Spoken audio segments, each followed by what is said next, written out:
Alright, let's see if this works. Turning on the YouTube stream too. I think it worked.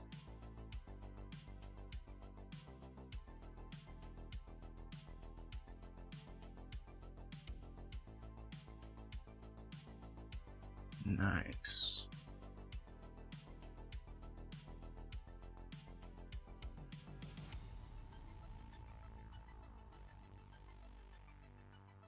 Nice. By the way, for people that are watching the YouTube VOD, or really for everyone, if you want the gameplay, wait like an hour, jump like an hour into the VOD or whatever. But we'll be starting with card reviews. What is up, everyone in Twitch, and everyone coming on YouTube as well? What is up? What is up? Alrighty. So, let me see, what classes do we have today? I'm gonna look at all the classes that have been fully revealed. I believe that is Death Knight.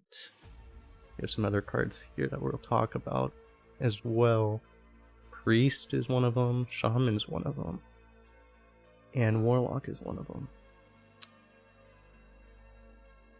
So, by the way, reason I haven't streamed this week, you can probably tell in my voice, I am still sick. My sinuses are still clogged. I still have a fever too, but it's just a lot less than it was the last 3 days. But yeah, now I feel like at least I can talk and stuff, so otherwise I would not be able to. And actually, let me refresh my YouTube, because in the past when I've... Wait, now it's not working. Sometimes my YouTube chat, didn't show up. I wouldn't be able to read it.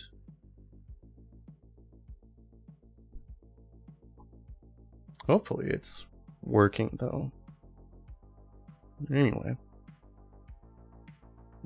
Tea with lemon and honey. Yeah, about that. I haven't had tea in a very long time. That's a good idea, actually. Should probably do that. But yeah, I guess we could just start with the first card review. Death Knight is one of the Excavate classes, right? So yeah, so we'll talk about Excavate as well while we're here. But with that, I guess we're good to go. So 5, 4, 3, 2.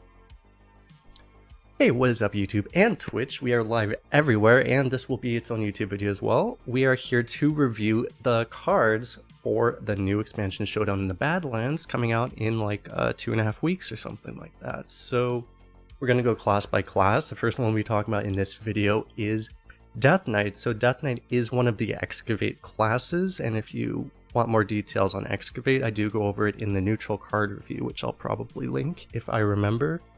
But as well, I'll just put here, wherever I have this link here, these are all the Excavate cards that you are able to have access to. Well, almost all of them, because all of the Excavate classes, including Death Knight, have a special tier 4 legendary that you can get on top of these. And as well, they have the additional class cards that allow you to more easily excavate, so those are the classes you're going to want to do the excavates for. So I guess with that, we'll start with one of the Excavate cards here, I guess. Skeleton Crew. It's a 4-mana 3/3 battle cry. Excavate a treasure. It costs 0. This is an undead also, by the way. And this here in the tooltip, oh, I should make this bigger actually. You can see the prize here. This is a 4-mana 5/5 elemental beast battle cry. Resurrect your highest cost minion. Give it +2/+2 reborn and lifesteal. So like that's just like unbelievable, right? As long as you don't die, you're gonna have a giant lifesteal minion. If it doesn't get hard removed, like you're just gonna win, right? Basically, that's the idea. And by the way, this mana cheats it to 0 as well. So whenever you're able to do that, you can just play it instantly. Yeah, so anyway, this is like one of those where it's pretty darn expensive if you're only excavating like a tier 1. The idea of this card obviously is that you would not want to just excavate a tier 1. The tier 1s would not really, I mean, it's not like it would be bad, but you know, you want to at least be excavating a tier 2 or a tier 3 with this, but ideally a tier 4. But in general, yeah, excavate's a powerful mechanic. It's definitely going to be playable, so yeah, it's going to be very impactful. You're going to want to draft a lot of these because unless you're like, I think the one exception is if you're like 28 picks in and you don't have any excavate yet, you're just going to want to take all the excavate because the upside is going to be crazy and the downside really isn't there. It's just really good, so you're going to want to take a lot of these. Let's see, the other excavate card we have here is Reap What You Sow. This is a 3 mana, doesn't have any spell school or anything. It's just 3 mana, deal 3 damage, excavate a treasure. So this one again, it's like you're giving up a little bit for the excavate keyword, but I mean 3 mana deal 3 isn't that bad, right? It's still, I mean it's kind of bad by modern standards. You can get 1 mana deal 3 to a minion. This goes face, so there's that upside. But yeah, you're paying for the excavate keyword, but you'll be happy to do that. This is a common card, you'll see it a lot. And the bonus is if you draft 10 of these, then you can just send them all face and win automatically, right? Although the Azurite Rattle probably killed them before you even need to do that. But yeah, it's just I think this is one of the better excavate cards that we've seen so far. It's pretty good. Next up, let's talk about some of the other excavate synergy we have here. First up, Pile of Bones.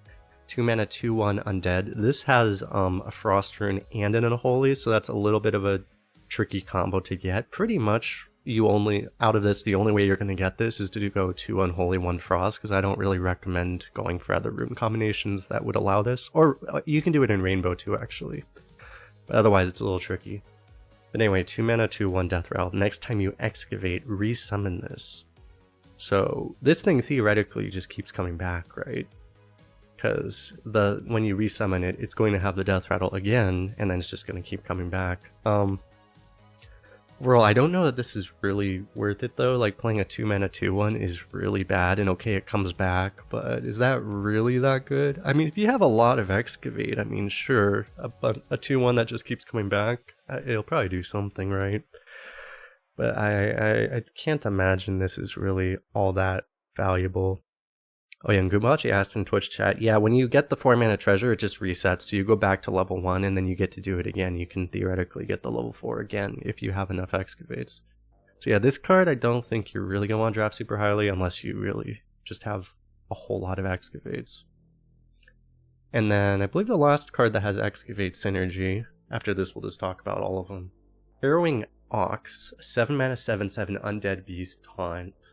So a big minion, but 7 mana 7/7 taunt, still pretty bad, but it has the battle cry. If you've excavated twice, your next card this turn costs 7 less, which isn't much of a condition. I mean, that means you can't play it on 7 and then play a 10 drop the next turn, right? But other than that, I mean, you're not going to have trouble using this necessarily. If you had to, you could just wait until turn 8 to play an 8 drop with it, right? So yeah, I mean, in theory, this is like a 0 mana 7/7. Realistically, you're probably not going to have another 7.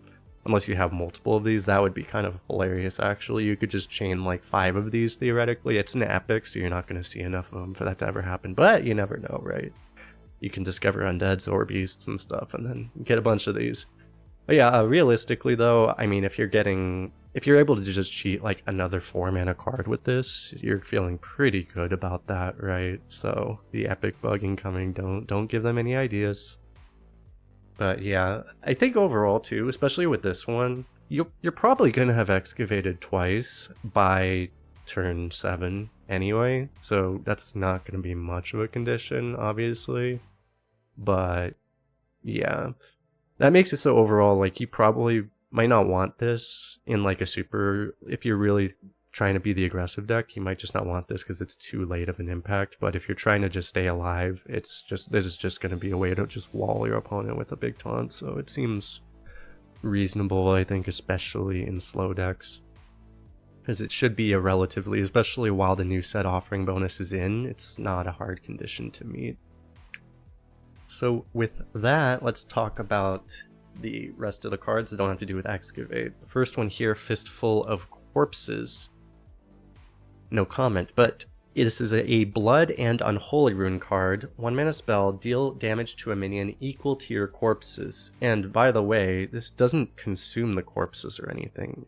You just get damage equal to your corpses. So it's essentially, I mean, this is something comparable to like Light It Burns or something. It's just, you just get to kill anything you want eventually, assuming you have, you know, as many corpses as you need, which you should by the time you really need to kill something anyway. The only real downside is if you just played your corpse bride, right? And you're not going to be able to, you're going to have used up all your corpses. But other than that, this is essentially just 1 mana kill anything. So yeah, really, really good. Don't think there's too much more to say there. Because of the rune combination, not every class can do it. But for example, if you're like double Unholy Blood especially, I mean, this is an incredible card to have. So it's usually just going to be a better Obliterate because it's cheaper and it doesn't deal damage to yourself, right? So just very, very strong. Next up we have here is Corpse Farm. 3 mana Unholy Rune. Spend up to 8 corpses to summon a random minion of that cost. So, I mean, what's funny is, like, isn't this just like a much worse Corpse Bride? It kind of is, right? I mean, it could high roll, but it could also low roll.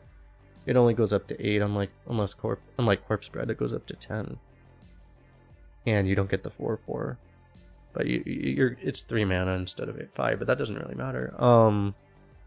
So obviously, you know, I don't think it's that great, but the thing is that if you don't have ways to spend corpses, you're going to be happy to spend corpses any way you can, basically.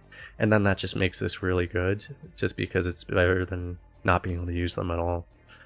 So if you don't have corpse spending, you'd value this really highly, but I think if you do, you just wouldn't really love this that much, because it would be pretty late before you'd really want to use this. Because especially you don't want to deactivate your fistful of corpses, for example, right? But yeah, it's like one of those things. Essentially, you'd be pretty happy to have 1/0 if you're not going to be offered a bunch because it's epic, most likely. So you'd be pretty reasonable in most decks to have one. So it's a reasonably draftable card.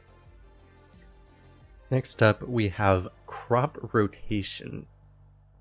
Got a lot to talk about this card because 3 mana spell in only a single Unholy Room, summon 4 1/1 undead with Rush that die at the end of the turn. And these are these gnomes with Rush that they are undead. Why is this really significant? Well, this card exists, Sickly Grimewalker. So this 2-card combo, which is 2 common cards. Oh, this is a rare actually, but you can also spell discover this. But anyway, 2 pretty common cards.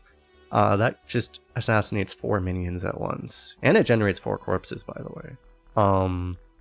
Yeah, so unless they like ban this card, which I think they should do, I think they should have already, frankly, that's just gonna be a thing. Yeah. Because this also generates corpses. It's just a really good card. It's effectively, you know, the thing that Possessifier is really good, and this is just Possessifier without the 3/3 body for 2 mana cheaper. So it's about as good, but also one of the limiters of Possessifier is that it doesn't summon undead, so you don't have this is only one synergy. There are other synergies with undeads, you have 2, right? So all of those you actually get now. So this is just the amount of things it enables are crazy. So it's going to be very very impactful, and going to be probably a big reason that Unholy remains the king of Arena for the time being. Next up, talking about another thing that's going to keep Death Knight the king of Arena and also Unholy the king of Arena, Farmand. Basically another Discover for double Unholy. 3 mana 4/3 undead, Battle Cry, discover an undead, quick draw, it costs 2 less. So why is this significant? I mean, why is it not significant? You can get discovers, by the way, are not limited to runes. You can't discover triple runes anymore, but for example, let me see, do I have it here? Yeah, I do. Like, I mean, you can get things from other rune combinations. If you're not even blood, you can get Patchwork, you can get just, you know, you can't get like Marigar anymore, but you can get, there's a lot of just really powerful things you can get. But including that is cards that were banned from Arena. Like Malignant Horror, you can now discover a mana cheated, potentially Malignant Horror as well. So this like is going to be incredibly painful, because I mean, even if they ban Sickly Grimewalker, you're still going to see it discovered pretty darn often. So yeah, We say more. I mean, it's a 3-mana 4/3 with a Discover. Discovering Undead is really good in Death Knight, so it's an absurdly powerful card. You would pick it anytime you see it, pretty much. It's a 5-star card. I don't always give star ratings, but yeah, that's a 5-star. Next up, Maw and Paw. This is a Blood and Unholy card. It's a little confusing, but anyway, so it's also an Undead. 4-mana 1/8. At the end of your turn, gain 5 corpses.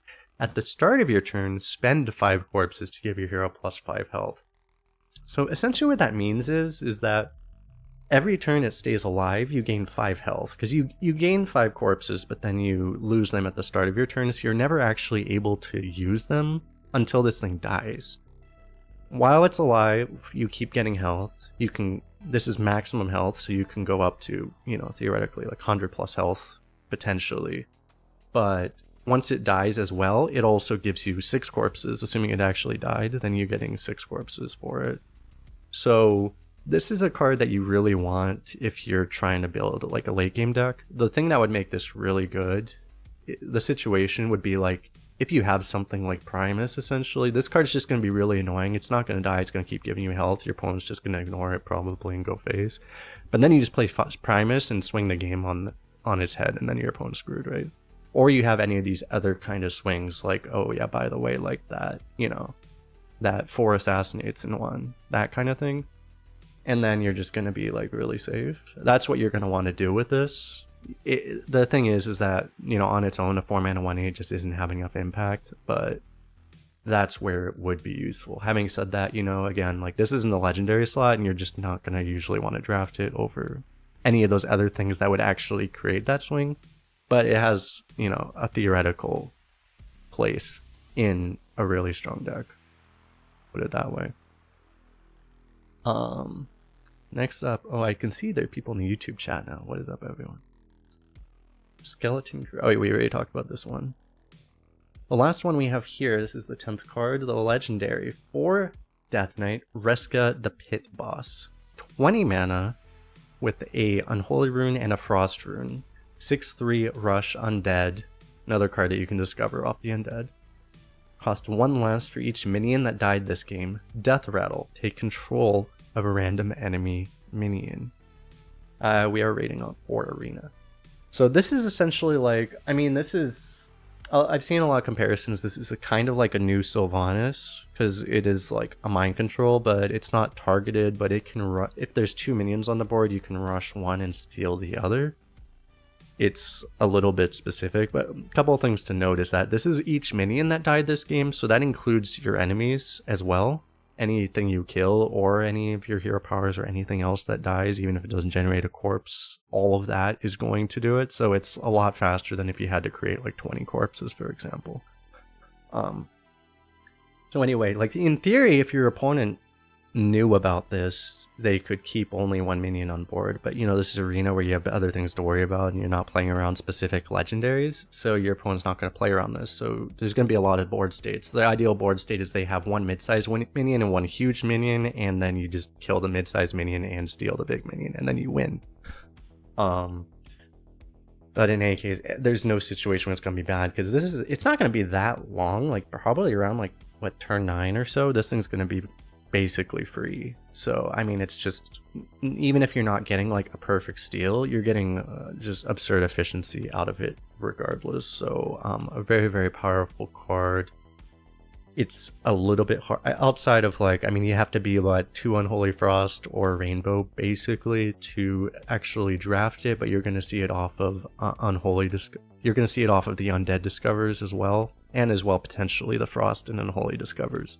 So that'll be just a surprisingly common card, most likely, as a result of just how discoverable it is, and so it might be something you actually think about. But yeah, and I think it's just a very, very powerful card. I don't know that I would pick it over like Primus. Maybe not. I'm not sure actually. Like, it's probably not quite that good, but it's definitely very, very strong. So yeah, it's a very, very good card. So overall, yeah, just a review of all the Death Knight cards. They're all really, really good. So based off of this, it's very likely Death Knight will continue to be the strongest card the strongest class in Arena for a couple months at least. Unless Blizzard does something, but anyway. With that, appreciate everyone for hanging out. Oh yeah, you can yodeler it too. Oh god. Yes. Appreciate everyone for hanging out. We'll see you guys in the next one. Bye bye. Oh god, you can yodeler that thing. Oh man. Because it's gonna be 0, so you can just, oh man. You can double yodeler it. Oh no. Oh, that's disgusting. You can actually double yodeler it. What? So that's like 4 mind controls, 5 mind controls potentially. You can literally, your opponent plays like a board full of 8/8s and you can mind control like all of them. Almost all of them.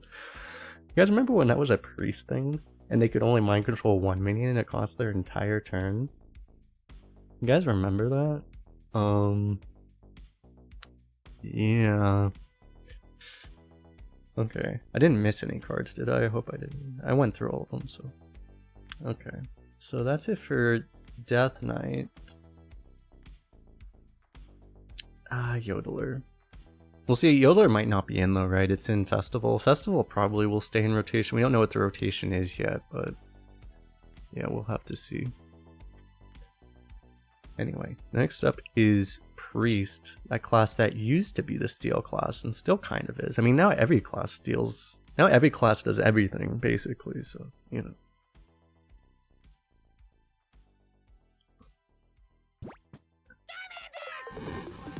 Yo, Grawado was up. Thanks for the sub on Twitch, the Prime sub. Didn't know if you have Amazon Prime. That gives you Prime Gaming, which allows you to sub on Twitch for free. Appreciate it. Get the hype command. Alright, let me blow my nose and then we'll start with this. Be right back.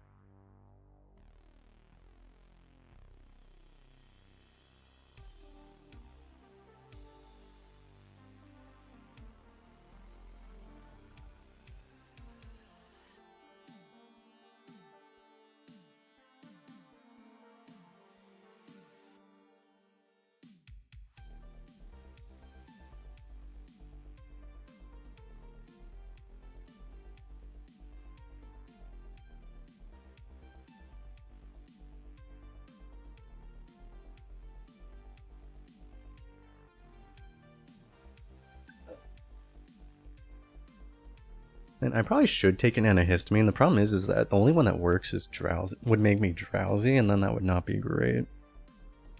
Priest only has 1 Highlander card. Yeah, they like try to put some Highlander stuff in, but then they don't put in enough to actually make people really want to make decks with it, right? It's a little weird.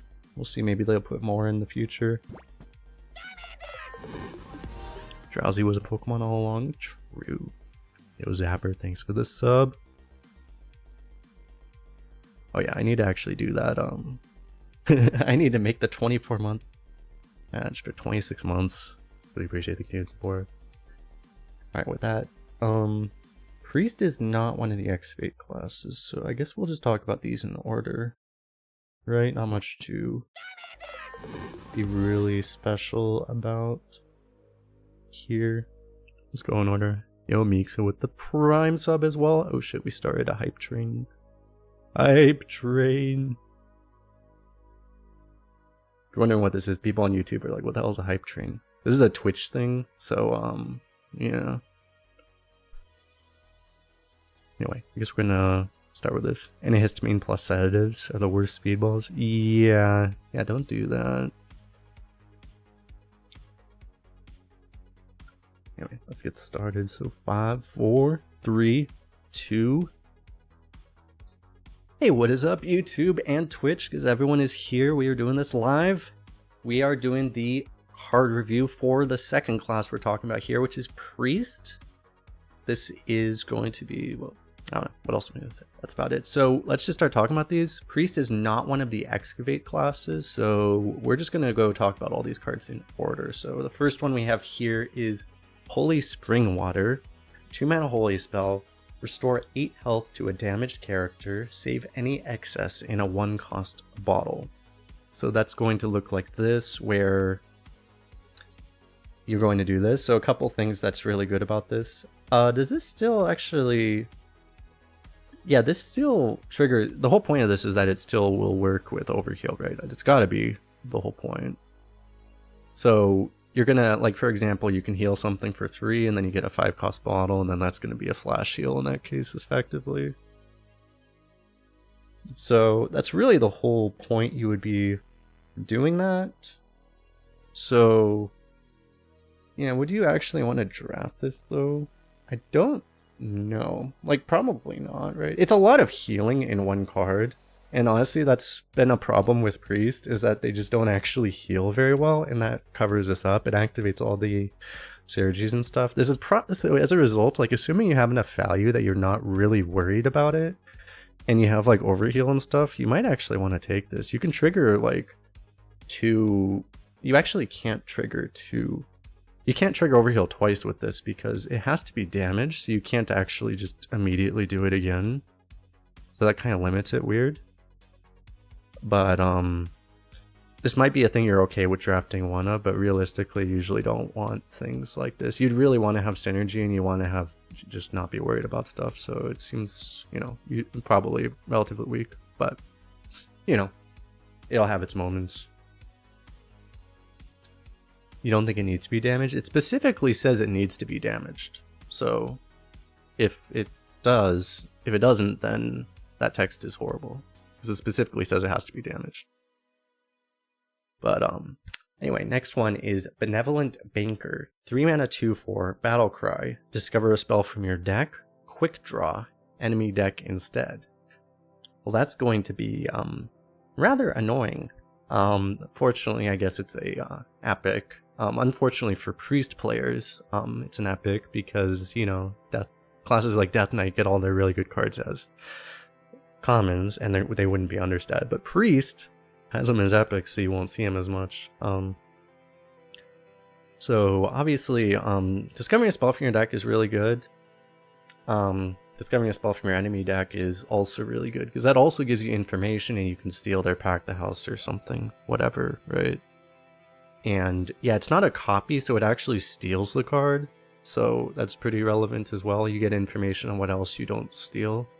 And I mean, it's really good because you get to see 3 spells from their deck potentially, and you pick the best out of the 3, right? So you also make their deck worse, potentially pretty substantially worse. So that's relevant, but it's a very powerful effect. It's on a 3 mana 2/4, so you are paying out a little bit for it. By modern standards, like, that's actually paying a pretty significant price. Quick draw means that basically you get this if this, because you can't really discover this or add this to your hand any other way. That means if you drew this turn, the turn that you play it, then you get to steal from the enemy. So you have to have drawn it that turn, which also makes it a little tricky to do, because like if you just draw this on turn 5, you might not want to play this that particular turn, right? So it's a little tricky to actually get to do the steal with this potentially. It's very unlikely you can just play it on turn 3 and actually do that. So overall, it's going to be a good card. If you can actually get the quick draw like on curve just by chance, you can, and then it's really, really good, but that's actually not going to be the case most of the time. But in any case, it's a really strong card, regardless. Next up, we have Injured Holler. This is a 3 mana 3/7, which is going to be a super high roll for some of the random 3-drops, like there's one in neutral. Battlecry, deal 4 damage to this minion. Overheal, deal 2 damage to all enemy minions. So this would be one of the big ways, you know, you can go Injured Holler and then play Holy Springwater on this.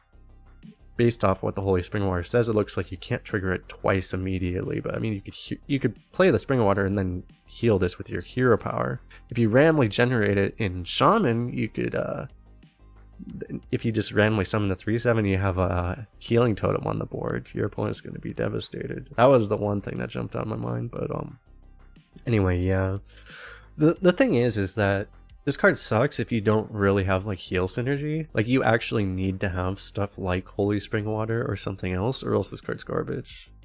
But it is good with, if you have like a flash heal even, it's good, but it's just not good by itself. So that's kind of a problem, because realistically you're not going to get to like play this and then like heal it with your hero power. Like, it's just, it doesn't work. So it's a combo card, and it's not like this is something that's going to like super win you the game necessarily. I mean, once it's here, once you have it at full health, and you're a priest, it's a problem for your opponent because you're getting free consecrations. And if you have multiple heals, you can consecrate multiple times, right? So that's potentially really, really good. And yo, my fundies here on the raid, with the raid on Twitch. Welcome everyone. We are doing a card review for Priest. We are here on Twitch and YouTube, by the way. And a YouTube video in the future. Talking about the Priest cards, and yeah. This one is just like a combo card that you essentially aren't going to have the tools in Priest necessarily. It's something you can go for, but it's not going to be super consistent probably. Next up we have Invasive Shade Leaf. 4-mana Shadow Spell. Deal 8 damage to an enemy minion, save any excess in a 1-cost bottle. Have all the cards been released? Only a few of the classes. We're going over the classes that have been gone over so far. So this is the Bald Shade Leaf. It's a 1-mana spell which will deal the excess damage to an enemy minion. So for example, let's just say you use this as a... Be pretty reasonable to say you just kill a Yeti with this, you deal 5 damage with it, then you get a 1-mana deal 3. It's pretty cool. You're getting like 2 removals for the price of 1, right? This seems like reasonably efficient. It's always going to be good. It's probably going to be very good. Even if you, like, say you deal 7 damage, you get like a 1-mana ping. That's still really good, right? It's kind of like, yeah, it's a different flavor of Arcane Overflow. Instead of getting a minion on board, you get just a second initiative. And because you're a priest and you don't have like a ping hero power or anything, it should be pretty good. So yeah, it's a very efficient card. It's definitely good. So something you'll be happy to have. I will just do the shout out for Mafundi. If you don't know Mafundi, great streamer on Twitch. I believe just on Twitch, right? You should check him out. Next up we have Pip the Potent. 4-mana 3/5 legendary minion, Battle Cry. Copy each 1-cost card in your hand. But the question was asked, how does it work with Divine Shield? Cards like this don't know what a Divine Shield is. Just pretend like the Divine Shield isn't there. It's going to pop the Divine Shield, but it's not going to do anything else. So like, you're never going to want to use this on a Divine Shield, basically. Copy each 1-cost card in your hand. There aren't even any 1-cost cards in Priest in this set, so that's kind of weird. Why is this card coming out now? Blizzard. Priest does tend to have some pretty good 1-cost cards. Oh, you can copy the bottles. That is true. Yeah. Okay, so you can make like really big bottles on purpose and then copy. I mean, still, that's so weird though. That's just, you have to be using them inefficiently to even do that. That still doesn't make any sense. But there are other like good Priest cards, like, you know, Draconic Studies, that kind of stuff, right? Could come back, Light It Burns. I mean, there's a lot, historically have been a lot of good 1-mana Priest cards. So if you're copying anything good, I mean, this is going to be a decent card for sure. Because they are cards you would like to copy a lot, but it's a pretty good legendary. It's not like a Titan or something, but it's good. Next up, we have Posy Possession. 4-mana shadow spell. Summon a 4/4 copy of a random minion in your opponent's hand. So if you're skilled, and your opponent is also skilled enough to draft a Titan, this is just a 4-mana Titan, which is really, really good, right? Of course, it's just completely random. I mean, it's probably never going to be that bad, right? Because, I mean, you might get, like, a good death rattle or something. It's really not that likely this is going to really hurt you. This probably actually is pretty good.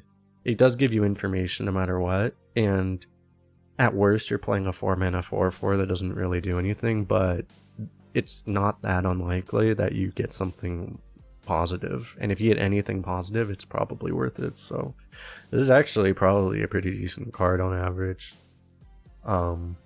You'd probably take it like over a Yeti, for example, right? I don't know if you would take it over, like, you probably wouldn't take it over a premium card, but it's pretty good, I think, actually. You'd probably be pretty happy to take it. It's an epic though, you won't see it very much. Next up, we have Tram Heist. 4-mana common spell.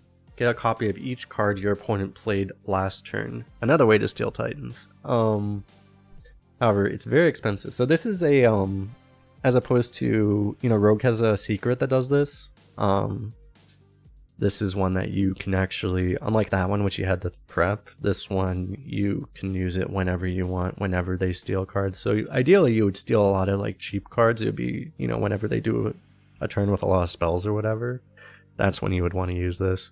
Like imagine a shaman plays that spell that generates more spells, you know, or any class that can do that. Like a lot of classes can do that. You can do something like that. If Death Knight does that for that 4 assassinate undead combo, you can just steal that, for example. Like there's a lot of things you could do that, and on 10 mana you'd be able to just play it immediately too. There's things that would be pretty useful for that. I mean, having said that, like it's still a little hard to play 4 mana do nothing. You'd have to be a pretty scumbaggy priest where you have just a lot of other board clears to keep you alive to really expect to get away with playing this. But in that kind of a deck, this could be something that would be nice to have. Yeah, it's just otherwise, I mean, you know, priest has a problem staying alive already, and playing 4 mana do nothing isn't going to help. But yeah, a high roll priest, a high roll scumbag priest would be, you know, would love this. Realistically, it's probably something you'd be more happy to just discover than actually draft, I think.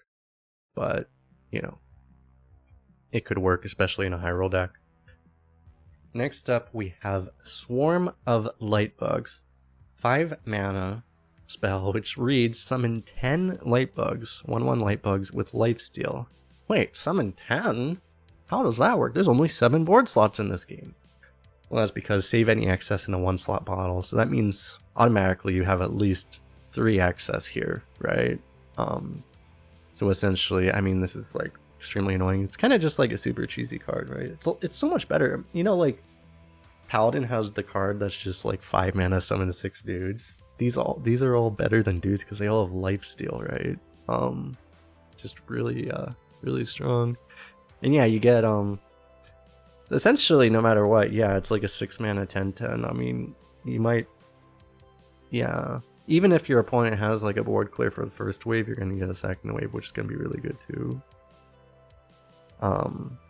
That rush is kind of useless. The thing is that, yeah, there are so many relatively cheap board wipes that you probably assume the first wave's gonna get board wiped, and then you're gonna have to worry about the second one. Sometimes it just won't, and if it doesn't get wiped, then you're getting so much healing and stuff that this is just gonna be really, really efficient. It's a little risky in that case, but so overall, I mean, I think it's a pretty good card. If you're forcing out like a Consecration, and you're kind of forcing them to have it, I think it's going to be pretty good most of the time, because if those bugs stick, you're winning, is the thing, right? It's just a little bit cheesy. Yeah, if your opponent has Whirling Combatant, you're a little bit sad, because then they get 2 whirlwinds in one potentially. You have to deal with that before you can play the second half. But I think ideally you would be able to get, ideally you would be on board so that you can play like, you can do it like 5 and 5 so that they have to deal with both of them as equally powerful threats. I think that's how you would want to use it. I think it's just good enough though, because like it is like very, very good if it just doesn't get AoE'd. It's so easy to AoE in the modern meta is the problem. I kind of don't like playing with cards like this because it's so risky just off of like, it's whether or not they get AoE'd. So yeah, overall I think it's like decent probably, but yeah, it'd be a lot better if they had like Rush or something. Next up we have Thirsty Drifter. 6 mana 4/6 taunt, costs 1 less for each 1-cost card you've played this game. Yeah, so obviously this is going to work with the bottles as well. If you have Pip the Potent, this is going to cost 0 automatically, basically. Yeah, so you're going to have like a couple of those bottle cards that's going to activate this. You're also just going to have like 1 mana cards from other sets most likely. Then it's going to be pretty efficient. You only really need to discount this twice for it to be good, right? Like a 4 mana 4/6 taunt is good, and you really should be able to get that Maybe not on curve always, but you should be able to get that pretty quick, like almost always. At least I haven't drafted that many priests. It used to be you would draft priests like always, and you would always have like a bunch of 1-mana cards. Yeah, it might not be true anymore, but of course you're gonna have the bottles and stuff, so it should be pretty darn consistent. I think this is just gonna be good, but yeah, the game is just gonna be how quick you can actually get this down, because you're not always gonna be able to like play it on turn 4. For example, it might be a little bit slower than that. It might just be a little bit more delayed. Like worst case scenario, it's pretty much always going to at least be a 5-mana 4/6 taunt, which is still okay. It's just not as good as other things, I think, so it's pretty strong. Next up, we have the last card here, which is Benevolent Savior. 8-mana 5/5 Battle Cry. If your deck has no duplicates, summon 4/4 copies of 4 random minions in your deck. So this is a Highlander legendary, which is a lot of stats. It's a lot of total stats, but it's also, I mean, you can't AoE this with 1 card, but you can with 2, basically. It requires you to be a Highlander deck. It's completely useless if you're not a Highlander deck.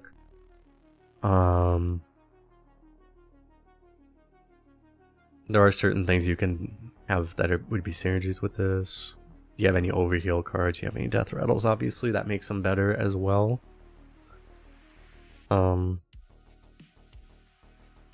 But I mean, part of the issue is that I think Priest is a really hard class to actually go Highlander with too, because you're really dependent on like the premium cards you do have.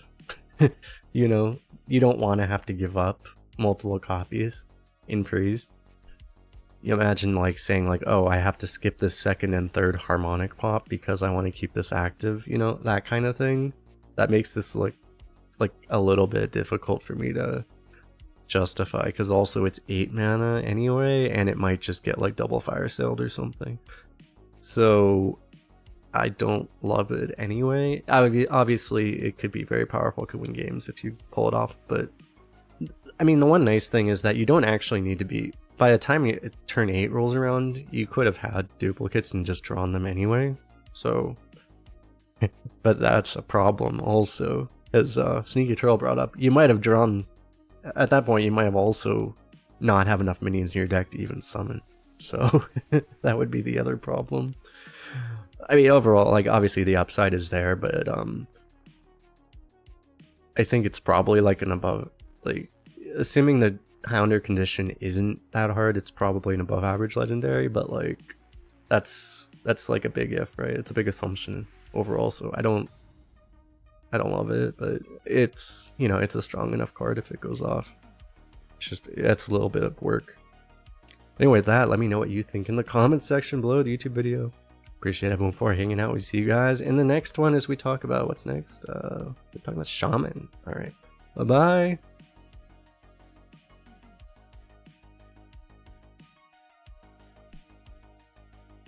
Oh yeah, about this one. Yeah, it's like, I mean, if it gets like, the thing is that if you get bored, if this thing gets board wiped, I'm worried about like, there's so much AoE in the game that like, this thing's gonna get board wiped twice pretty often, I think. Because you don't play wide boards in Priest very often. I'm worried this thing gets like just double board wiped. And then you're just kind of behind, you know? But most of the time it won't happen, probably. It's just that anything like that be a little painful. It still did like enough for 1 card though. Like it's not gonna be terrible in that situation. It's gonna be really good when it doesn't go off. So I mean, it's probably gonna be good more often than not, but still risky. Anyway, let's jump right into Shaman. I think we're gonna go in reverse order this time, because let's talk about the big boys. Let's jump right into it. What's up, Guido, over in YouTube chat? How are you doing? Who else is here? What's up, Robble, Dot? What's up, Bosque? Kohas, Gateway, Ink, Kiki, Witch King, Pew Pew Gun, Toshbot.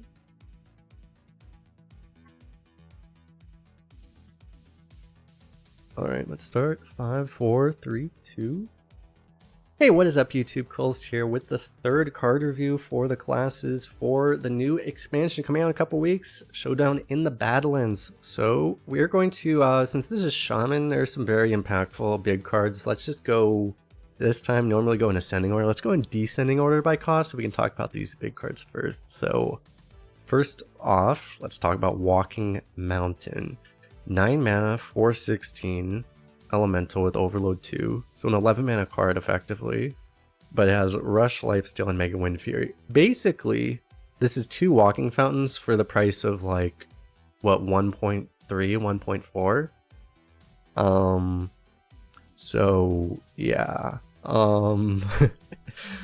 I mean, the one risk is that there might not be enough on board for this to actually kill to get all of its value immediately. It still doesn't trade well into like an 8/8, for example, so you know, it's not always going to be the best thing on board. But I mean, let's be real, most of the time this is just gonna basically heal you to full anytime you play it. And the other thing is like, because it's 9 mana Overload 2, like you can't chain these, right? Anytime you play this, you cannot play another one the next turn, basically. It's possible technically, but like, you know, that's something to worry about. But the other thing is that, oh, by the way, if you're wondering, yeah, this is the first time they've ever printed a card that actually, a minion that actually has Mega Wind Fury on it. That actually has the thing on it. Mega Wind Fury also, I should mention, if you're wondering, it means it can attack 4 times per turn. Not everyone knows that either.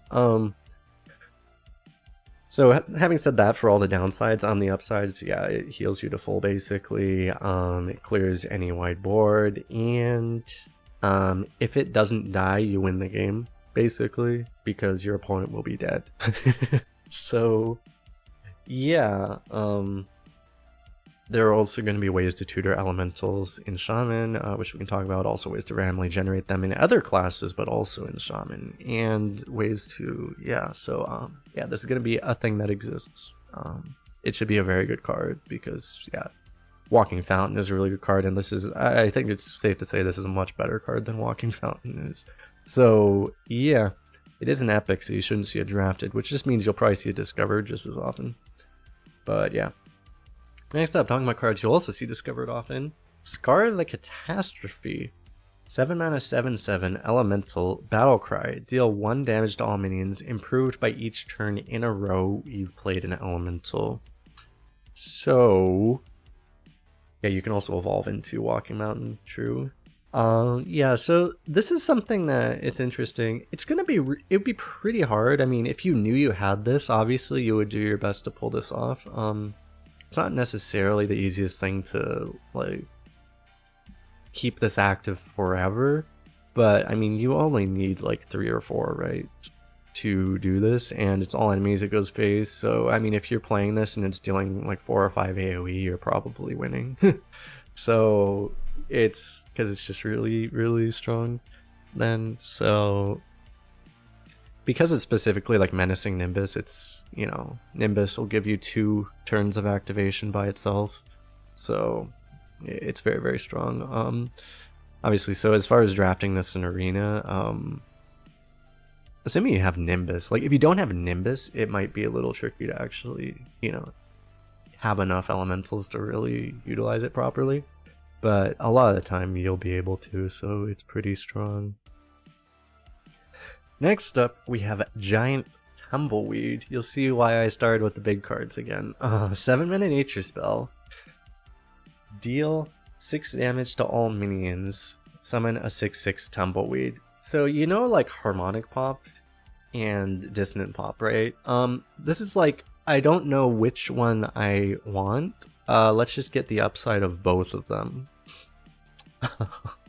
So yeah, it's literally like both ends of the, both positive ends of the Harmonic Pop. It's only 1 more mana to get that. So it's just ridiculously efficient. And what else is there to say? Yeah, it's just, it's one of the best board clears ever made. So yeah, it's strong enough nowadays. It's like, it used to be, you'd be like, hey, maybe you don't pick in aggro decks, but nowadays it's like you get board cleared like constantly no matter what anyway, so you draft this every time. It doesn't matter what your deck is, you just pick it, right? It's just and everyone's just going to be playing. This is just going to, like, you see what they're doing with Arena, right? This will destroy Arena, is the comment in chat. Yeah, it's like, they want Arena as well. It's going to be a place where it's just you're getting board cleared back and forth, and it's just what it is, you know. Whoever has more board clears wins. Next up, we have Living Prairie. 5 mana, 5/4 elemental, battle cry. If you played an elemental last turn, summon 2 3/3 cows with rush, and they are startled cows, so that's very important to note as well. Yeah, I mean, so again, like, usually it might be rotation dependent a little bit, but Nimbus is in core at least for the time being, and yeah, it's just usually not that hard to have played an elemental last turn in Shaman. It's not nothing, but it's not very hard to have done. And if you pull that off, this is also just ridiculously efficient. It's not quite as efficient as like a giant tumbleweed, but it's still pretty darn efficient. So it's a very, very powerful card. And yeah, you do need to be able to trigger the condition, but that just shouldn't be that hard to do. So not too difficult there. Next up, Dror Holiday. 5 mana, 4/5 minion, legendary.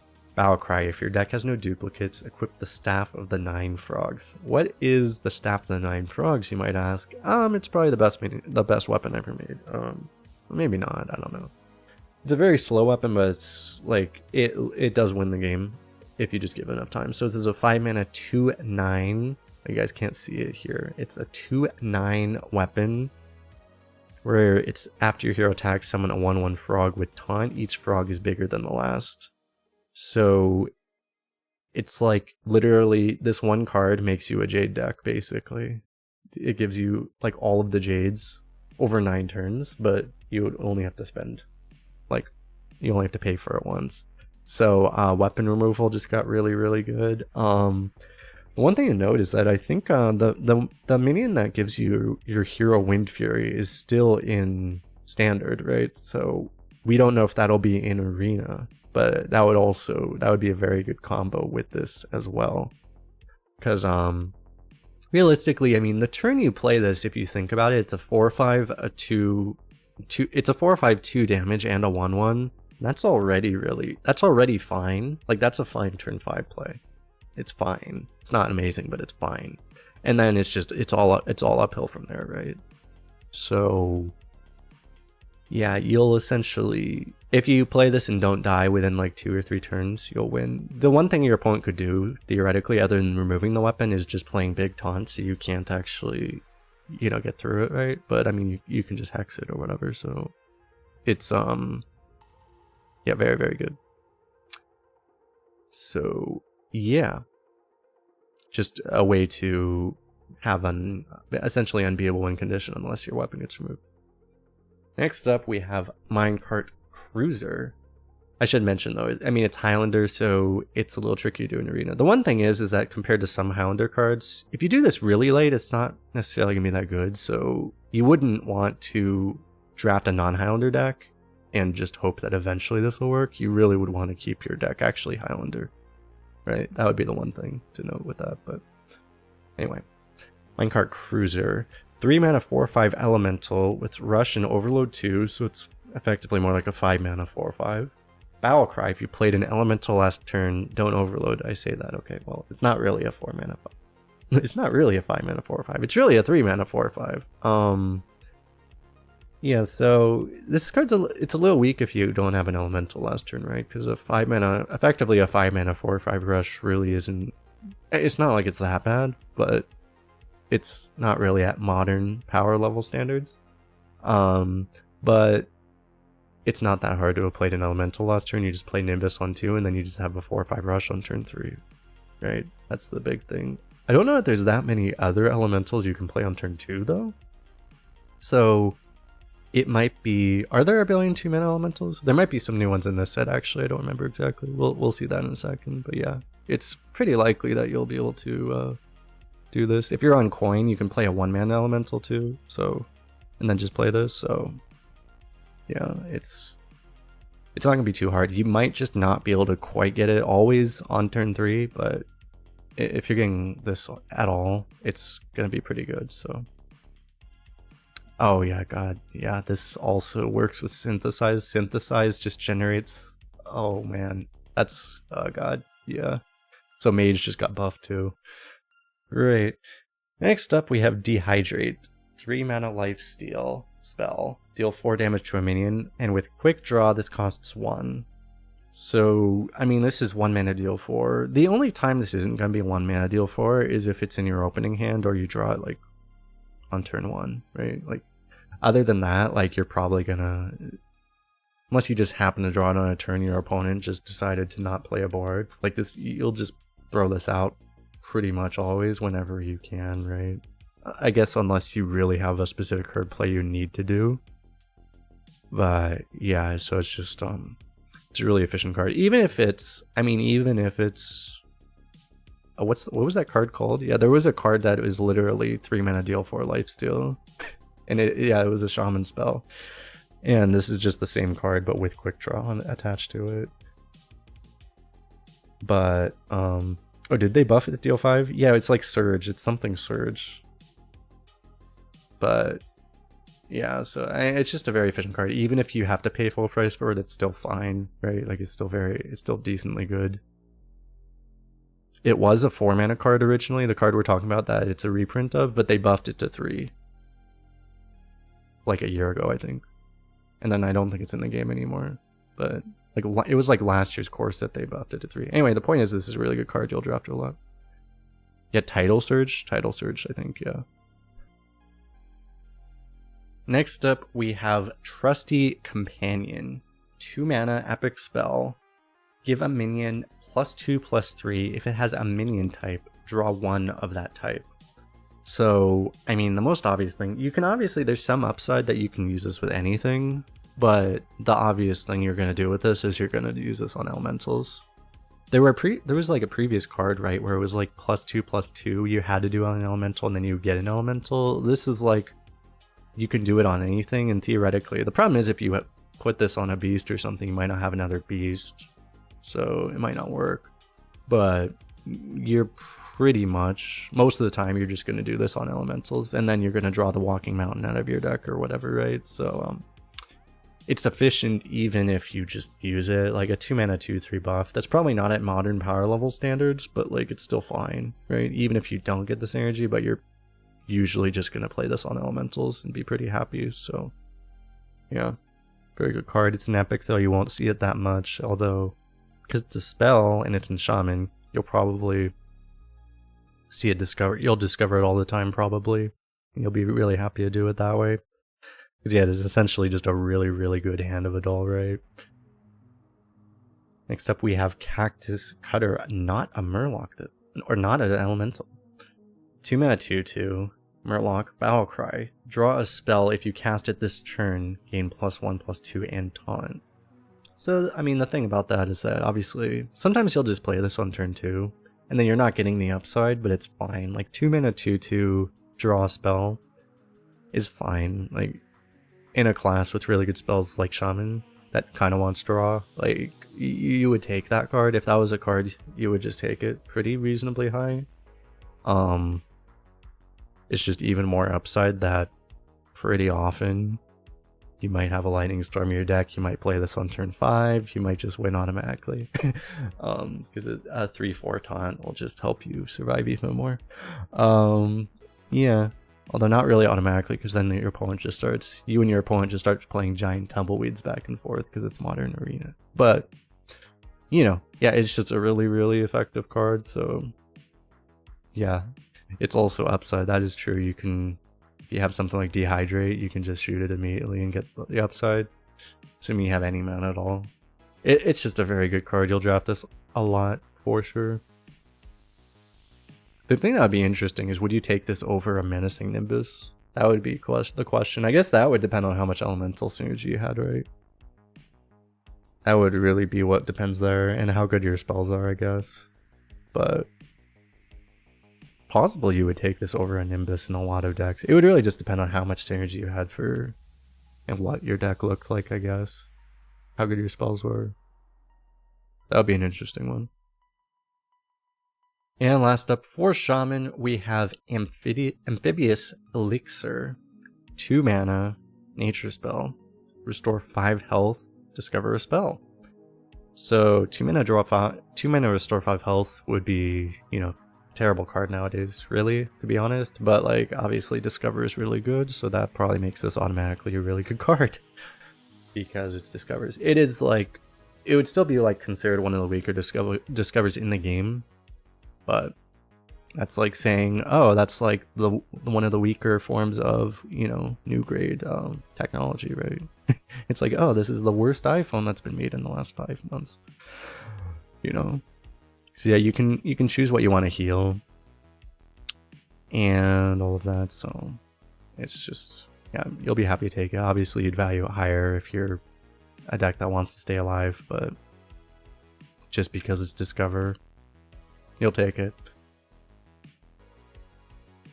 I can't even say like you wouldn't want to take a bunch of them, because the thing is that I think you would actually take a bunch of them too, because I mean, every time you play this, you're going to have a shot at hitting like Giant Tumbleweed or something. And you can just keep healing yourself, and then you just keep playing Tumbleweeds and Lightning Storms and stuff. And then eventually you get to a Walking Mountain. Like, this whole package, I think, works in Arena. You're just going to have this, like, this unkillable Shaman deck that just keeps healing. You look dead, and then you just keep healing and keep board clearing. And then you keep ramping Elemental Synergy. I think that whole package would just work. And this would be part of it. So, yeah. Well, that, let me know what you think in the comment section below. Appreciate everyone for hanging out. The next time, we'll see you guys in the next one. Yeah, it's like Tidal Wave Shaman 2.0 basically.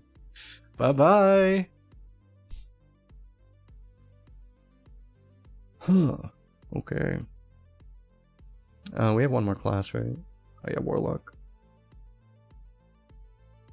And Warlock's gonna be an interesting one to talk about, actually.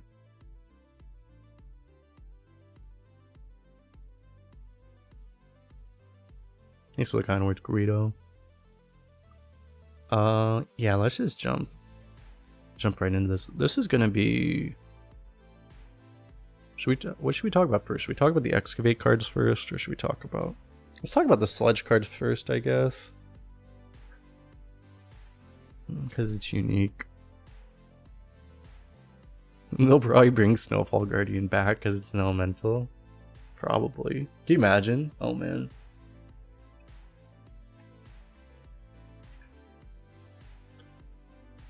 It's nerfed at least. Wait, is Snowfall Guardian still in standard? Or did it already rotate to wild, and did they already not unnerf it? It's already in wild, right? So they aren't gonna unnerf it? I hope. I hope that's true. Alterac Valley. So that's already wild, right? So we're safe. We should be safe in theory. Because if they unnerf that... The thing is that it was also OP in wild, so that's probably why they didn't unnerf it. But anyway. Yeah, we'll talk about the Sledge cards first.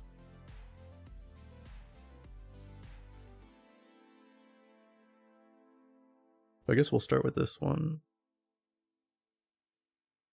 Literally all 10 of the cards in Warlock are synergy cards, which is going to be interesting. They're literally all synergy cards.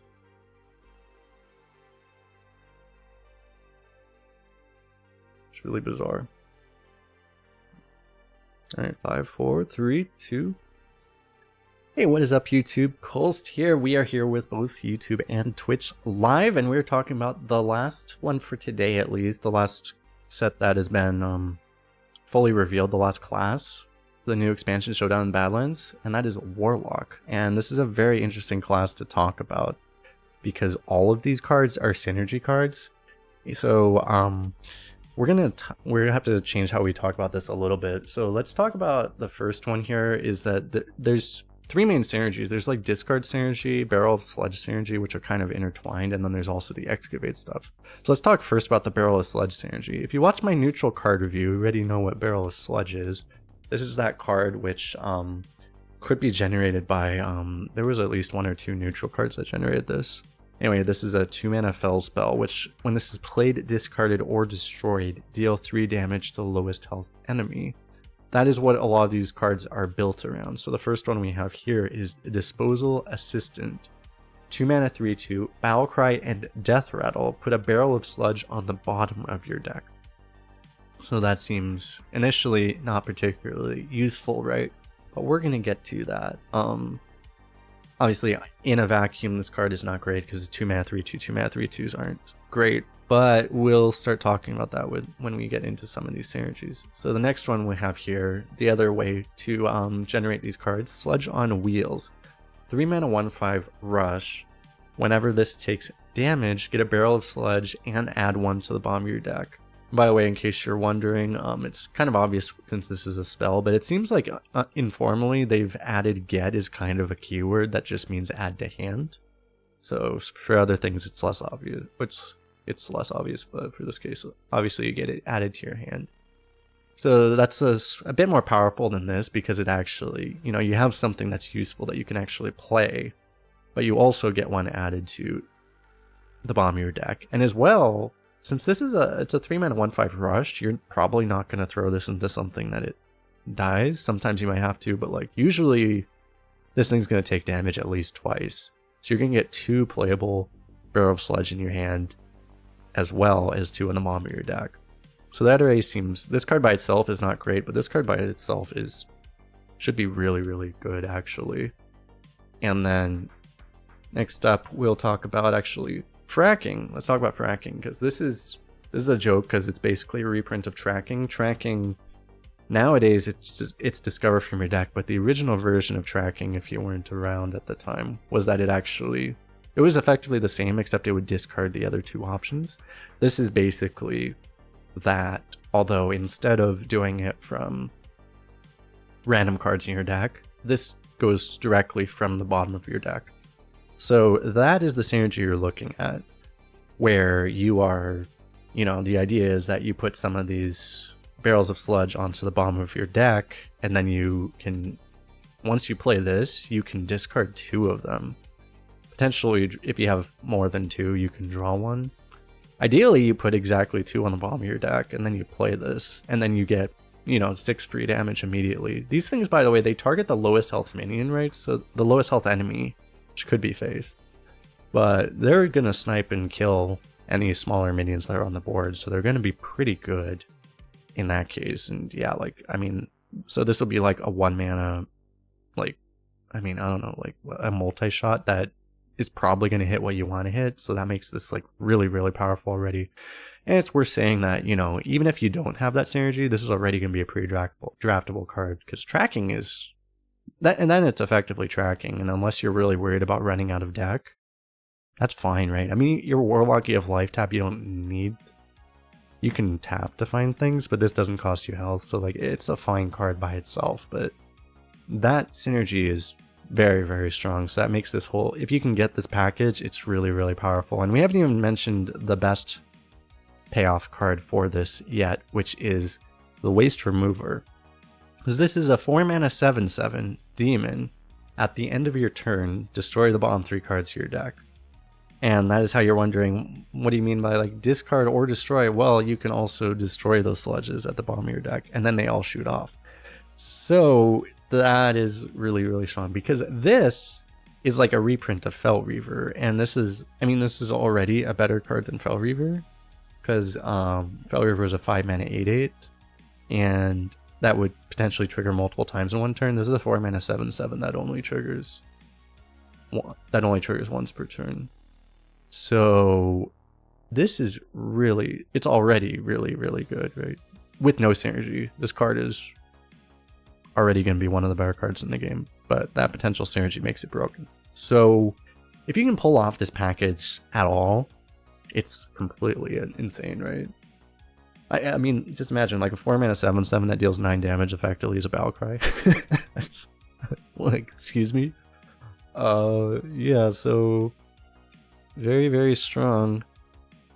So I am assuming, like, they do shoot off from the bottom of your deck, right? I'm assuming that that's how they work, because if it's destroyed, so that's got to be how it works, right? That's the whole point, right? I mean, that's just like, it's like a constructed thing that might be fair and constructed, but like, that's just like, as far as arena, that's way too strong. Like, it's just crazy. But anyway, yeah, so that's just like a pretty easy synergy to go put off, because that big payoff card, these cards were all low rarity, right? If you look at that, this is a rare, but you don't really need that one. This is a common, this is a rare, and the 4 mana 7/7 was a common. So this is just like going to be very accessible in Arena, and it's going to be like any deck that remotely pulls that off is just going to win, basically, anytime it does. It's not going to be the most consistent necessarily any draw-wise, but super insane high roll. Anyway, next up, let's start talking about Excavate once again with Smokestack. 1 mana Fell Spell. Epics, you won't see it too much. It's interesting. That makes it a little less accessible than I think some of the other Excavates. Deal 1 damage to a minion if it dies, excavate a treasure. This is essentially just a reprint of Mortal Coil, right? It's the same card, except instead of drawing, it's Excavate. Excavate is better than draw, usually. Maybe not if you only have... If it's your only Excavate, you might rather draw than Excavate, but like, you know, Excavate opens up synergy for future Excavates. If you don't know what Excavate is, let me... have this thing here. These are all the cards you can excavate. You essentially, I have a longer description in my neutral card review video, but essentially you go for the top row first. You discover a 1 cost, then a 2 cost, then a 3 cost, and then since you're an excavate class like Warlock, half the classes are excavate classes. Any class that has excavate class cards has a big win condition to get. This is the one you get from Warlock. So that is the Azurite Snake, a 4 mana 5/5 elemental beast. Battle Cry. Your hero steals 10 health from the enemy hero. And that means you steal the health, you steal maximum health. That means if you play 3, your opponent will not be able to heal above 20 if you play one of these. And by the way, you can Brewmaster this. You could once you've excavated 4 times, it starts over. You can do it again. You can discover another one of these. So it's very possible you could excavate like 8 times and then Brewmaster one of these, and then literally your opponent would have 0 maximum health and there's nothing they could do. They'd be dead. Right? It's very possible you could trigger this 3 times and then the game's just over. Unless they gain maximum health somehow. But anyway, yeah, so I mean, this card by itself is just essentially a much better Mortal Coil. You already draft Mortal Coil pretty high because Mortal Coil is really good, and yeah. So yeah, that's a good card. Next up we have Trolley Problem. 3 mana epic spell. Discard your lowest cost spell, summon 2 3/3 tram cars with Rush. With Quick Draw, you don't discard, which could be a downside because if you have a Sludge in your hand, you might actually want to discard it, right? So the Quick Draw could actually be a downside sometimes. But obviously, apart from you having probably exactly Sludge in your hand, I guess you could have some of those other... There's only like that one. Nothing that's likely to be an arena, right? There's probably nothing else you'd want to discard other than the Sludge. So normally the Quick Draw is going to be an upside, but... except for the Sludge. But otherwise, I mean, sometimes you might just have to do this, right? Because you might... I mean, 3 mana for 2 3/3 rushes is really, really good. And if you Quick Draw it, it's really, really good because you don't have to pay anything, so... Very powerful card. If you don't have... And by the way, if you don't have a spell in your hand, that's not that likely nowadays. Then, no, I believe you can just play it. Like, if you don't have a spell, you just won't discard. So... They generally don't require you. Discard cards don't require you to actually be able to meet the condition. So you should be able to play it without a spell also. I believe. Next up we have Furnace Fuel. It's a 4 mana fire spell. When this is played, discarded, or destroyed, draw 2 cards. Kind of troll that they made this the common card, because this is like probably the worst card in the set, for Warlock at least. Because this is just not a good card, unfortunately. Like, I mean, you have to like discard this or something. Usually you can't destroy it on the bottom of your deck or something because it's just not going to be there. So like you have to discard this, and it's just not that likely. There's not that many ways to discard right now. Obviously there's like Trolley Problem. Like I looked here at like discard stuff. Like there's just not that much. You'd have to have like Fellhound or something basically, right? Like this card. Otherwise, like, it's just not that likely. So I think you just wouldn't want to draft this, right? Like, it's not even... Warlock is not a class you'd really want to play like 4 mana draw 2. You just have better things to do, because you can always life tap and then, you know, it's the same thing. So you just wouldn't really want to take this unless you really had enough synergy that you really thought you could actually pull off the discard. But yeah, it's gonna make a wild discard Warlock.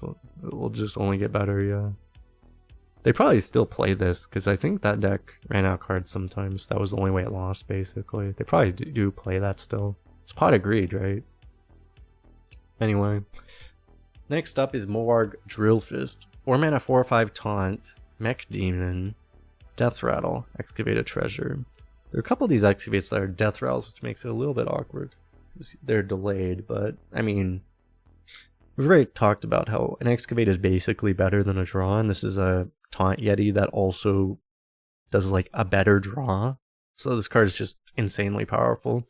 Slightly a little unfortunate that it can get denied by silence. Your opponent probably will want to silence it because they probably will also know how strong Excavate is, because if, you know, this is absolutely 100% worth the silence if you happen to know that it's going to be denying their third or fourth Excavate, even in the future, right?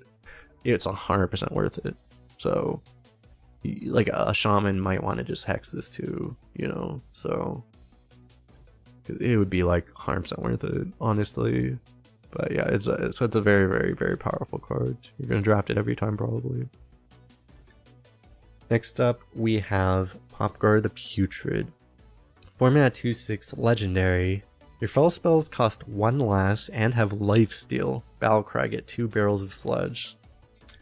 So I guess the idea of this is that if you haven't discarded your barrels of sludge yet, you play this, you get a couple more, and then you just rapid fire them, right? You probably don't play this. I mean, you could play this on 4, but you'd probably rather play this on like turn 6 or 7 and then just, you know, go pew pew pew, basically. As a result, because, you know, Warlock always loves to have healing, right? And this is, if you think of this as a 6 mana card, it's a 6 mana 2/6, deal 6, heal 6. That seems good to me, right? Seems pretty darn good. You can imagine that's like a minion that's okay, in addition to, you know, it's probably going to be better than a Death Strike, you know? Death Knight's Lifesteal Fireball thing. It's probably just better than that, efficiency-wise, so yeah, seems good. It's in the legendary spot, so you probably don't take it over like Sargeras or something, but it's just a good card. You'd be really happy to have this with Sargeras, because it would help you get 2 Sargeras. But yeah, it's a really good card, I think. We talked about Waste Remover, and then the last card here, the Excavate synergy for Warlock, is Tram Conductor Gary. His name is pronounced like GIF, or Jiff, or Jerry. Yes, of course. 7 mana 4/4, Battlecry. If you've excavated twice, summon 6/3/3 Tram cards with Rush. I mean, that's just an absurd amount of stats, and they almost all have Rush, right? 18/18 Rush. I mean, this card effectively, this even makes, like, excavating twice probably is not that hard to do. Although, the thing that sucks is that the spell was an epic, and the minion was a rare, so it might actually be somewhat hard to do. Harder than some of the other excavate classes. But, I mean, if you pull this off, I mean, this is such an insane win condition, right? Because it's just so many stats. This even makes, what I was going to say is, like, this even makes Trial by Fire look bad in comparison, right? It's just so many stats that all of Rush. This is more Rush than Trial by Fire. Trial by Fire is only 15/15. This is 18/18. So this is like a super premium pick assuming you think, as long as you have like a couple excavates, right? As if you think you have a reasonable chance of just excavating twice, that's all you have to do, then it's just really, really good. So yeah. Anyway, with that, I think that is all we have to say for this. Appreciate everyone for hanging out on Twitch and on YouTube as well. See you guys in the next one as soon as they we'll do this some other time, whenever. I'll probably do the same thing I don't know when they looks like they're probably going through. They're going like class by class, effectively unlocking all the cards. They're probably finishing, like we ever talked about. Shaman looks like they're gonna do Mage and then Demon Hunter and then like there's Hunter here. Oh yeah, because they delayed some of the Hunter cards and then Paladin and then we'll see. Yeah, but they're going class by class, so we'll probably have another batch of these in a couple days. Anyway, appreciate everyone. See you all in the next one. Alrighty.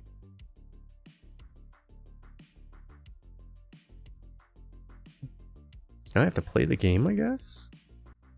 Yeah, that's a disaster. I think I still have the run that I started at TwitchCon, which has a Titan in it, but we were like 2-2 or something. I think that is where we're going to. Let me see.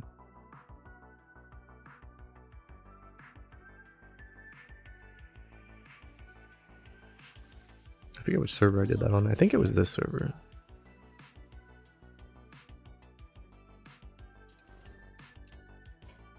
But anyway, we'll take a quick break before we start with that.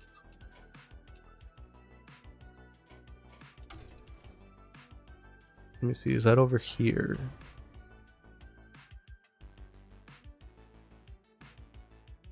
Is it over here? Yes. So it was a Death Knight Druid. Which I forget, like, our 2 losses were just we got like hopelessly outvalued by 2 really greedy decks, from what I recall. So surely these games will be different.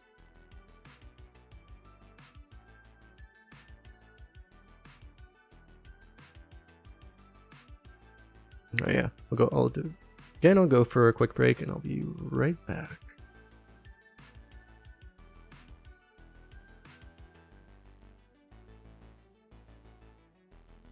Disappear.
Okay. He reappears.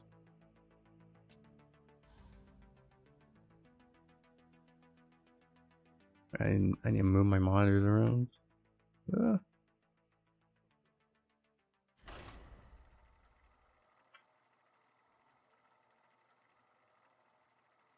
Alright. Let's do it.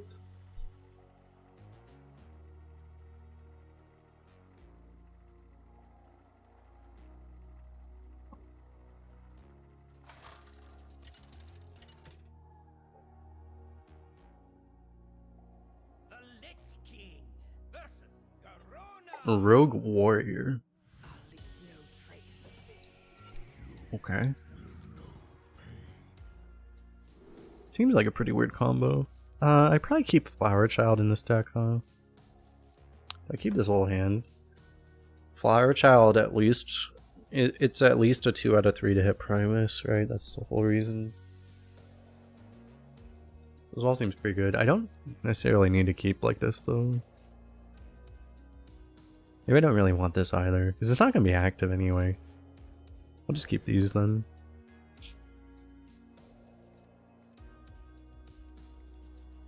It'd probably make more sense to keep the plague stuff if it was actually activating something.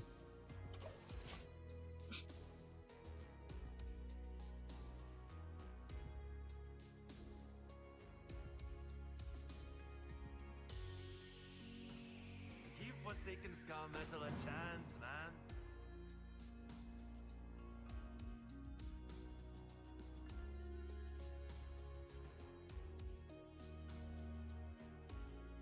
So I do have this combo, but I don't think I care enough to like really... I have this now. Huh.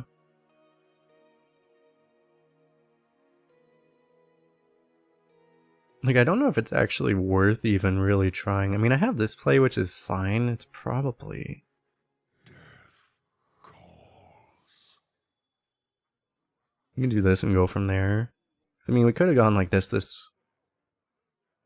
coin this on 5, but I want to like play this anyway.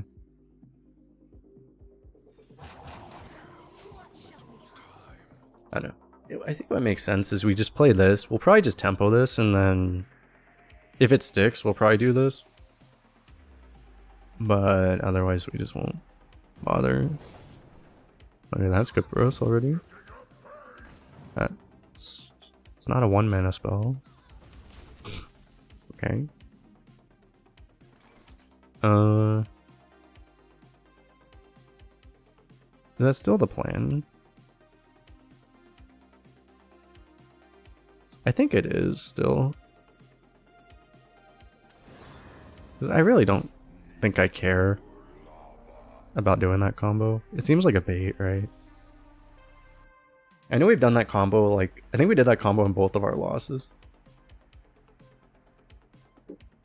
It's like nice, but like you're only really getting like an extra holy spell, and like those aren't even, they're not even always that good. We have like better things to do. Oh, that's a disaster. Oh my god. Well, on the bright side, we have an opportunity to forge now.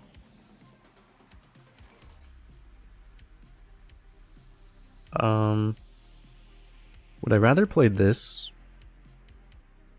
Because I kind of want to hero power, right? I think I want to hero power. Do I just play this instead of this then?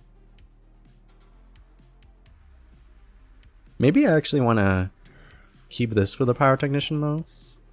I think that's reasonable. Let's use the forge then.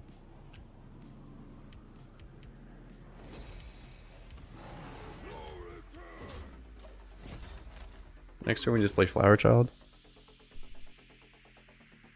If you do this, then you'll have the spell sword active immediately. But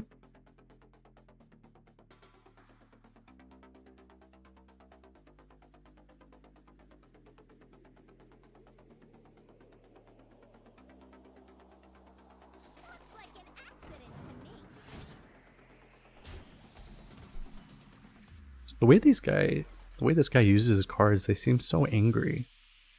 Did anyone else get that vibe? Nice.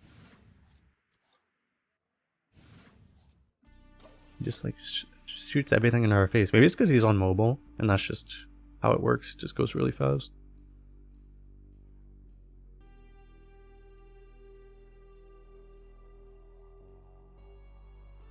He's not putting enough pressure. Yeah, it's like, I mean, he's trying. He's spending his cards really aggressively. It's just his cards are not very good. I mean, he's going balls to the wall, right?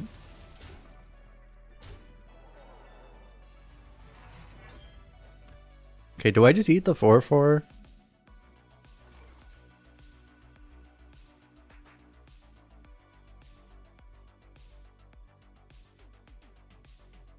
It's a little greedy to leave this board. Just, I mean, I have healing already. I could just play slow.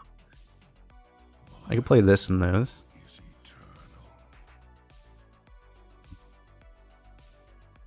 I feel like I can do that. I think I can do pretty much anything I want, to be honest. I mean, anything that's not like needlessly greedy.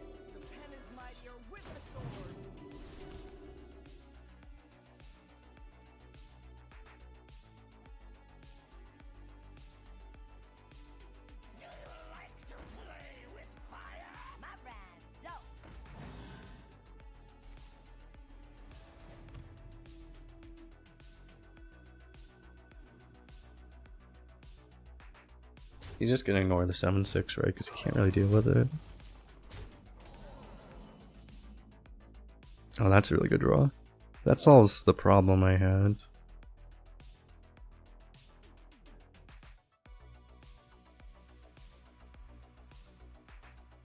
So I just kill everything, right? I can be very persuasive. Kill everything that's convenient.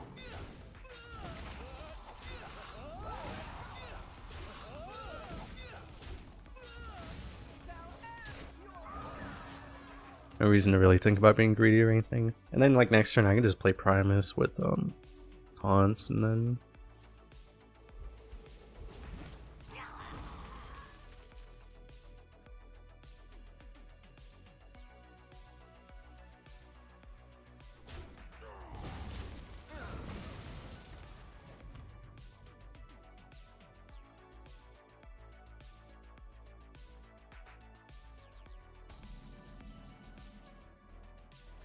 I mean, honestly, I could go with like Pyrotechnician too. I can really pop off with this. I could even reduce the cost of spells, but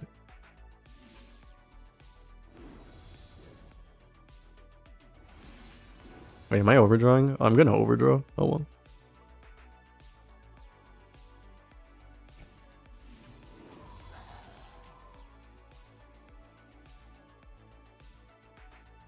Do I want to discover a Druid minion? Let's just see what else is in his deck. Oh, we killed his Mechanome guide. That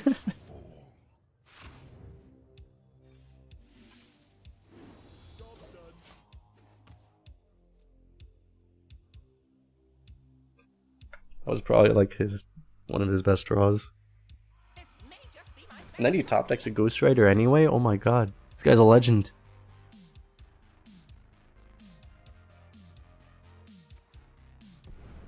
Okay, good thing I didn't play my Titan, chat.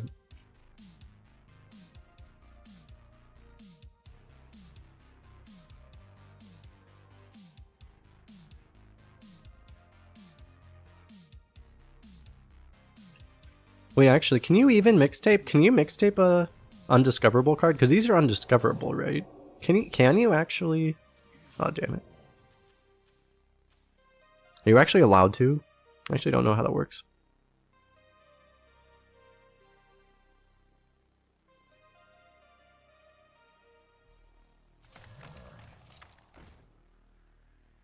Should I just play this?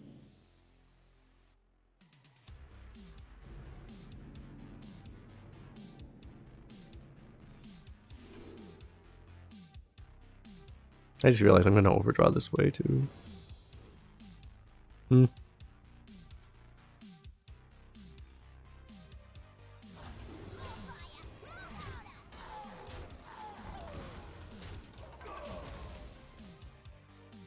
I mean, I can make double Ragnaros next turn. That's pretty good.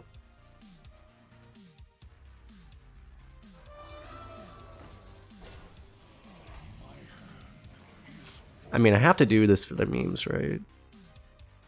It's gonna kill my guys anyway, though. I want to eat it, though. I want to eat it, chat. There's no way you're supposed to. I should just triple trade, honestly. Is eternal.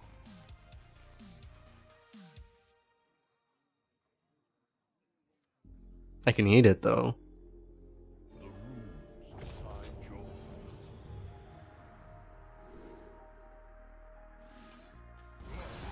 Remnants of life. I mean, those are both insane.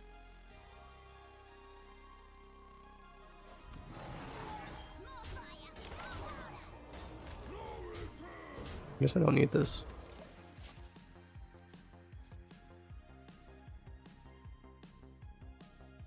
I can theoretically generate infinite altar fire. That is true.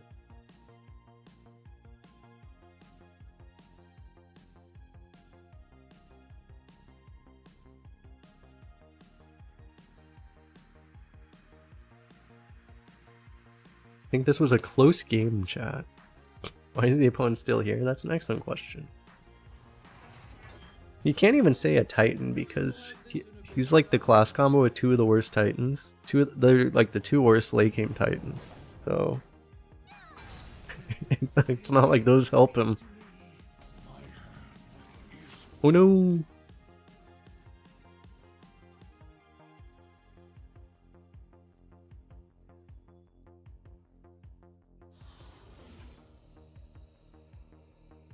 I probably should have shot that into here. I don't know. What am I doing with this? Mark of the bitter. More damage?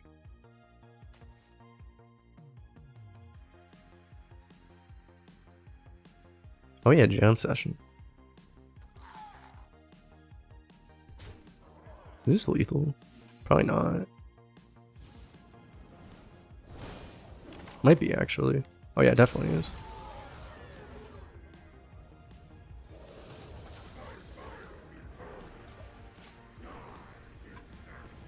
Okay. Look at this chat. We won without a Titan. You don't see a Titan on the board. We just have Ragnaros. We won with a 2014 card, actually. It's like a 2013 card. Ragnaros still the best card ever. To be fair, we totally would have won without. The Primus was completely unneeded, but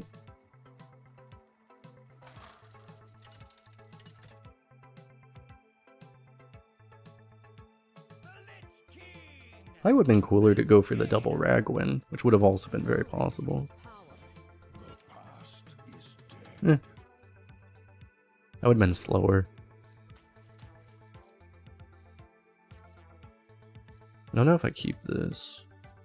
He's a mage hunter. Yeah, sure.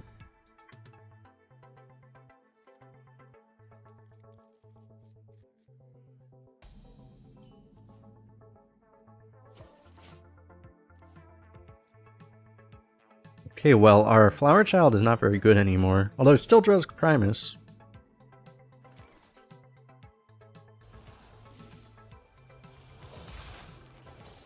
So it is still kind of good.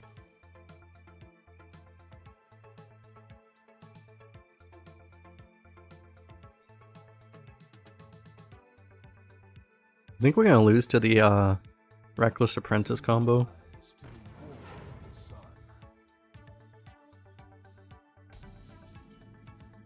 Oh my god, the best draw in the world.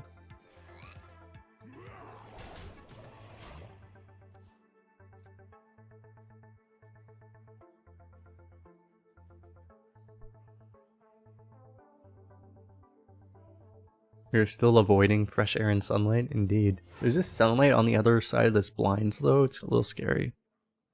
Oh.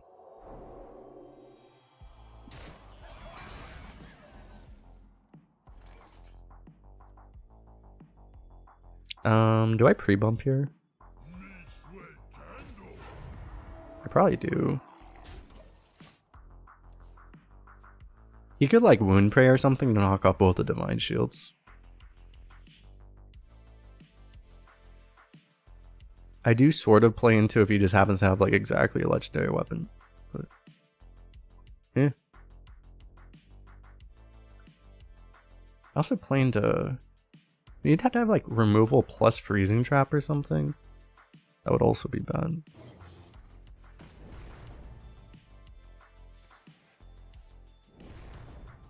I mean, that's fine. Oh my god. I forgot he's a mage. Oh, okay. We're just gonna keep top decking every turn. I think I like that.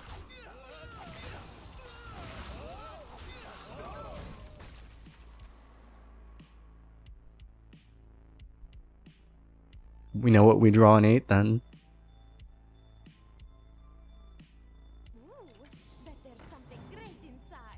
Quick Draw isn't supposed to be out yet. But didn't you see my YouTube short where like anomalies weren't supposed to be out yet, and yet there was a frog way over here on this part of the board. So, you know, this is where you come for the early access content. No.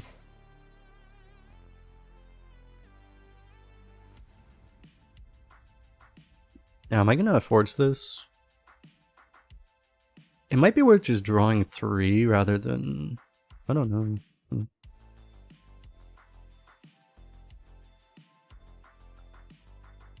He's thinking about whether he pops the Divine Shield or the 1/1. If he pops the 1/1, I definitely want to just forge Hero Power. Because that lets me Hero Power. He just... What? Okay, well that wasn't what I was expecting.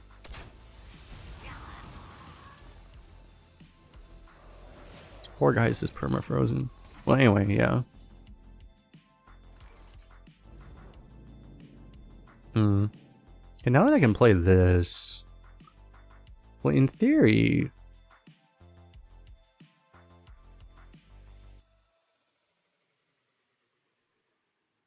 I could steal Hero Power, but it's probably worth forging. And then just playing the Dreamway Guardians.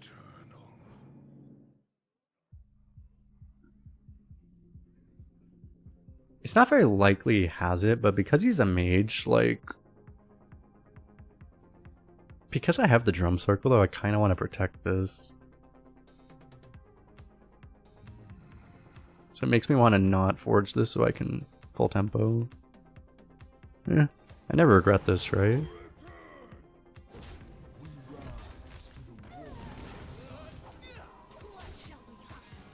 Surely. Could be counterspell.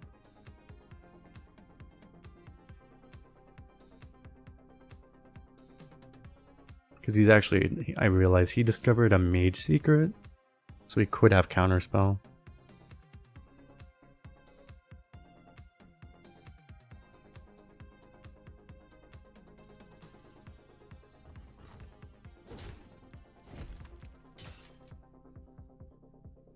I'm still gonna go for it, right?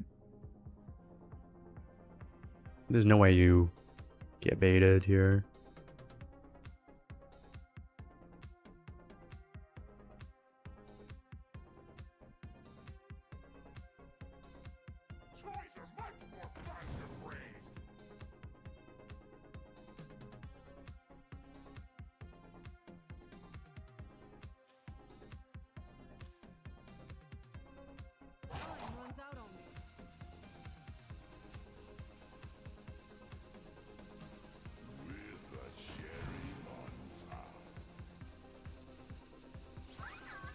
Okay, he's not even playing the secret. He's going wide. So we definitely just play this, right?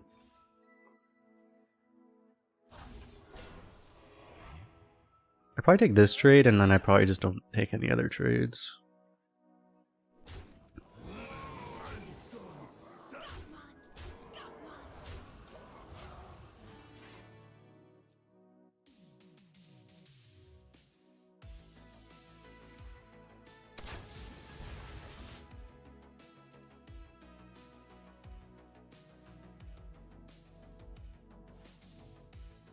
Oh, this game is over.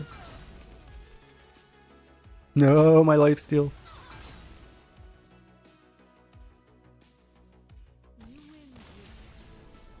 Doesn't even have enough damage to take lethal off the board.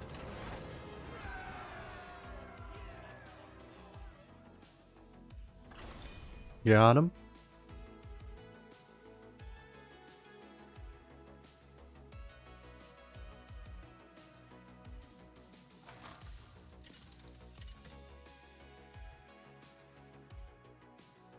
The Lich King versus Rexa. Let the hunt begin. You will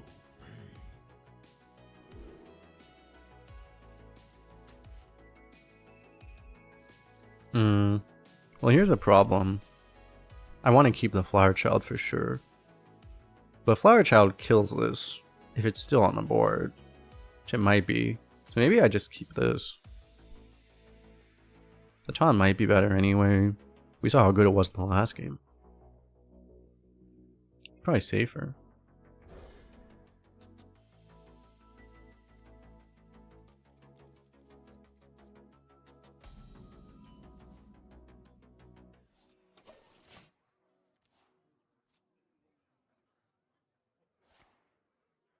Oh dear.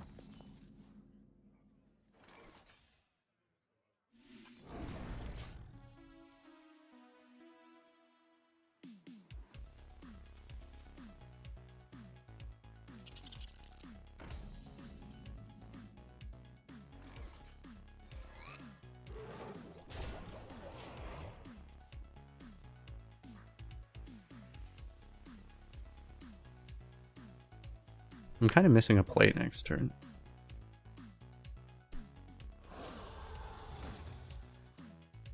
Well, I have a play now, because Hero Power is now a play.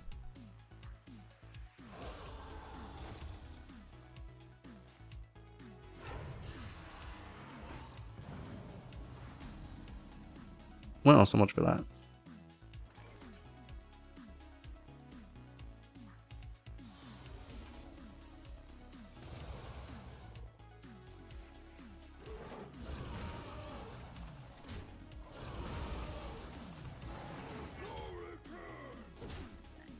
You could definitely argue maybe it was better not to Hero Power and just to play this, because I could have just traded here. That may have been better, but... So I just realized I drew this again. At least this way I'm not taking the 2-1 to the face. Multiple times. We all exist in harmony.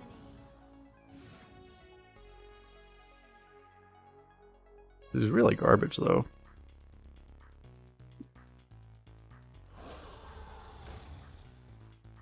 Stone fur, so soft. I think I'm dying.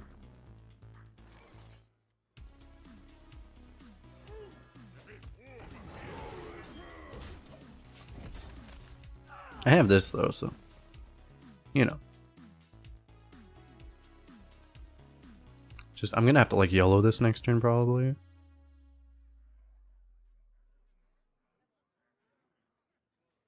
Hopefully we just top deck like Disposal Ball or Possessive Fire again. Again.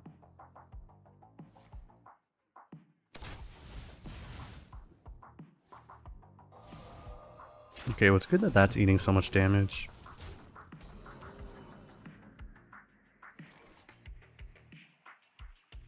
Which one do I do first? I guess I just do this in Hero Power, right?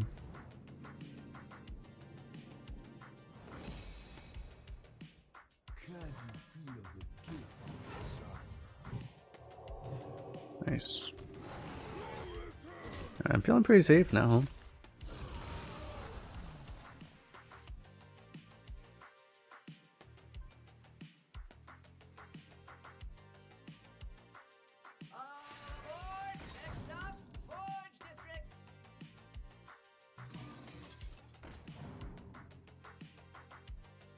Man, this guy's pulling off all the combos in the world.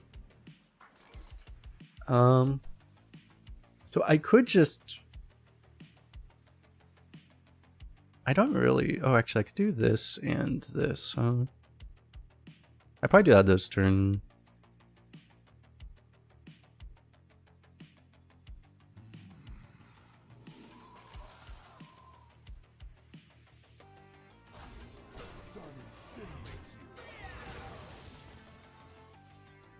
It seems worth, like, trying to wait with this, typically.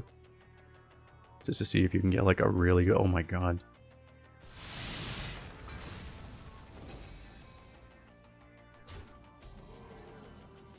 Okay, well. Now I don't have a choice, really.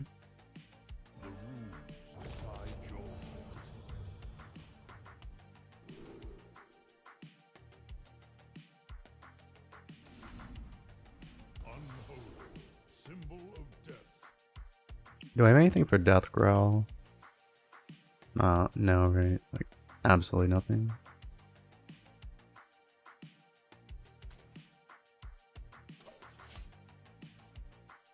If I could have waited one more turn, like I could have reborn this just to make it like slightly more likely it can't die. But it might just get hexed anyway, so... Okay, he's discovering Hunter spells though, that can't really get him anything.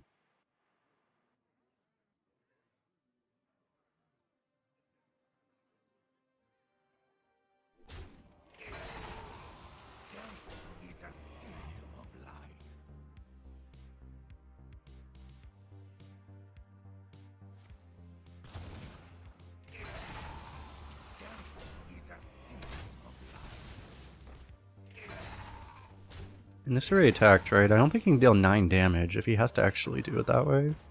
Yeah, it's gonna stick, so...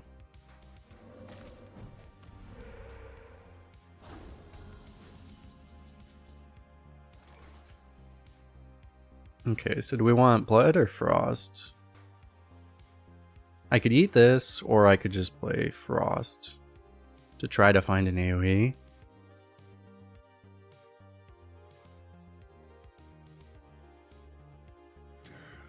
I probably want to give this health anyway, since it looked like he needed to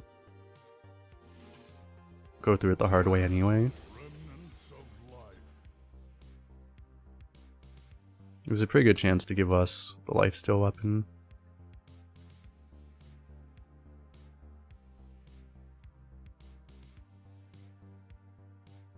I can try now. I might as well... Dude, honestly, do I do this for... Probably don't need to. I want to reborn this. I think I do this like next turn, right? I'll get 2 random nature spells, I guess. That's good to have.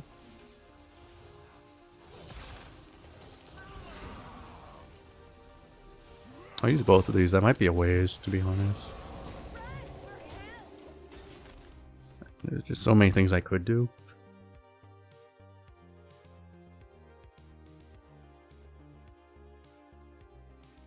Especially if I had this in hand, I probably would have Hero Powered instead of used the second Plague Strike.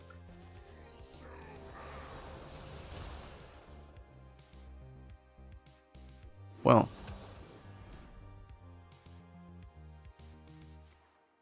As long as I can kill that, I get it back.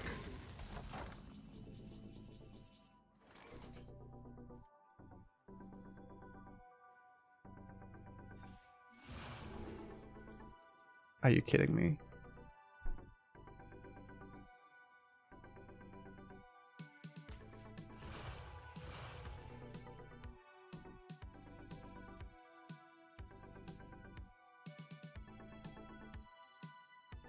I guess I lose.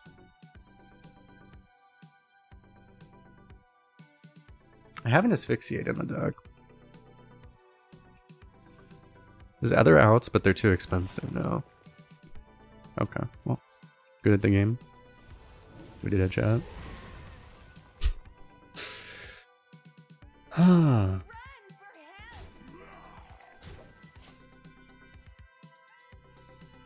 Because I needed to discover first to... If we got the bigger weapons, you had to have the mana to play them. It's pretty unlikely to miss.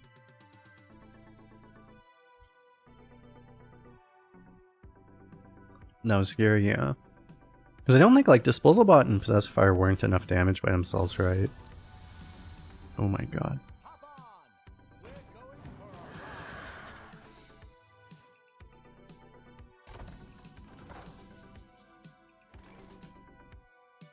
Ooh, I can reborn this.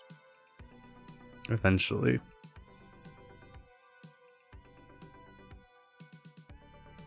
I just go like Ripper Cultivation, I guess, right?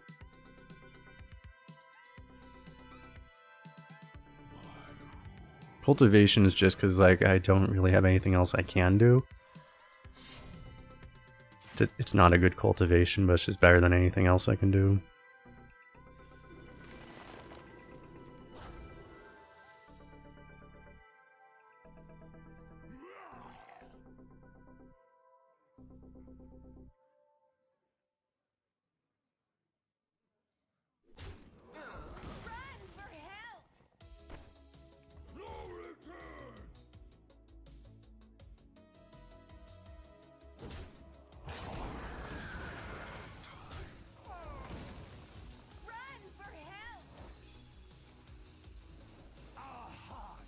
Oh, are you kidding me?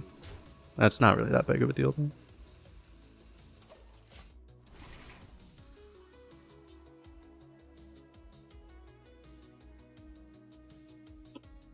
Do not fear. Corruption contained.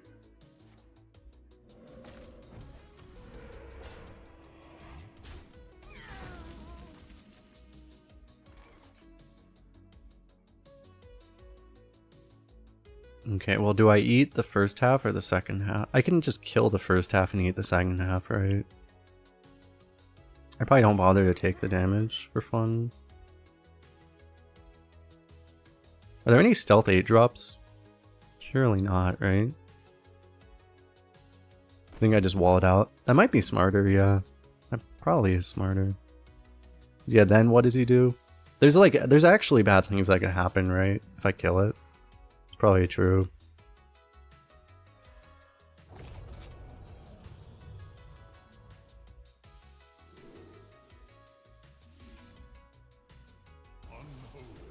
Symbol of death.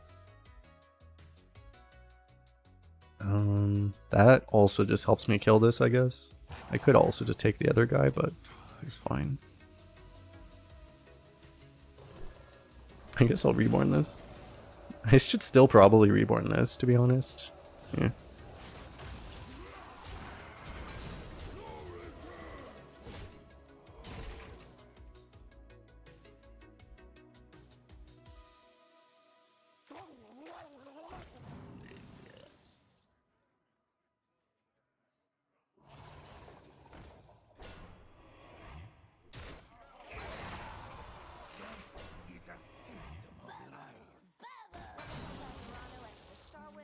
Evolving the taunt, an interesting strategy to stay alive. I mean, he could have evolved this into Tyrion or something.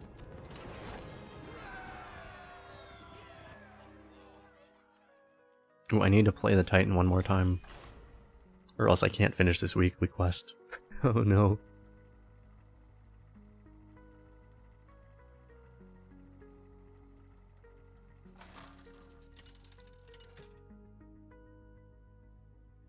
When does that set come out? You're asking about the new set? It's like November 14th, I think. You asked for it. The past is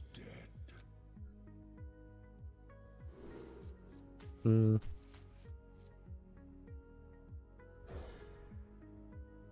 I'll keep Pixie, I guess. You could even toss it, but I mean, it's a mage priest, that's kind of a problem.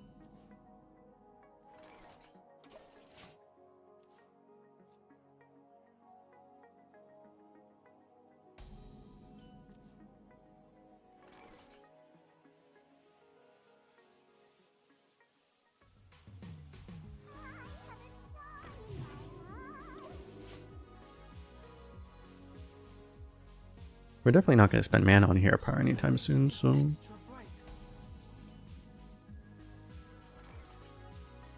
Okay.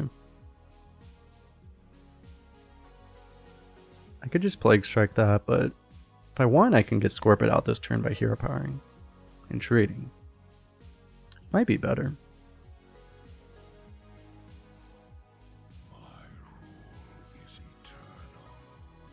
The one issue is that we're not getting a cleaner Plague Strike, but I mean, having the Scorpid down is just so good, I think.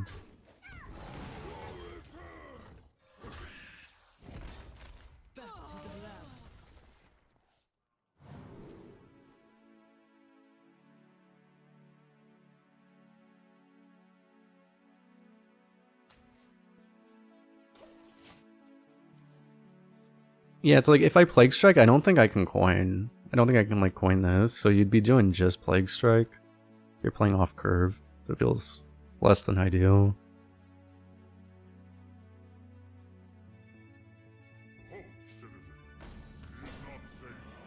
Okay. I could be really annoying and I could go Obliterate Mosh Pit here. Wait, I can't Mosh Pit, never mind.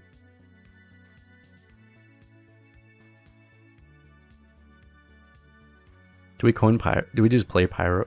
I really don't want to do that because I need the resources. I don't want to do that.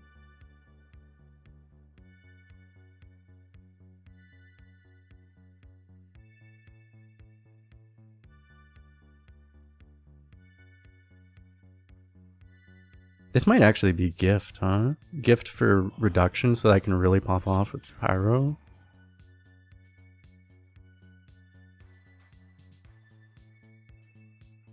I think I do it. Because I'm going to get a bunch of other spells because of this.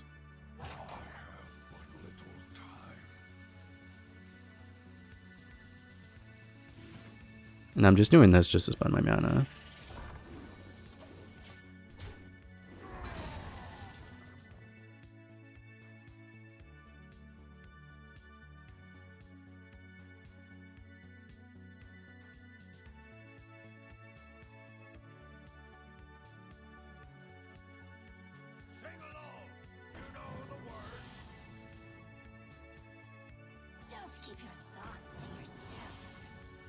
Gonna have like multiple copies of my Titan.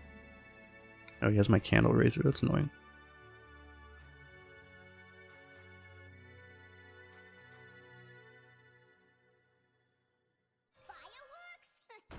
So we'll save the Obliterate, we'll use everything else. Ooh, Pyroblast. Too bad I don't have one extra corpse.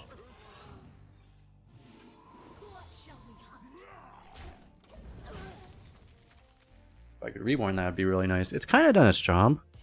Give us, this is effectively infinite value, infinite clear, infinite reach. We kind of got, with 3 fire spells, everything we need.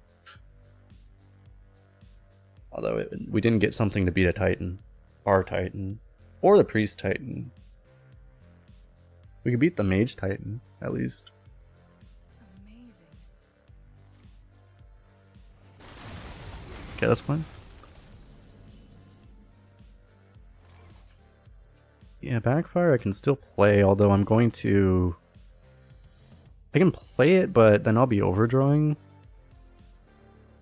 Which might not be ideal. I could also reborn this and play Candle Raiser with Hero Power. Or I don't have Hero Power, I Forge. It's probably better, right? The one upside of drawing is that, you know, we can try to find the Primus or Flower Child or something. But I probably want to play this. Also, this is a reborn target too.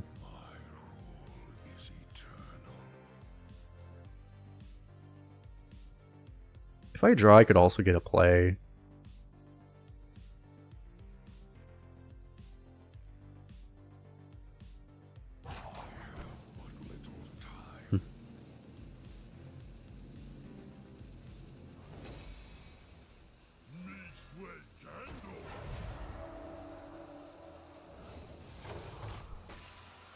Oh no, that's an interesting turn.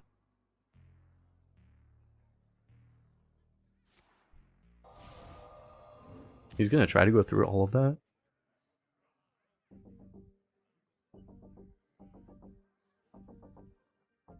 Got Void Scriptured into Trial by Fire? Oh, just wait until people just start chaining like giant tumbleweeds next meta.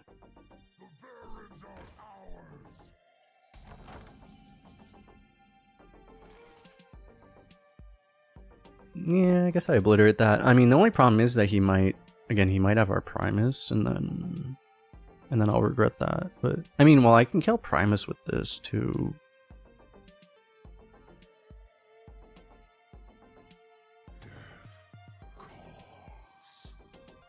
I mean, so I should be fine, right, in theory.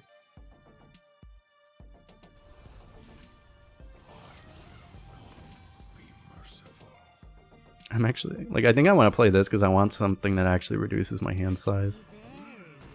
It's just the most expensive card. It's the only way I can actually do that. It also sets up Cultivation, in theory. Now he plays our Primus. Primus, at least in theory, isn't that good against us right now. In theory. Okay, he doesn't have our Primus. That was what he stole from us.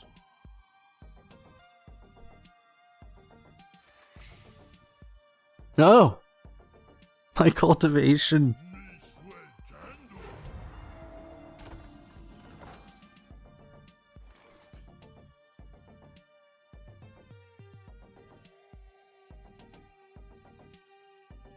So what, this is 4, this is 4.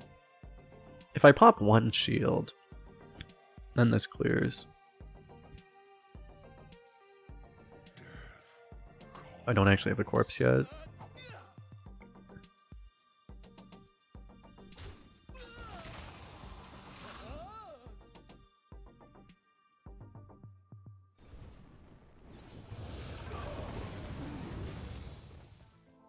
Wildfire, beautiful.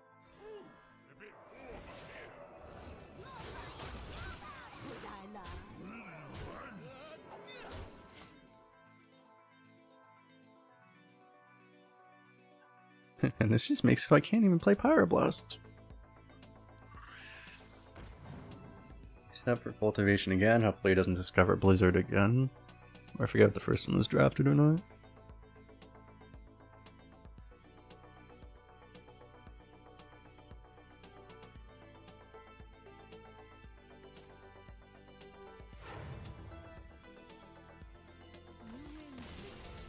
Okay. We have done it.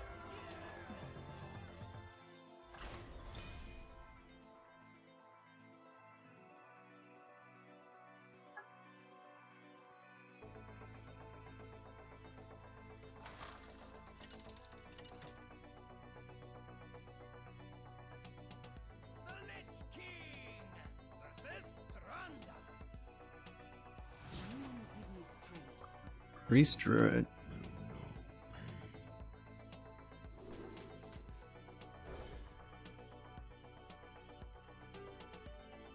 Okay, we are now doing everything in our power to try to draw Primus. That is all that matters. I even have the weekly quest. I need to at least play the Primus before I lose.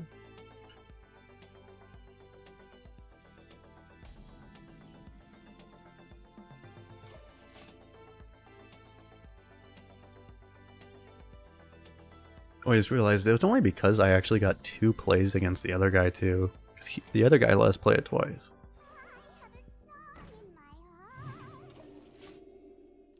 Can we get the Lightweaver memes this time? We just need to take damage and then get Dreamway Guardians to stick.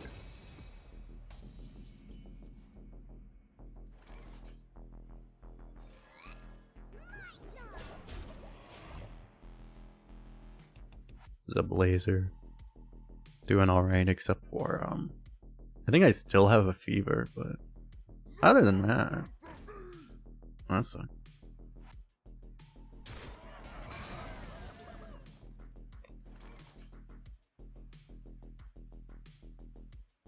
Do I just go 3-1? Just take the trade? I can Plague Strike, but then, like, I still have nothing else I can do. Well, I can go 2-2, I guess.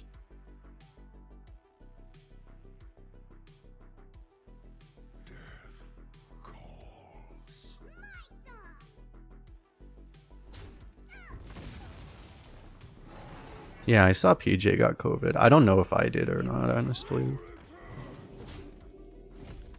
One thing I realized when I got sick was that I probably was supposed to move my health insurance because I had moved states and I didn't do that yet, which I did now, but until the end of the month I am effectively uninsured.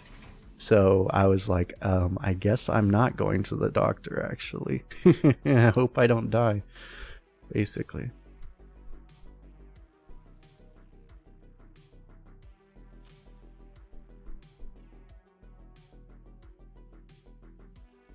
My remedies are all natural.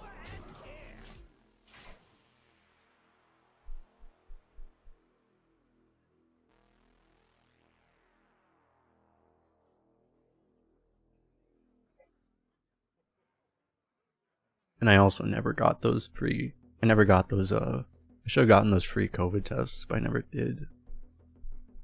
I should have done that. No. At least he's not ramping this. But the fact that he's not swinging, like he didn't swing that, means he's planning on like using this for having this for a very long time.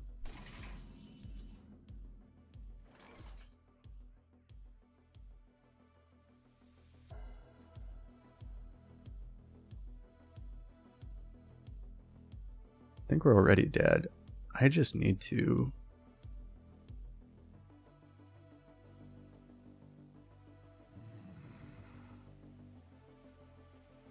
trade this off.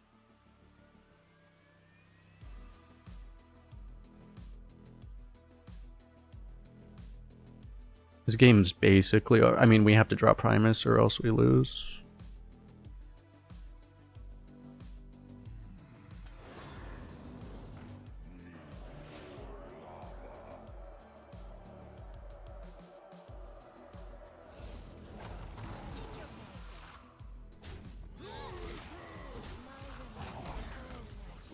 This doesn't really do much other than make him start using the weapon. I mean, I guess it gives us something, right?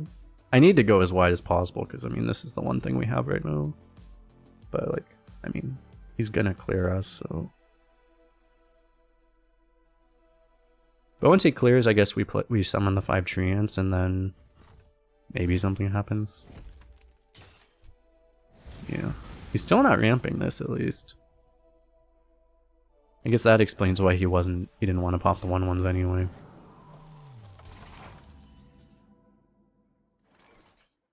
Oh, that's a card.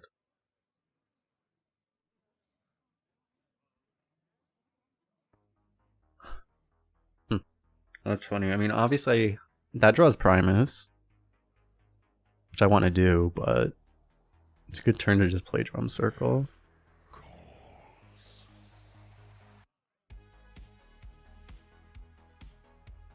It might be more important to just get the Primus, honestly.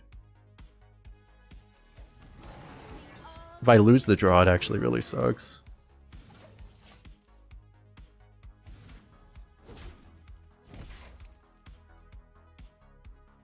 If we draw either of those naturally, then it's really bad. Because you do the Drum Circle and he has another Holy Nova, we're probably just dead then.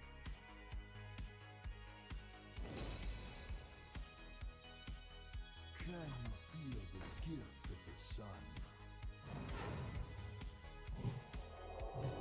Just really, the one thing that's been like a big deal in a lot of our losses with this deck. I mean, we only this is our only loss today if we lose. But like, the one thing that really sucks is not having AoE with Primus, because we have just any AoE at all. It makes it so much more consistent.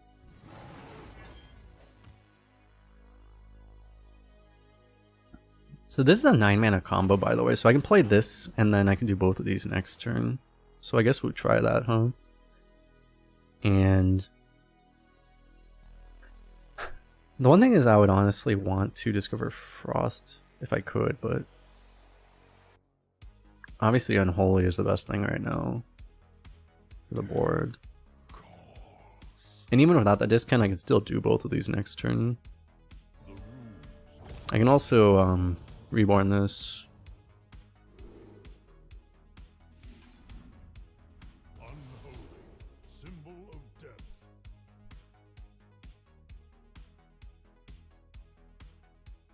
That's tempting, but I'm probably supposed to take Tomb Guardians, right? Swarm Guard's a little too expensive for this, unfortunately. I mean, if they stick anyway. Like, I can't actually combo these. Really, right? I mean, I could combo both of these, but then they still get killed by stuff. I'd probably still do that.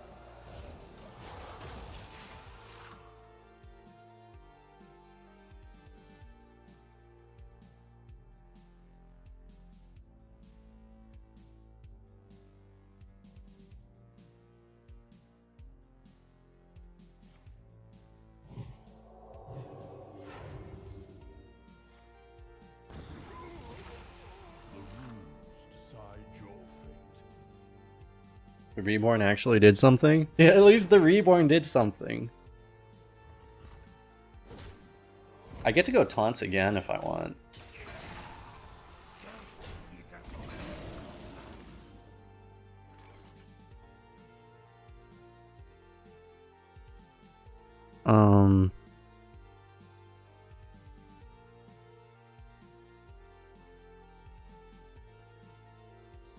Do I go? I can go Drum Circle Cultivation. Is that the play? Yeah, taunts again. Seems pretty good, yeah. Let's start with that. I think we're gonna do that for sure. The one thing is, if I discount spells, can I do anything crazy? Not really. If I took the anti-magic shell, I could have, but yeah. Oh yeah, actually I don't need to... That's a good point. Because of this, I don't actually need to do the other thing. Anyway, let's just, I wish I had that earlier. I still probably take this for this, right?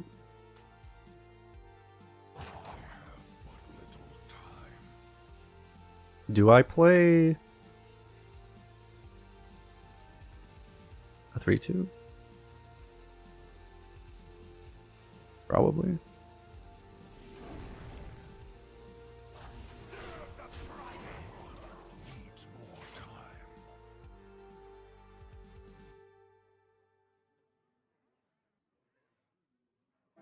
It exposes this guy, but yeah. I need to, right? Because I need to be able to have as much damage as possible for this Primus, which he's going to use to, I guess, kill this, right? Maybe I should have done the math on the breakpoint. Because maybe I won't have lethal because I didn't take this damage here.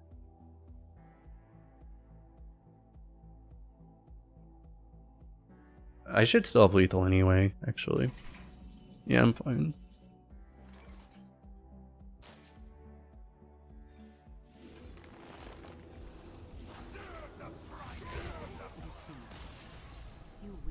Got him.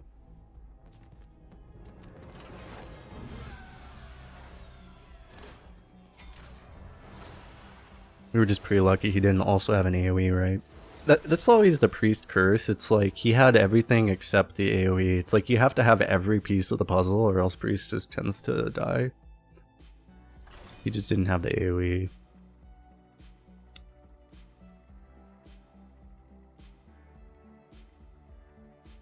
You know, he had the copy, he had the value, he had the he had A removal, A hard removal, right?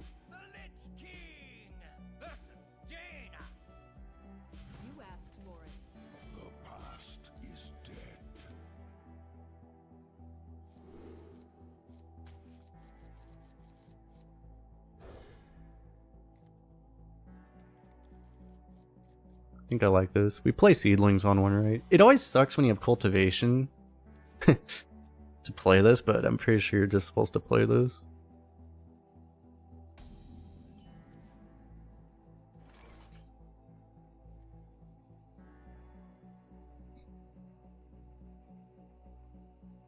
I mean, I don't have to. It's just, if they also get a Divine Shield to stick, it's really worth it.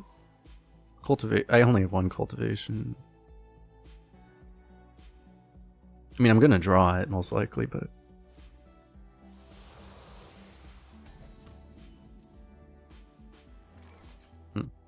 Okay. I guess I'll go for that now.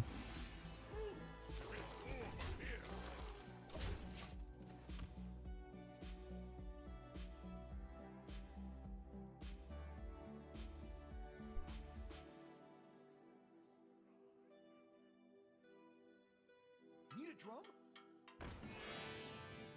No! Oh, really? Yeah. Okay.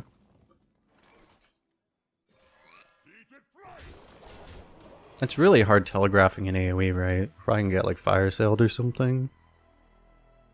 Because otherwise, why would you do that?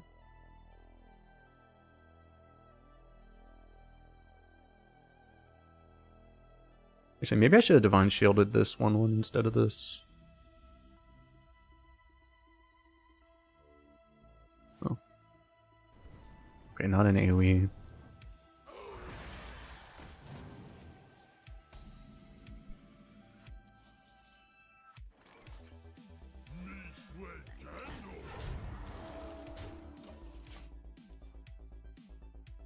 And I might not Flower Child this turn.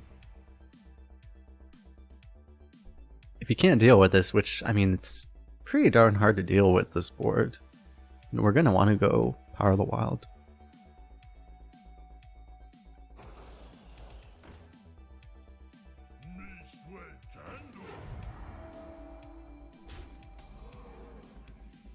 You know, actually the Power Wall's not even that good anymore.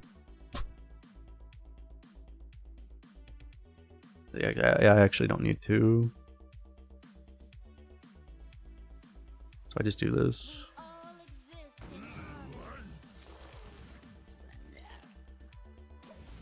We've acquired the win card. I mean, multiple win cards. Drum Circle is insane here too.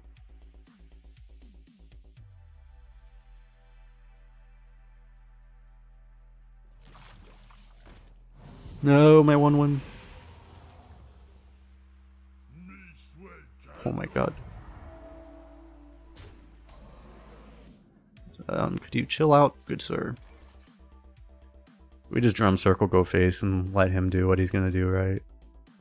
I don't see what else we can really do, to be honest. I mean, there's things we can do, but like, nothing's gonna beat this, I don't think. Right, I mean, what's my other play? I don't really have another play. Yeah, it'd be like Pyro Power the Wild, right? But that just seems... that just seems worse. By a lot.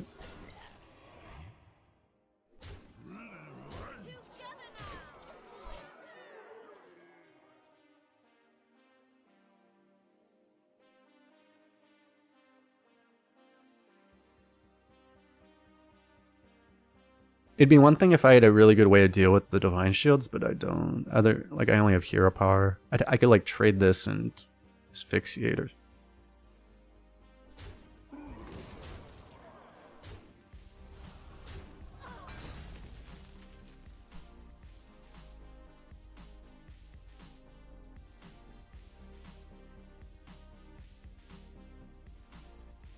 He plays a big taunt. He has that 4/6.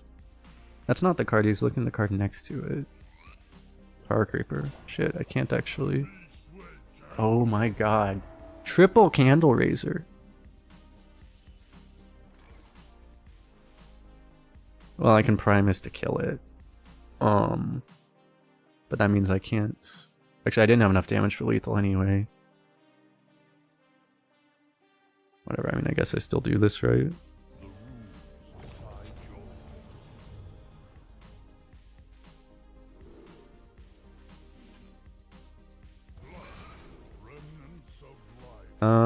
This is just better, right?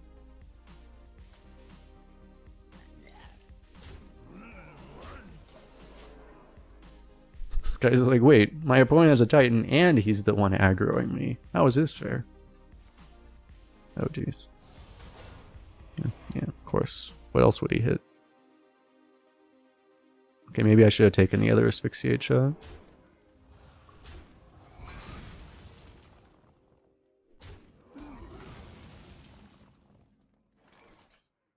should have played around exactly that.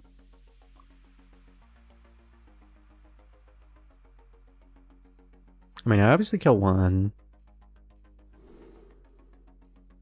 Do I want to do this?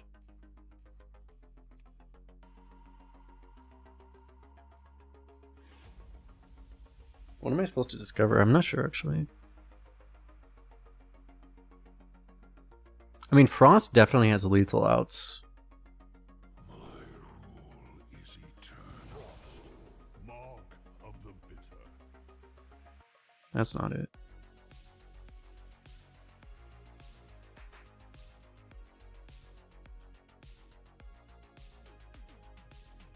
Obliterate from Scorpid. Yeah, that's an option too. No.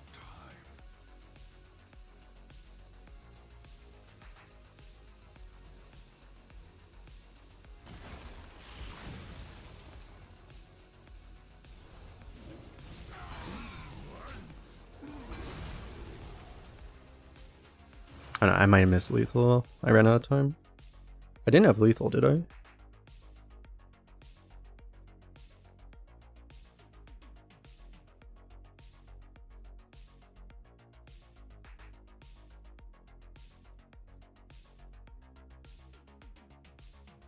You're getting a life insurance policy on me right now. Nice. Good idea.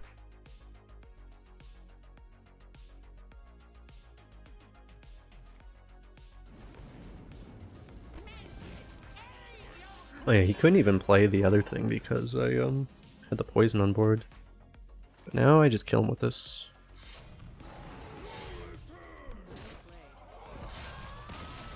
Wasn't down with the ship lethal.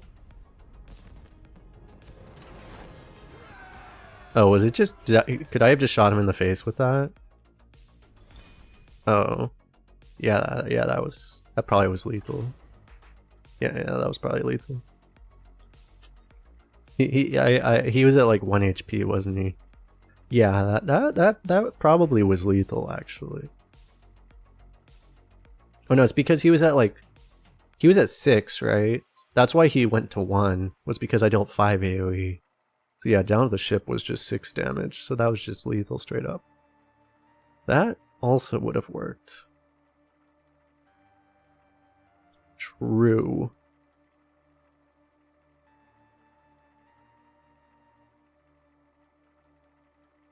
When are we getting another scumbag priest? Don't know.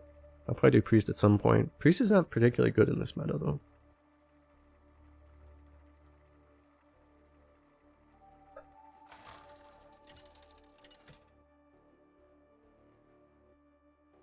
Maybe I can get like a Death Knight priest or something. Just you don't really want a first pick priest. You don't really want a second pick priest either. It's kind of the problem.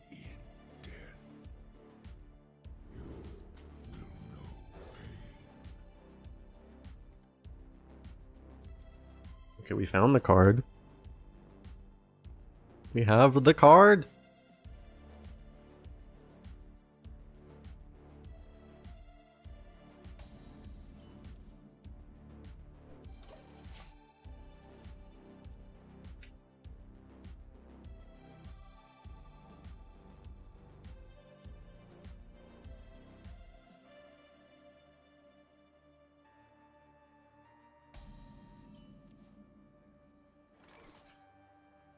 Am I supposed to just play this?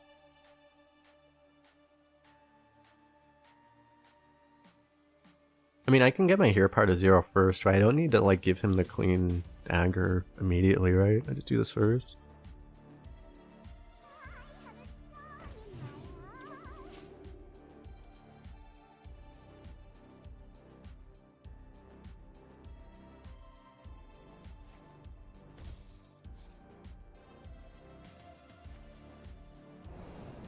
Oh my god, Vendetta. My remedies are all natural. Vendetta in dual class.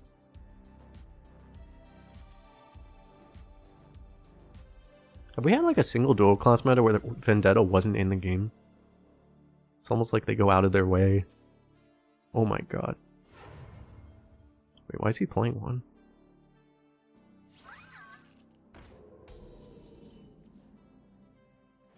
Okay, I think we have a problem. Well, Take your medicine. he might get baited. He doesn't know, chat. Surely he doesn't know.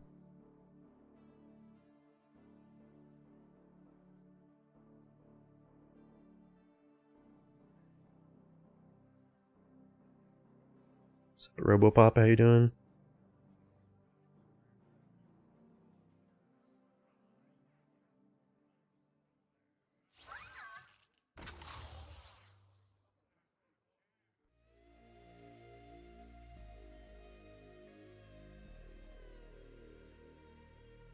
This realm of death is filled with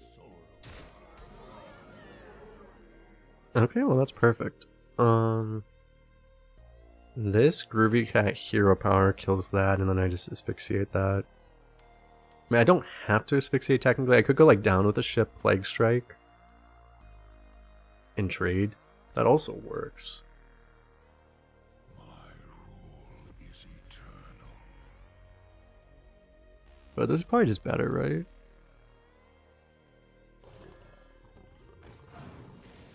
It's good enough as an asphyxiate. Take your medicine.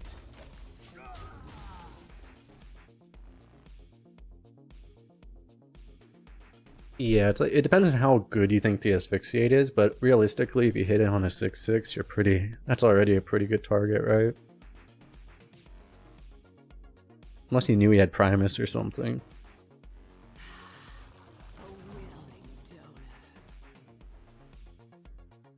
Or that. That's already a better target, technically, but.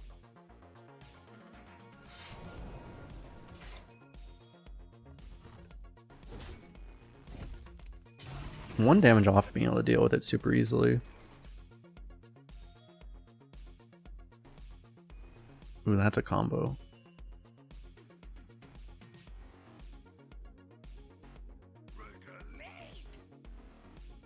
Operation set up this combo.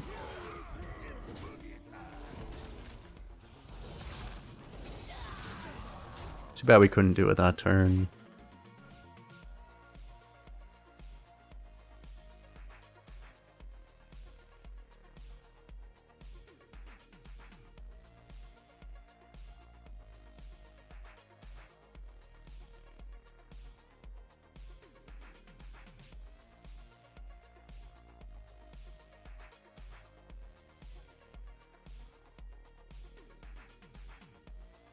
I need to make some shorts out of my arena clips. I could do that, but like they just don't get clips, like shorts on YouTube for Hearthstone stuff. Like they're just not. There's not a lot of incentive for us to make them, like Hearthstone people in general. They get okay views, but then like, you know, a short view is worth like a 1/100th out of a YouTube view. So it's like when you account for that, they're not really worth much. I do a couple for fun, but there's really like no incentive to do it. I should have waited to see if I got a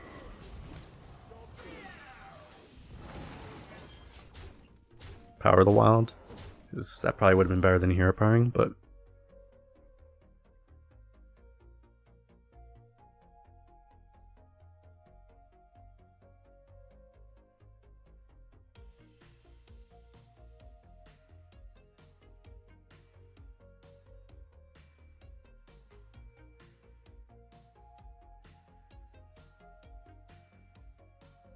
so I do have Primus down with the ship for 6 damage. Lethal potential.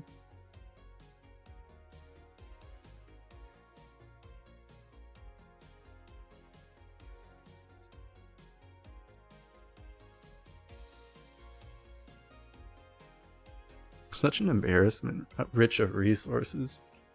In this game where we didn't really need it. It appears.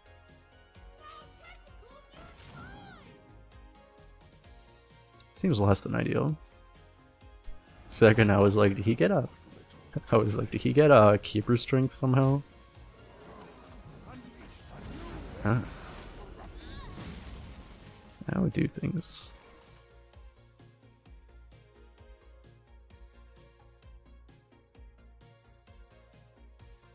I mean, I'm close to lethal. I could just lock in the hero power phase this turn if I wanted to. I think that's probably a reasonable thing to do. And then we have the lethal next turn.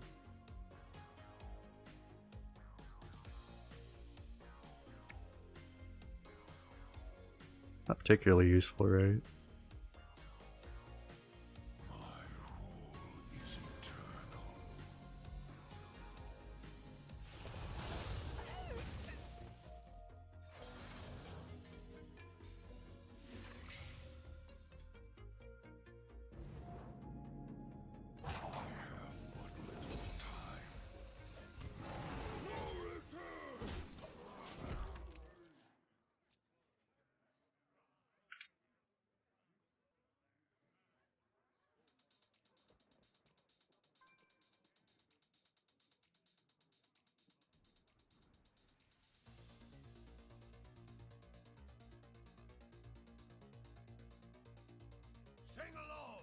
So like he has to heal and he has to like blow us out of board for him to really be in a good spot. Alright, we're good.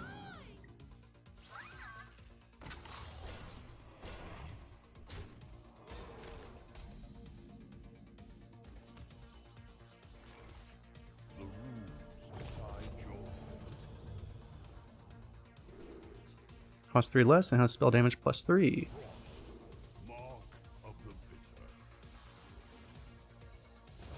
Pew! 0 mana fireball. The best kind of fireball.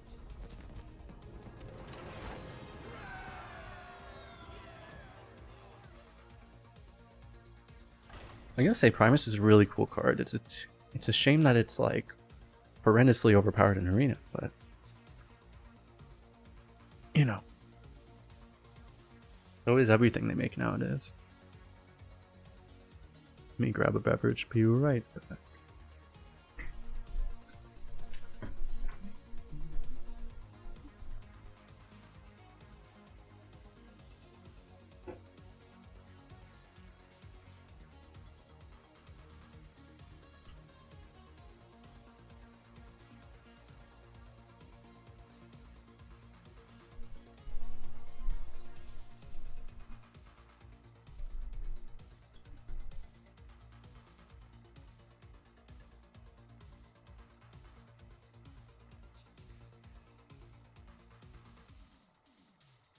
What are my thoughts on Excavate? Excavate seems cool. I mean, it seems like a cool keyword. I don't know how much I...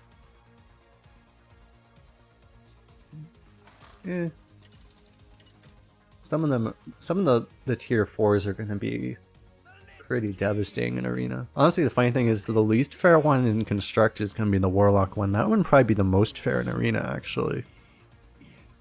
We have to see what the other ones are going to be. I mean, otherwise it seems like fine.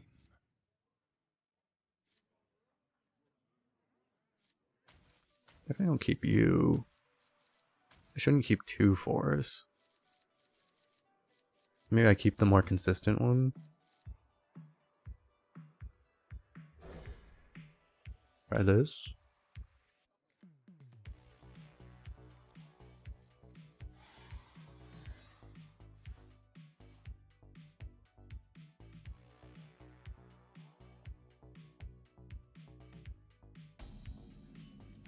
Dose was concerned about their power levels. Yeah, that might be a problem. Okay, so I can just coin past this and then it'll activate and that'd be nice.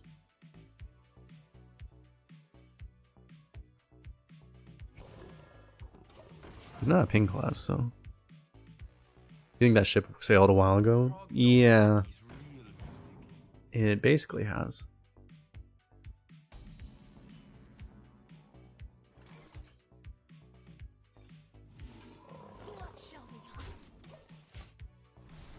I don't know, I mean, it depends on what the rotation is going to be, obviously, but like the game's going to be unrecognizable next patch, I think, as far as Arena is concerned. I think it's going to be like truly unrecognizable.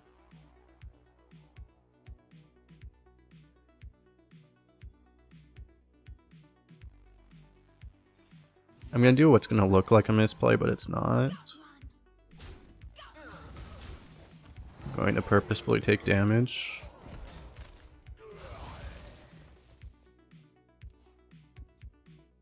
So they have the option to get a Druid spell. I mean, I'm probably still gonna play Cool Goal, but we'll see. If I really want to pull this off, I might need to like not attack with these next turn. So we'll see. It might be worth, I don't know, it's hard to play off curve here. I do like get like a 2-mana play and then I can do that. I can take damage again.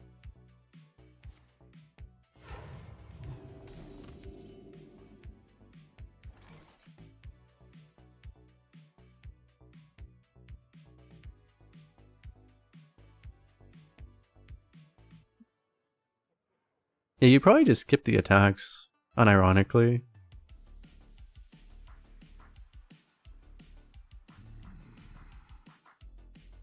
You could also just take the damage next turn too with Hero Power.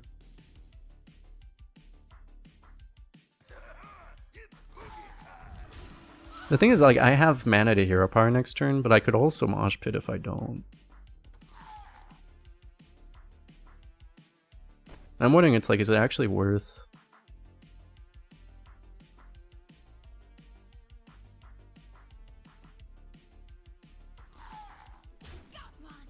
Yeah, I'll push the damage. So, if I don't, then I have the option to go Mosh Pit to, like, potentially reborn this again. That was kind of the problem, was I kind of figured they were going to get board wiped anyway. Oh.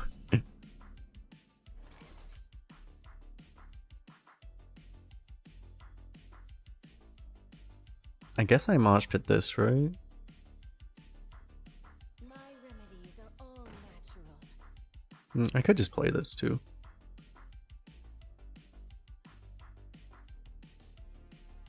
That would let me like cultivation next turn potentially. I guess I'll go for that. So I could try to like hold on for this combo, but just being ready to play this I think seems better.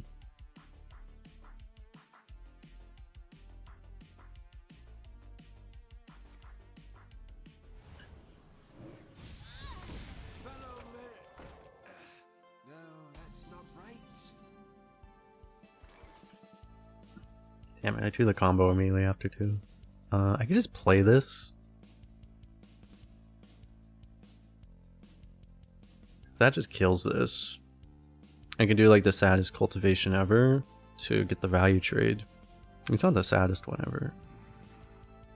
But I probably just play this, right?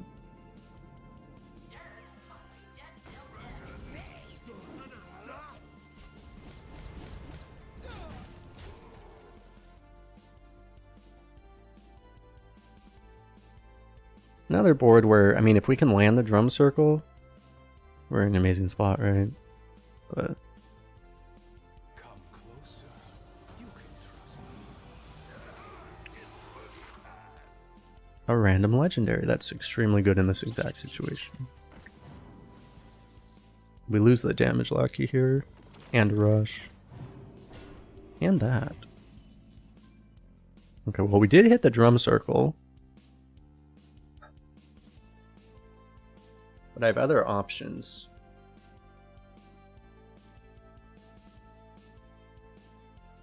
The drum circle is okay. But I can go Mosh Pit to Mosh Pit this. Flower Child to draw Primus. Probably better. If you do this, what? This is like a 5/5. 4/7, a 5/6. I mean, it's a really good board. It's just it is a really good board. We're not gonna get that Mosh Pit that way, and we're also not drawing Primus, so we're kind of prolonging the game a little bit too much, though. We all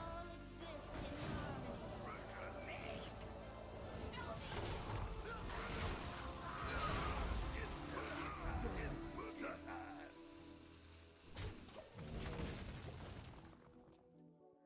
kind of need to kill the 1/1 to protect the ghoul.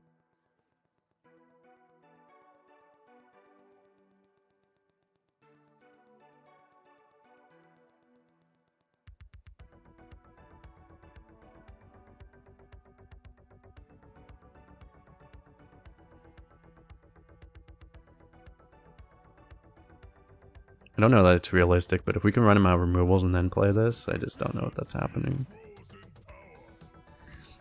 Holy shit, dude.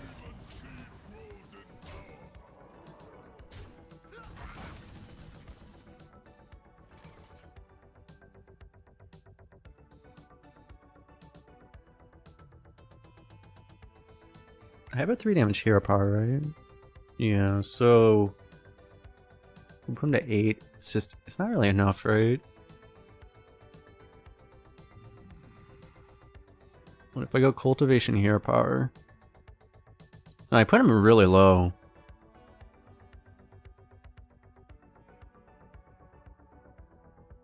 I guess I do that. YOLO it.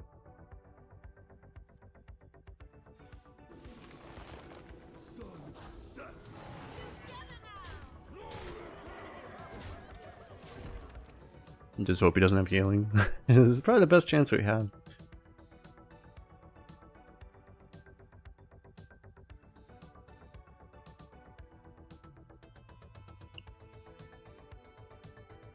Oh look, healing off the top. The best draw in his entire deck, probably.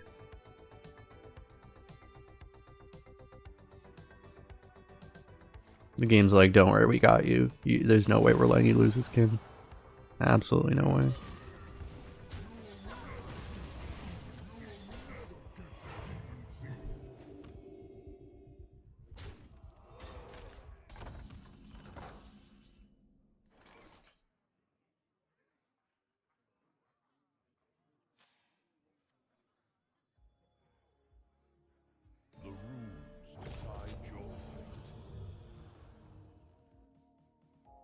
So the reborns are pretty good, but I probably need blood to get something better anyway, right? I also need to kill one of these.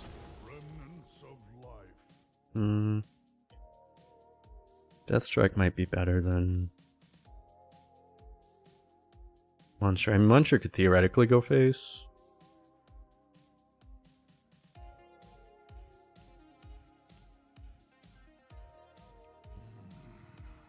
It would also be a reborn target, but realistically this should be better, right?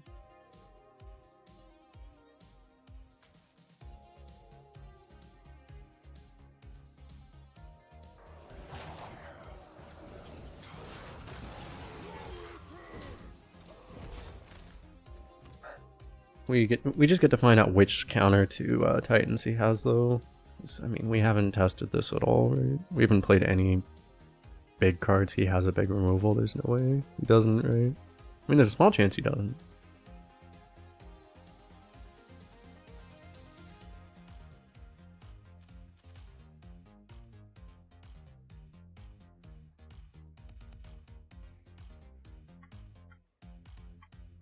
What runes are he, by the way? I haven't been paying attention.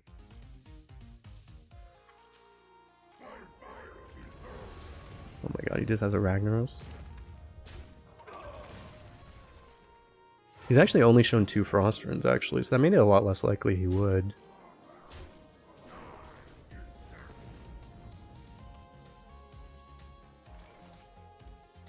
Okay, so the awkward thing here...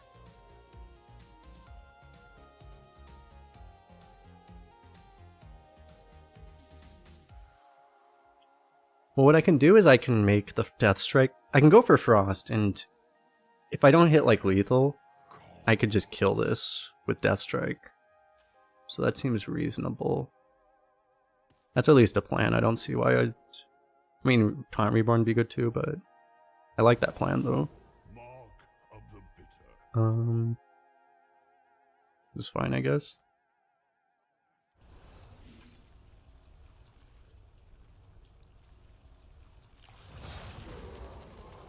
Wait, did I have lethal?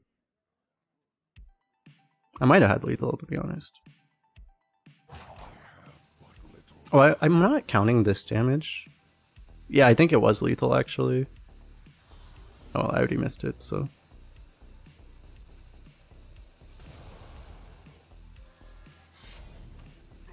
But yeah, it actually was lethal, you're right.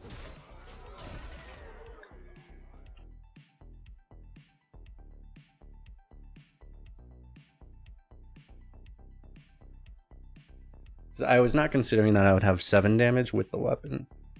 This definitely was not if not for that, but... Oh, I'm gonna lose Discourage now. Okay, I'm actually not gonna lose Discourage. Never punish.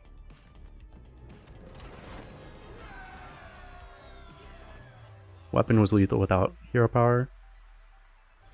Oh yeah, you could yeah, you fire the spell phased first and then you death strike the taunt and then you weapon. Yeah, that's true actually.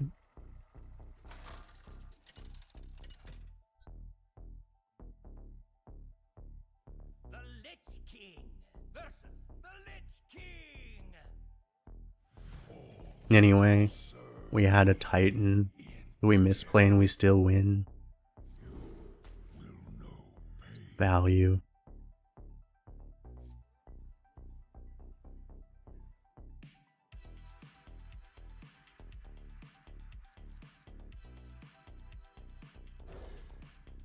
I think I tossed that. I need to find like another play, right? The game registers your misplays and deems you more worthy to draft a Titan on the next draft. True. We don't tell anyone that though. If people figure it out, they'll have more Titans than us.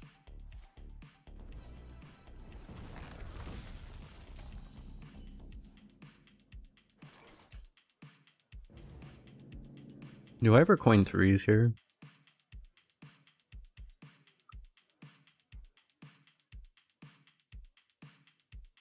It's pretty good to be honest.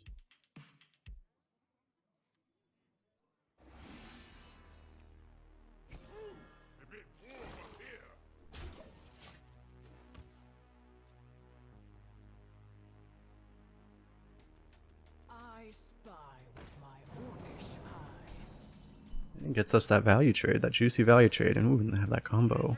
Although I'm not going to take any damage ever, so I probably can't do that, but... I also mispositioned, but we don't talk about that. Hey, I really want to protect my 1/1.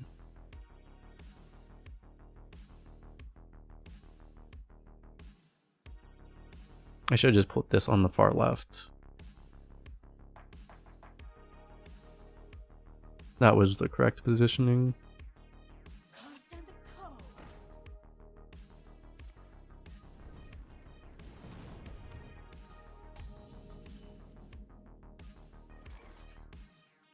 Well, I can just do this now.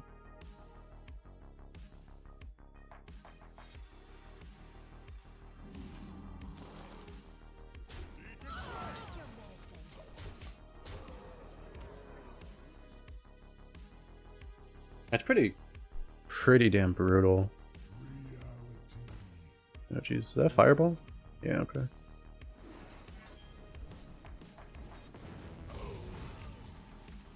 No, if only I could take damage.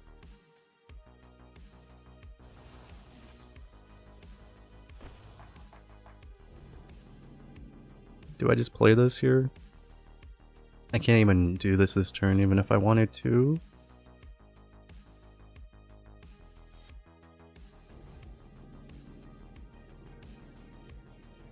Guess I do this. Either way, we're weak to fire sale and stuff, so... Of course.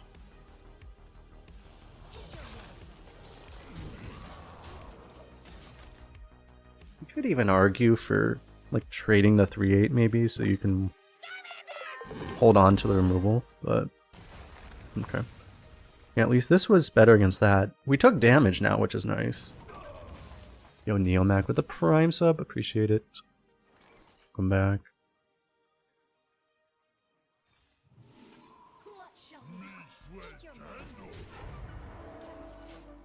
That's pretty hard to stop. Even if he has like an asphyxiate, it's a 50-50.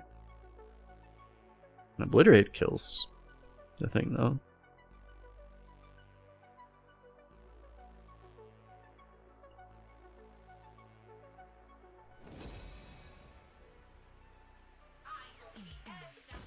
That's fine. Sucks that he's healing, but whatever. I get to take more damage this way. Actually. I heal him though, so I probably don't want to do that. It's weird, do I heal him? I heal him by trading the 3-2 anyway. Do I want to just look for a spell? I could push these and just see what druid spells I get first also.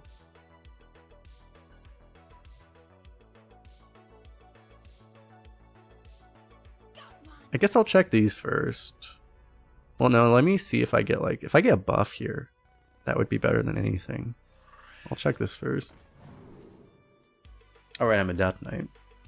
True. I mean, I could get a Power of the Wilds. I could play Cold Feet though.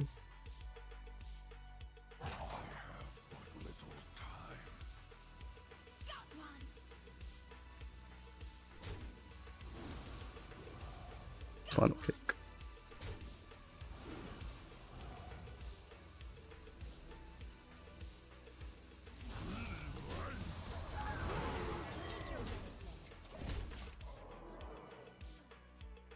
Yeah, I was hoping to get like at least one spell that did something.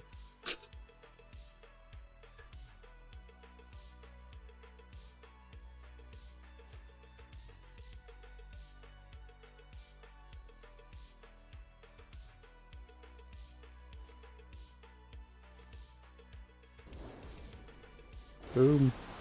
That's one.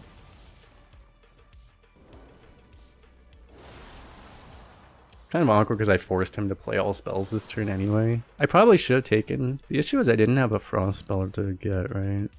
I mean, I still could have pulled Power of the Wild. Yeah, I don't know. This is just really awkward now. Oh, saved. Funnel cakes. That's not even a holy.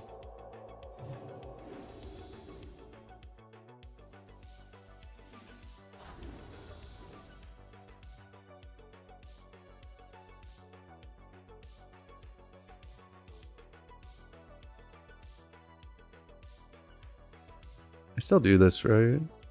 Like, I could buff this, but I'm assuming he's gonna kill it anyway somehow, to be honest.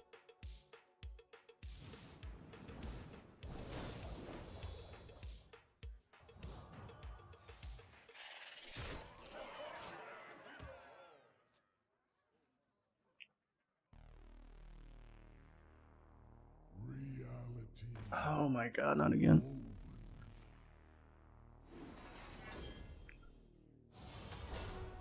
It's always like I'm playing the same game on repeat. But anyway, we probably have enough here, right? Kill one.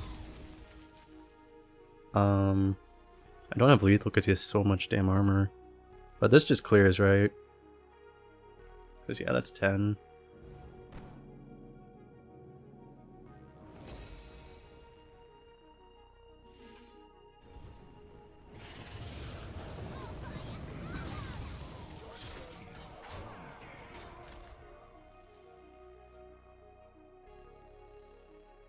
And now we have 6 damage in hand. We still have a 6/8. More random.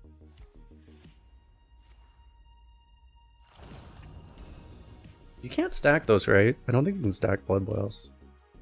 Oh wait, you can, right? Wait, can you? I don't remember. Yeah, you can, right? I think you can, actually.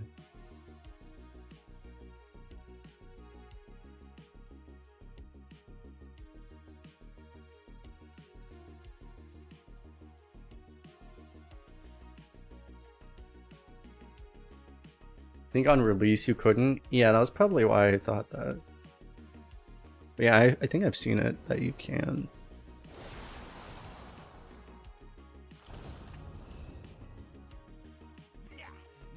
He's at 17 health and winning the board with a 1-drop.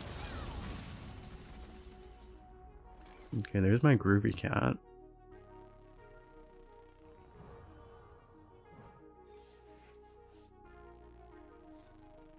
That's a good draw.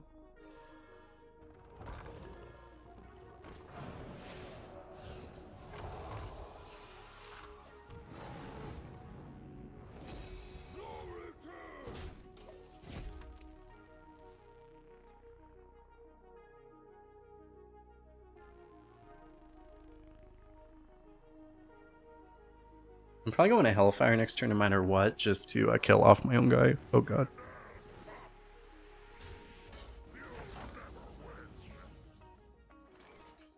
Okay, well that's fine. Okay, that's really good.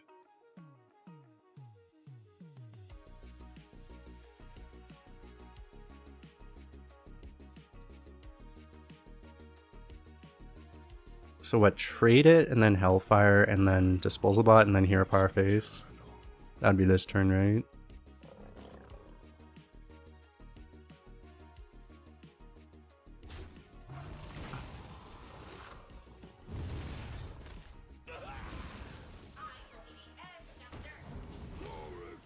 And then he's just gonna die, right? You have a lot of inevitability now.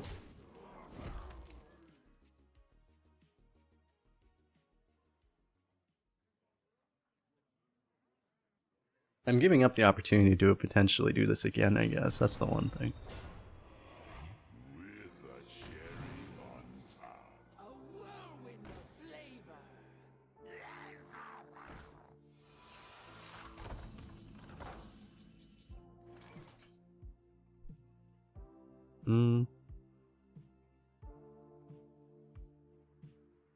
I could fire sale this turn, but I don't really need to, right? I just, like, hero power. Down with the ship. I'm gonna trade last just to make sure I don't accidentally draw one of those. Oh wait, then I lose the discount though. I think I do it anyway though. I think I still trade last even though, because like drawing one of those would be really bad.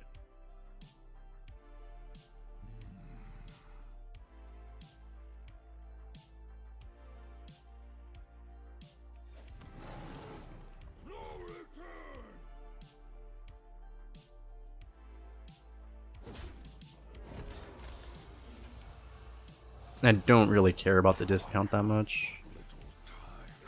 I really just care that I draw those.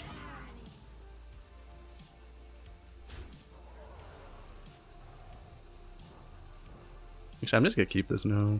I might want it.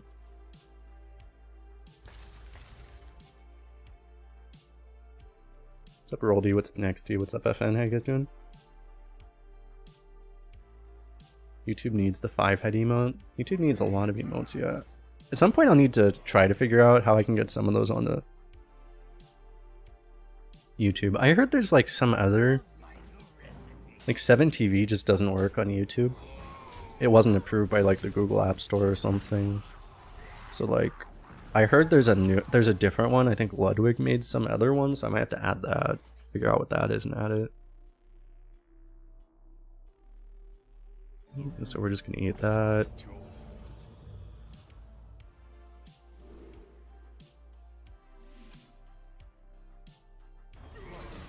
Remnants of life. I mean, I want the damage obviously, but maybe I should take the asphyxiate just to be like safe. I mean, I already have a lot of damage.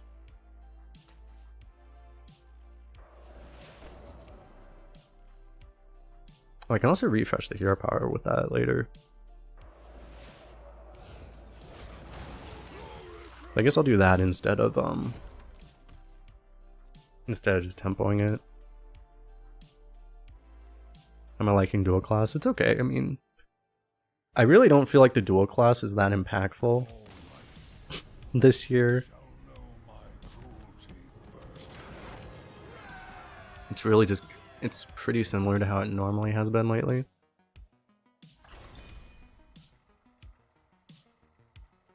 Because, like, you already had so much ability to generate from other classes that, like, you know, back when dual class was newer, really until, like, the last year, like, it used to be super unique to play cards from other classes, right? But that's been so normalized by just all the random generation that exists now. So it's like, it just all feels the same. But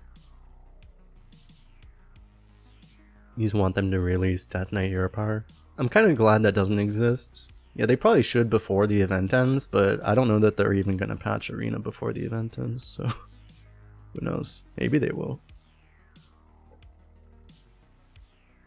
Because I know Blizzard knows it's a thing, but like, they haven't shown any indication of doing anything about it.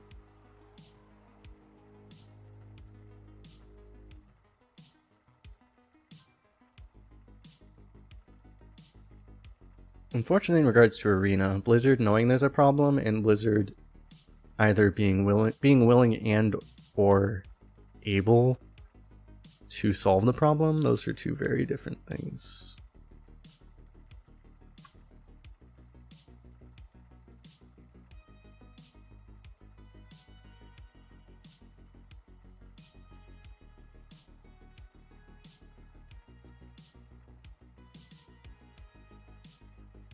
It's a secret to building decks in Arena. There really isn't one. You want to definitely play more combo oriented than you used to, but you really just... The secret is to get offered Titans and other broken cards more than your opponents. Because above all, that's what matters most.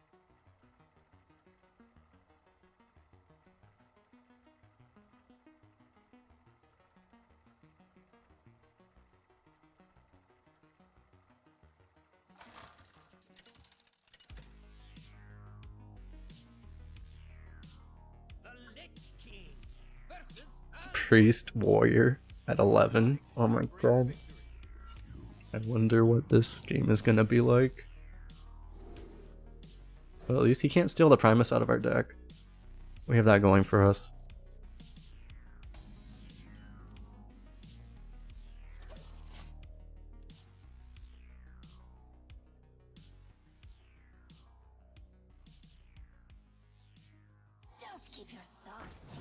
We did it, chat. We outplayed him.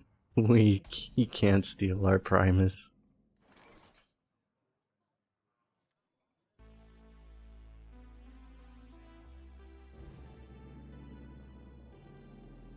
We rise to the warmth of the sun.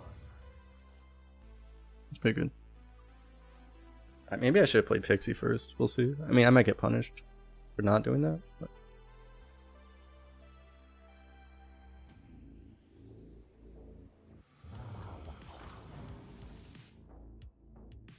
at the same time, I thought it was pretty unlikely I would actually want to Hero Power in the next like turn.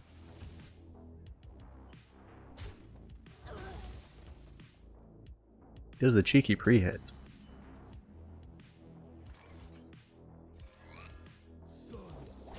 So we go face.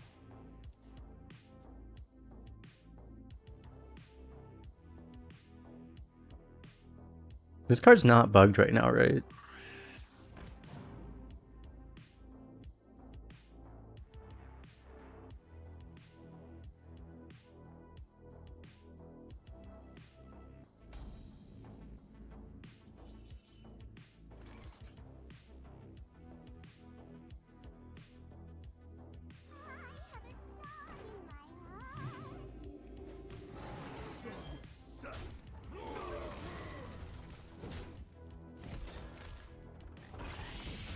It was supposedly fixed. If you don't know what I'm talking about, this card was bugged for a while, that it would only discover wild cards from the sets that were in rotation. I don't think that's true anymore, but you never know. It's really awkward when it is true because there are very few cards. Like, it was the case for like 2 months where there were only like 3 options. So, or there were only 4 options, I think. One of them was Nameless One, I remember.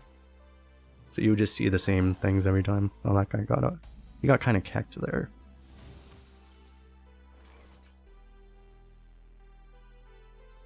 Damn, why did I put this in the middle? I could have gone Conviction Candle Raiser.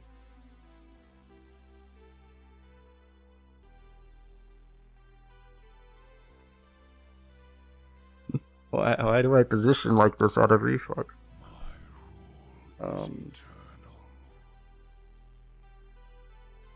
You would definitely do that if you could. It might still be the play. Like, Disposal Bot's fine. I probably go for the Candle Raiser though. And I probably protect the taunt.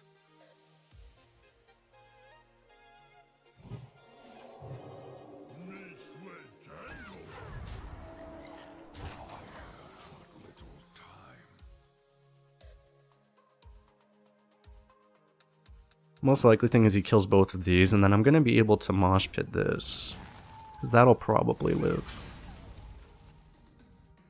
Probably live, he said.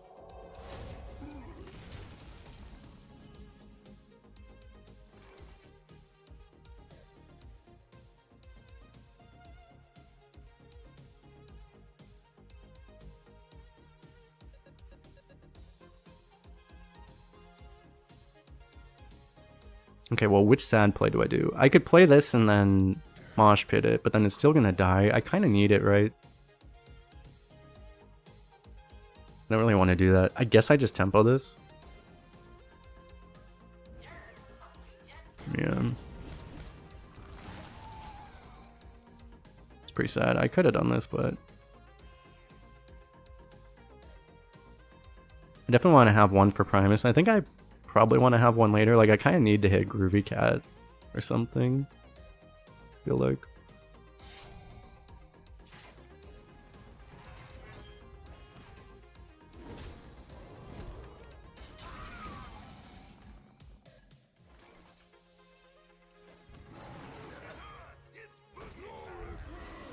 Maybe he uses Nameless one on this instead of Primus. We'll see.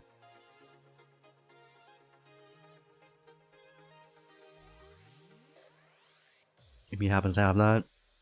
Or just other things.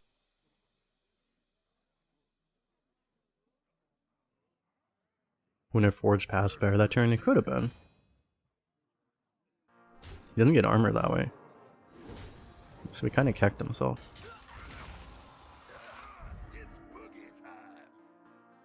You see, he's like, wait, where's my armor? Maybe I want to just draw this turn rather than throw Primus out there to get kecked by something.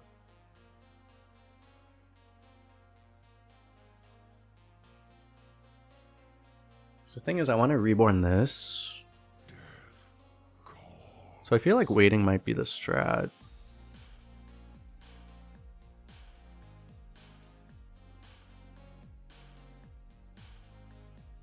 I mean, it's like if I do this, I go Unholy.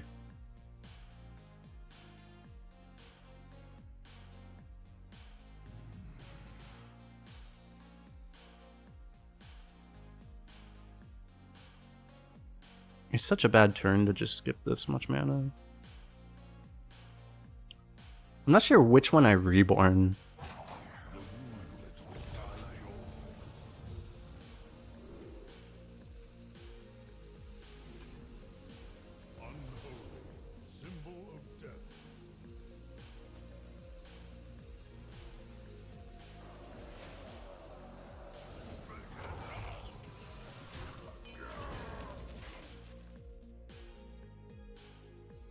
Well, Warrior shouldn't really be able to deal with this, I think. Ah, it's a Murazone. Well, yeah, so he can eat mine, but then I eat his. So this doesn't work for him, really. Beautiful. I get a fresh one that just gets to eat his, unless he has a way to kill it here.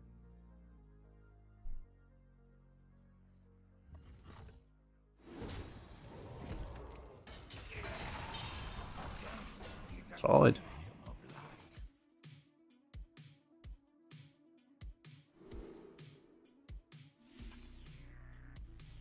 It's like, why, thank you.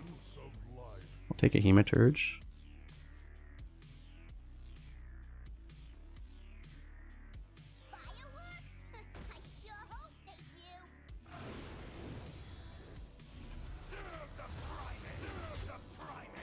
Welcome to Arena in current year, by the way.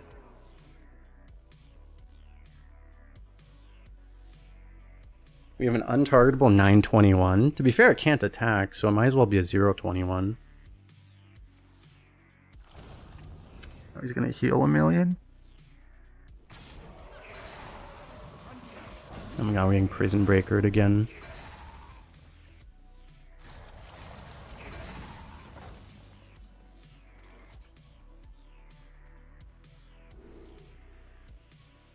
Probably unholy again, right?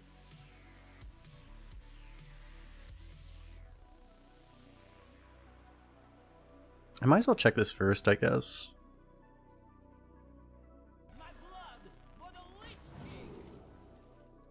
Blood Boil, that's not affected by spell damage, unfortunately. Muncher would be nice. I guess I just grab this.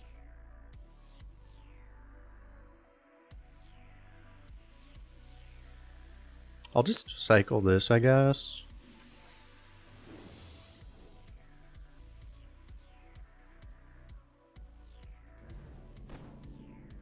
I guess I'll just play this.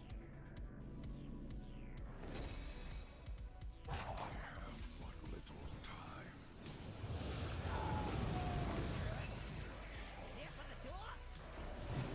think I'll throw this here.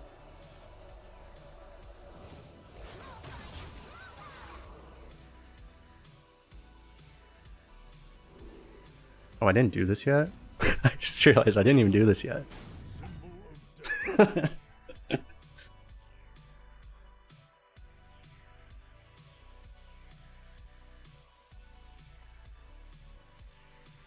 It's shiny, I can't tell.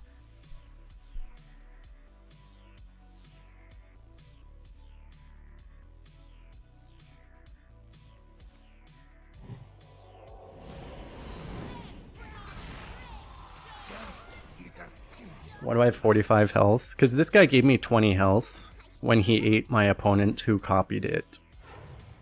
So it's a long story. Yeah, just all the if you came from the game from a couple of years ago, even like 2 years ago, none of the rules that it used to exist anymore. Just nonsense happens constantly. Just yeah.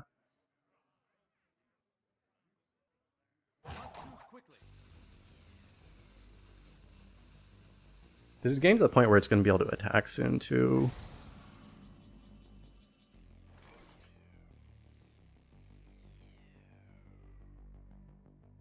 I would like to play this, but it might be a little too awkward to play it this turn. Let's try this first. First, or if I want to play this, I should do it. I think I start with this. I might want to play the discounted Blackrock, actually.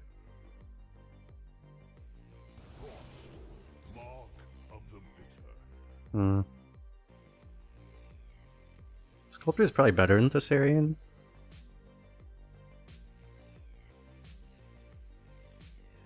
I mean, if I discover a spell, I can get Drum Circle, right? Is it guaranteed? It's not guaranteed. Or this is fine.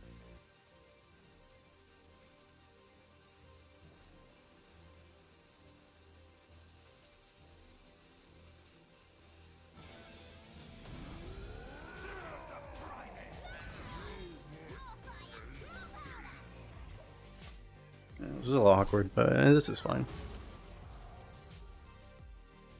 Primus can attack now, by the way.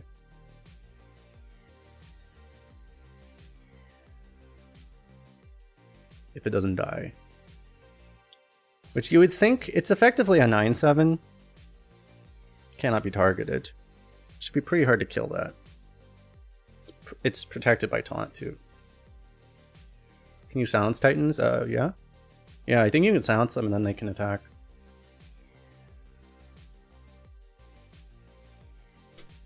The fourth ability, deal 9 damage face. Or anywhere you want, I guess. You found a shower though.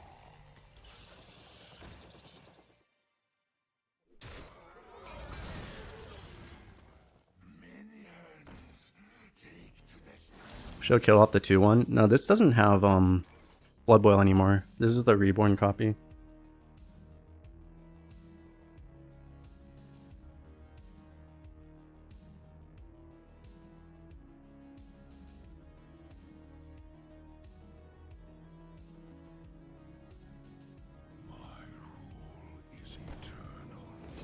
Let's start doing spell things.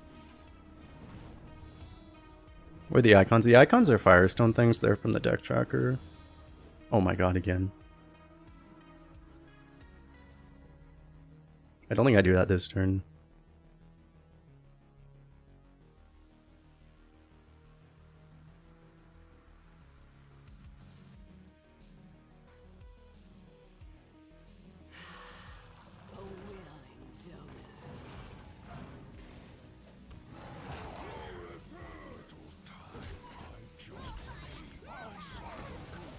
I don't think I've ever attacked with a Titan before.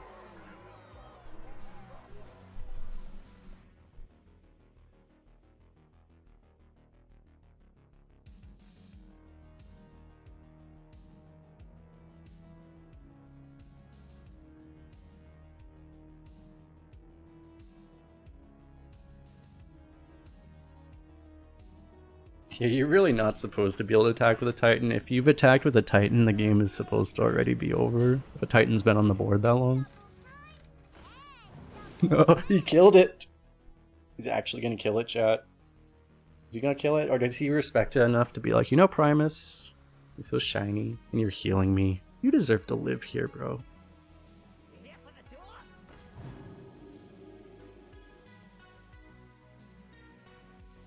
He leaves it alive.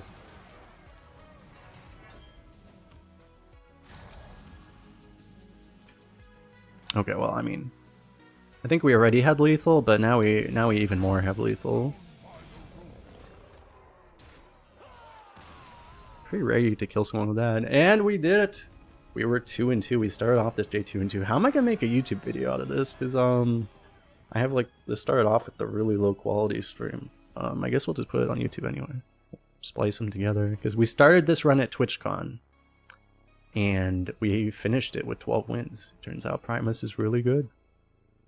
I think both our losses were with Primus. Also, we just got like outvalued. But then that game, we got like what, 4 procs out of Primus, and we could not be outvalued. We did it. And if you're watching this on Twitch, hit the follow button. If you're watching this on YouTube, don't forget to hit the like button, subscribe, comment, all those things. Trial by fire. Nice. Just show the last 10 games. I could do that. You know what I could do, honestly? I could just put... What should I do? I could put like the earlier games like at the end or something. So like, hey, if you guys want to watch that at lower quality, it's probably not that bad quality. We'll have to see. Anyway, bye-bye. I'll figure that out. Should probably finish this, shouldn't I? Maybe I'll do a run on a different server. Wow, I even got XP for using Titan abilities. Using so many Titan abilities.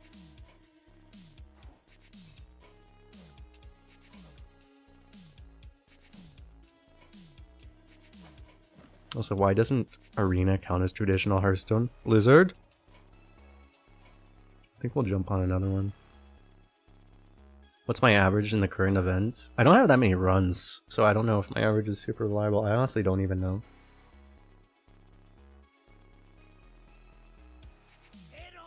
It's probably in the 6s, I would guess. I haven't been particularly playing well, because I haven't been playing super seriously either.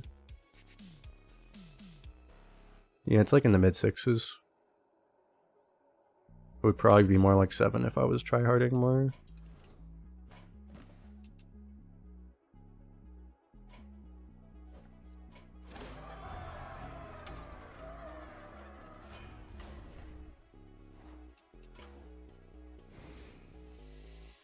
What do we have over here? We'll definitely do Shaman out of these. So I'll just pick that, and then Maybe we'll see. Maybe we'll do a poll for the second class. We'll see what we get. I hope we get, like, I want to try a Demon Hunter. Did not get it. Oh, we got Mage, though. I guess we're going to do Mage. Okay, let me go to the restroom, though, really fast before I start this. Appreciate everyone hanging out, both on Twitch and YouTube. We'll be right back. In a minute or so.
Alrighty.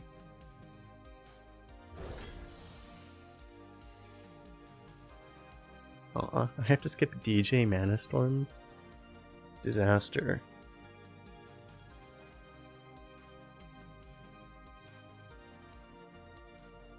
Truly a disaster, chat. I have to skip the signature. I have to skip it. I have to. I don't have a choice.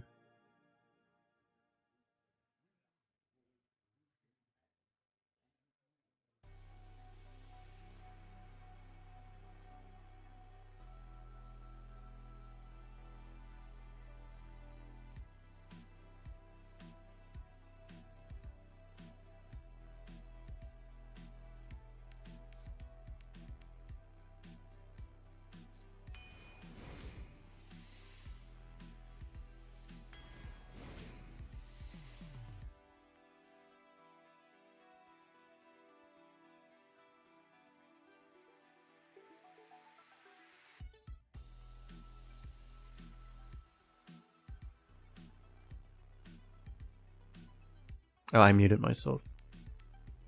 Heck no. Anyway. Dude, if only we had Melamania and Archivist.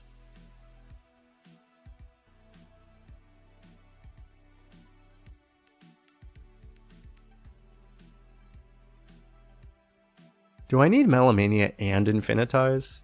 Infinitize already gives us infinite Shaman spells. Do I need more random Shaman spells? Like, do I actually just not need it? I mean, obviously, you're not always going to draw Infinitize. We might not have minions or Melamania. Aqua better? It probably is very... The problem is that... Well... It depends on if we hit some of those cheap elementals like Archivist. But unless we hit those, we're just not going to have minions to actually use. Like, Melamania is going to be only like 1 or 2 random spells.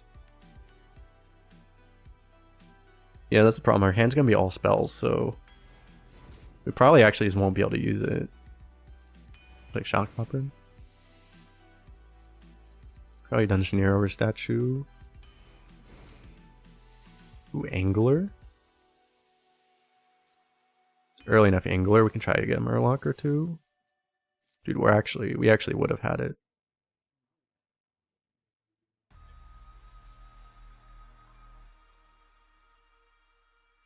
I'm probably supposed to take Zapper, right? I don't like Zapper. I really don't. Mount Seller is potentially a Conjurer's target, but it's just... I mean, on turn 10 it is. You get the Beast as well, right? Not that that really matters that much.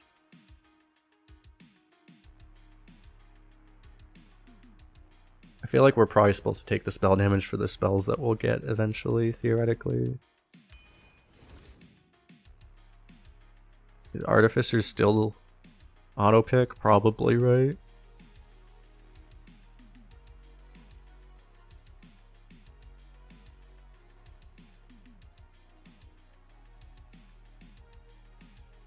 The nice thing about the deck tracker is that this arena tracker specifically, it actually pulls from the API, so this is actually pulling the win rate of this card in Shaman specifically.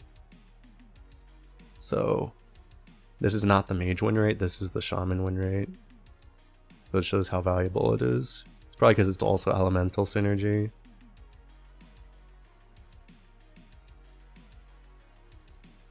I think we take it.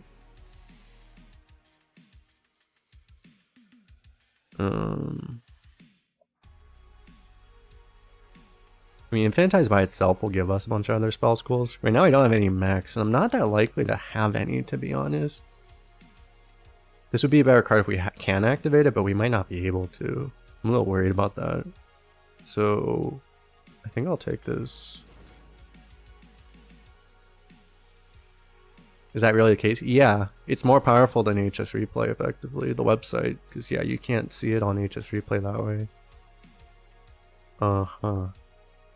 Because of this, I kind of want the fire spell. I mean, I should get other fire spells. I don't really need to for that reason. But I also kind of want Claw Machine because it conjures calling, and I kind of want a little bit of draw.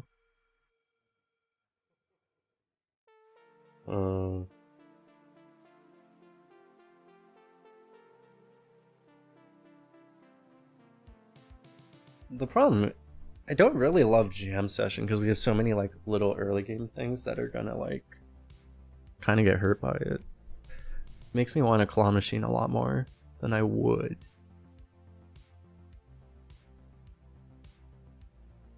Otherwise.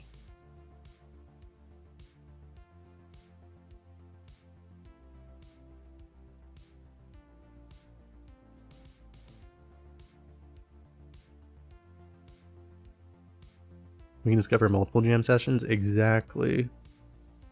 Or other AoEs that are just going to be better. I think I just really want this right now. Crab Rider? We have Angler, so it's got to be Crab Rider, right?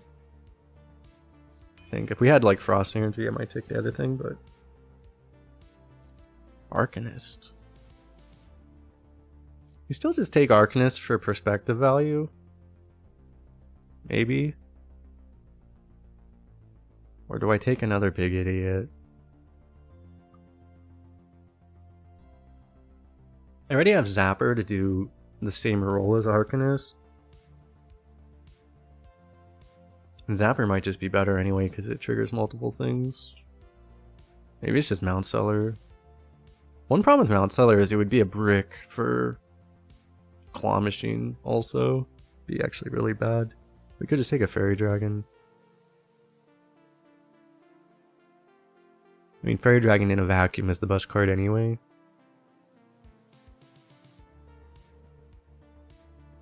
We're very 2-drop heavy already, but that's not the worst thing in the world. Guess I'm okay with it.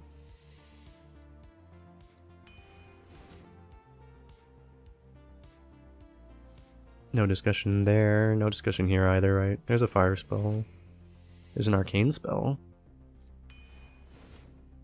There's a frost spell if we want it.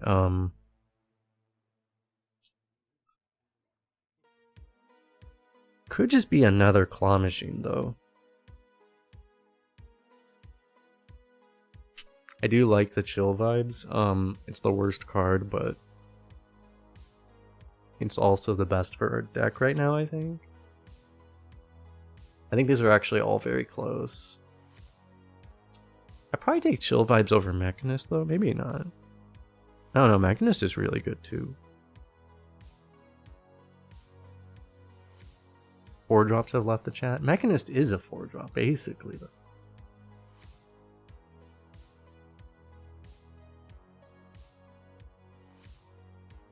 What's the argument for vibes? It's our first Frost spell, which is somewhat relevant. Not as much with Infinite, but also just having healing is just really good nowadays. It's healing and taunt, and it's 11 healing with Artificer. 11.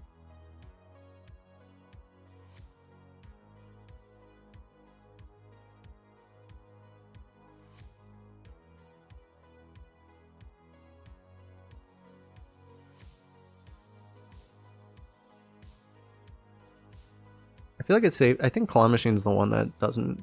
It's definitely not Claw Machine, I think. Yeah, the problem with chill vibes, I guess like the issue is that you want to be able to use it for board, and we can't really do that. The only way we can use it on board really is if Claw Machine buffs something, then that thing sticks, and then it's never going to happen. Yeah, we'd probably take the Mechanist. We'll see if we get healing somewhere else. Chain Lightning really, I mean, it's pretty good, but it's just not what it used to be, right? I think Ring Toss is too good. Ring Toss is really annoying.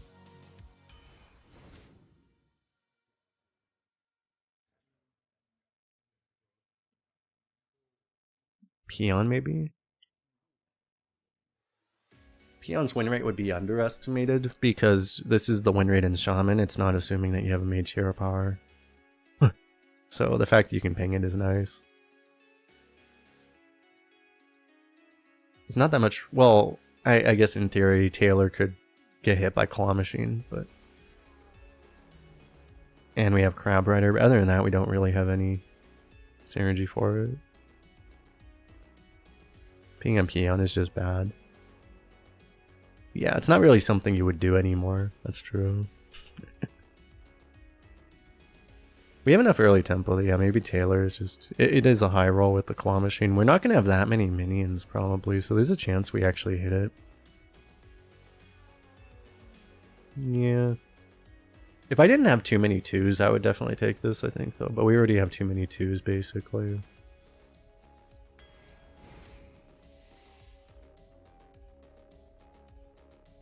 Kraken Claw Machine combo. Is Drake good at all? Primordial Drake is aged so poorly. It's kind of funny is that there was the meta where everyone was playing the 8-8 that with honorable kill, and Primordial Drake's even worse than it was in that meta. When like literally you were assuming that you took 8 damage every time you played it, it was still better than it is now. I might just take the Murloc because we have the Angler. It has a higher win rate. I mean, it's not a crazy pick.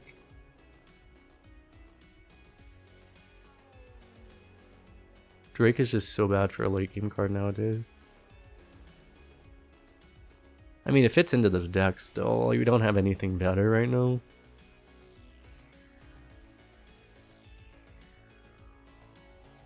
But we can also go Murlocs. Yeah, Troll Centurion, that was the card. It's an interesting pick, I'm not sure, because you could actually go either way here.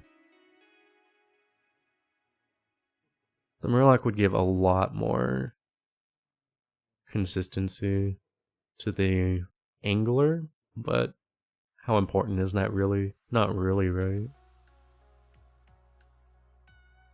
We can try Drake. I mean, you don't see it that much, so maybe it's better than you'd think. I don't know. Yeah, we have the Angler. So you like the Angler? Yeah, we can go Angler. Murloc. It's gotta be statue, right? We don't have 4s though, which kind of sucks. We do have Outfit Taylor for the egg. It's probably still statue though, right?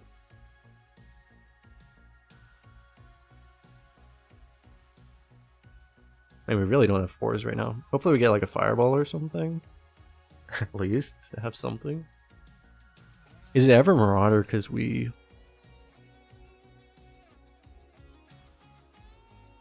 Statue really does not fit this deck right now. I mean, you'd almost be tempoing it on 3 just to push like an early Crab Rider face or something. Like, that's almost the only thing you'd be doing with it early. Later on, though, you'd be... I guess still later on, you'd be using it with rushes or something, or to push more damage, right? It'd be later than you'd expect. I honestly could see just taking the 4. Nubian Egg Claw Machine combo. Nubian Egg Statue combo. Pretty good too. Because having a giant statue is also pretty amazing. I think there's enough picks we can still hopefully fill this in. Alright, Ghost Rider's really good. It's a 4. I don't think that's a 4 I want though. Well, Zap would give us a high roll for Dungeoneer at least, because I don't think we don't actually have a nature spell, right? We can still discover one. Discover them. Infiltrate is good, but yeah, just Zap. We have spell damage too. Just a little bit. But it's an extra tribe. It's probably worth it, right? Extra high roll for this. At the same time, every spell we take actually lowers the chance that we draw Infinitize off of this. Kind of funny. Wait, do we even have elementals? I mean, I had that one. This one. Yeah, I have elementals. Only these, though.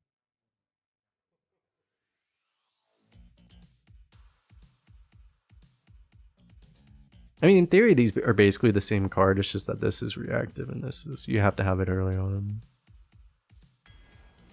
In theory, they're basically the same. Oh my god, Toxfin. Angler, Crab Rider, Toxfin. The only combo we need.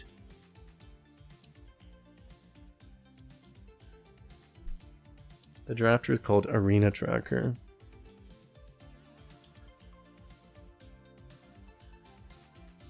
Revolve seems pretty useless, honestly.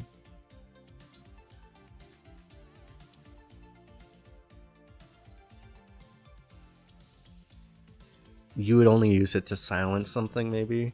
If your opponent plays like, you know, that big 7-drop mech or something. How many spells do we have? We have this many. 4, 5, 6, 7, 8, 9, 9. So it's like, it's over a third of our deck. The Springwater is reasonable. It's probably the safe pick. Like, we could unironically take Toxfin if we just don't think we need the draw. And we have 2 different Rush Murlocs, so like it's not even trolling. Like the Toxfin's actually reasonable. I might do it just for the YOLO. It's just yeah. We need a little bit more draw, but we definitely just don't need a Spring Water, right? We can probably get it somewhere else, I think. So we might as well be Murloc Mage, right? Seems reasonable enough.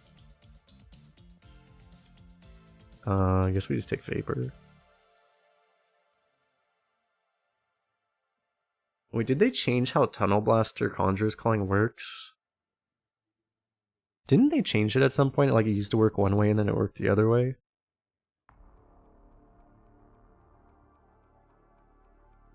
What's the text on this? So there's a period. Like, I don't remember. Does it AoE or new 7-drops or not? I forget. I used to know this.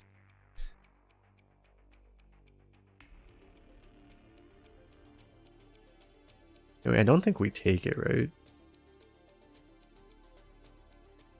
The Death Rattle triggers, so it injures your 7-drops, the new ones? That makes it work. You think the Death Rattle triggers first? That's what I remember for some reason. I thought it doesn't hurt them. But I feel like it might have been different on different patches, so it's a little weird. Yeah, we probably just take Vapor, right? I do need to find Conjurer's Calling targets at some point. It's gotta be this. More Murloc. Same argument, we could take a Chill Vibes just to have healing. In theory, we shouldn't need healing because we have a million 1 and 2 drops, and we should not be taking damage. How is this going to work against like other control decks, though? I mean, we're going to be completely dependent on Infinitize. But yeah, we really shouldn't need healing in theory. Yeah, we also drafted a Toxfin. Discovery Magic. I really want that Fireball partially because of the statue, but...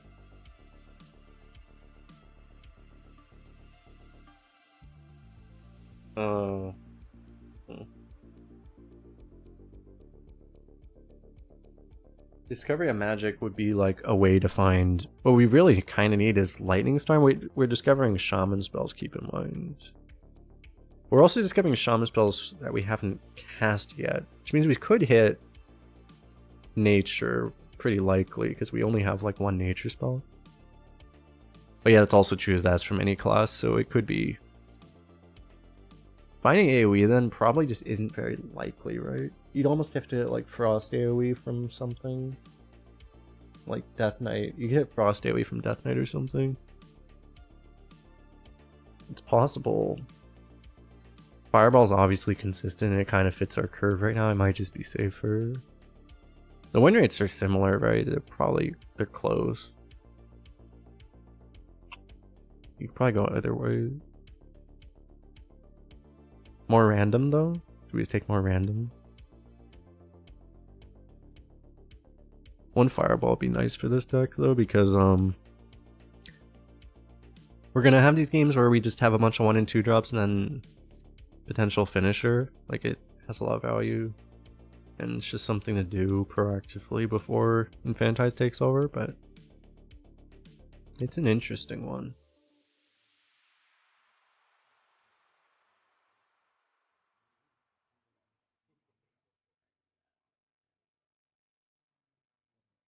The one thing we're probably not going to be able to get off of this is a Fireball because we're going to have fire spells usually cast.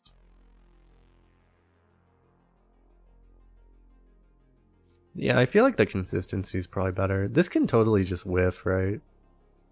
Problem. I don't have any weapons, that's the problem. You. Old Brewmaster?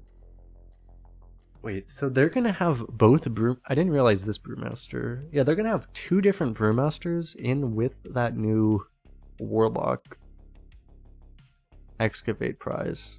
You're gonna be able to run 4 Brewmasters if you want to. Oh my god. So anyway.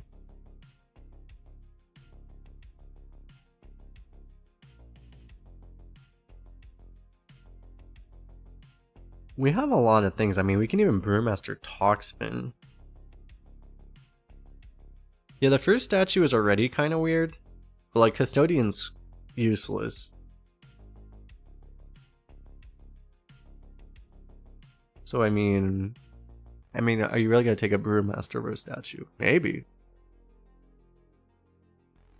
It can be good with certain things.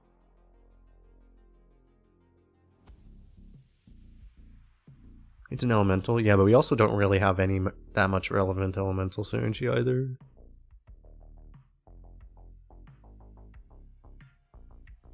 I don't have that much that I want to brew either. It's the problem. I mean, we're gonna end up brewing like Dungeoneer or something, or Ghost Rider maybe. There's gonna be games maybe where actually that doesn't really work because you have to play Ghost Rider at the end of your turn.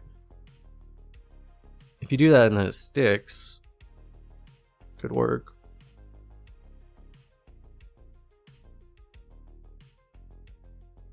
I don't know, these all kind of just... They're both really bad for this deck, I think. I guess the other thing you can do technically is you can Brewmaster Artificer, so it just doesn't die.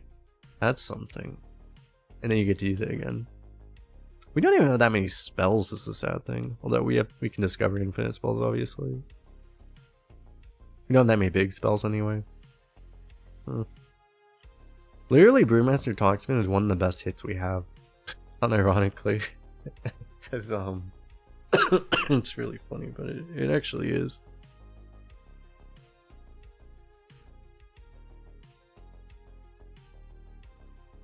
It just doesn't seem... particularly useful anyway, so maybe we just take statue.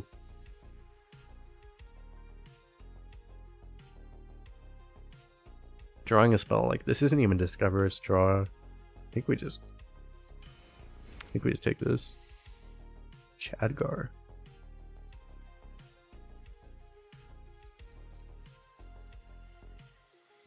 We can take a Grand Totem Eyesore. There's no reason we want Khadgar, right? Other than discovering power creation, there's nothing. Well, we have Conjurer's Calling, but we also don't actually have hits for Conjurer's Calling. So, well, the thing that's funny about Eyesore, like, Eyesore doesn't even buff your hero power if you are a Shaman, right?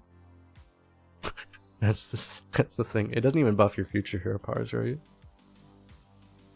Yeah, it's weird that it doesn't detect Conjurer's Calling Khadgar synergy. Yeah, anyway. It's definitely this, right? Unfortunately, we don't really have the AoEs, but we can discover them off Infinitize. The problem with this deck, I mean, this is an okay deck. What is this rated? 74, yeah, this is a low roll deck. It's a low roll deck with Infinitize. That's kind of how it feels. This deck can win with Infinitize, and it probably can't win without it. My elements are frightful. I mean, maybe Angler can pop off, though. Like, do I even keep this? I probably... maybe, yeah. I mean, I have a curve in theory, right?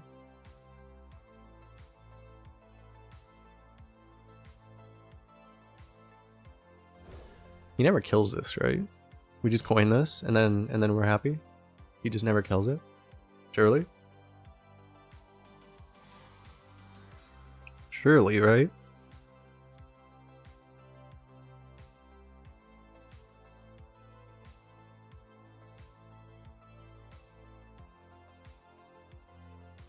They should buff Eyesore to make it buff future hero power. The problem is that Totem Shaman is already one of the best decks in Wild, or at least it's one of the best decks for bots to use in the Wild. So if you queue Wild and get to around Diamond 5, you're going to queue into a bunch of Totem Shaman bots. So if they buffed that, it would probably drive people insane.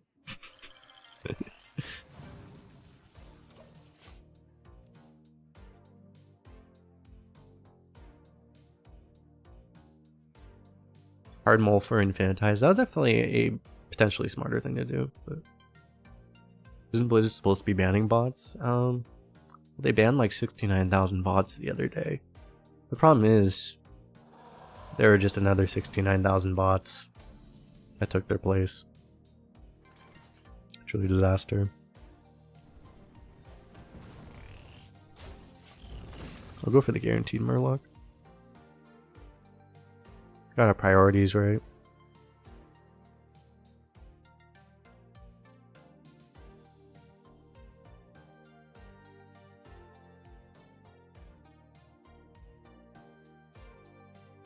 I'm actually gonna make a video about the whole bot situation soon. I haven't really been super excited to talk about it because I don't think talking about it really helps. But then, I mean, I've also watched other streamers who literally talk about it nonstop in their stream every fucking day. So I think everyone's aware already, so it can't really hurt to talk more about it now. I could also get a spell, but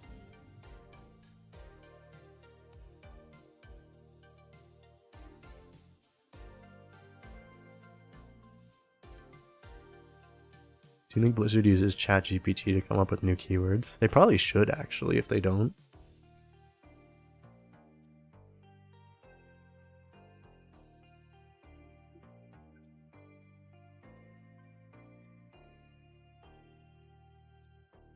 Ah, are you a fan of knives?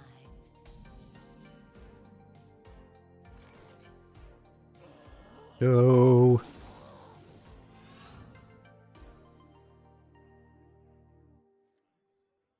He's gonna keep making me want to play more Murlocs. We don't get screwed by this, do we? Go, Murlocs.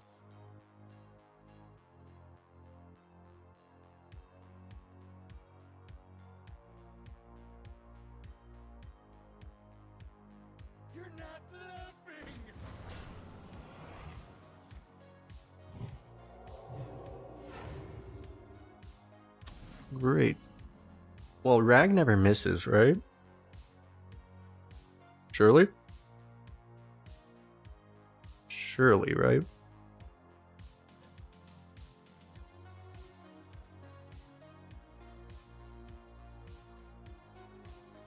It's actually so bad if it misses. Which is fortunate because it never misses, right? Right?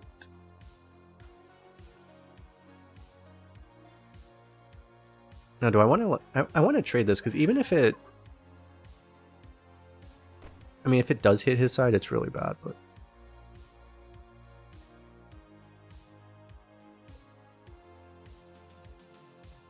it never does, right?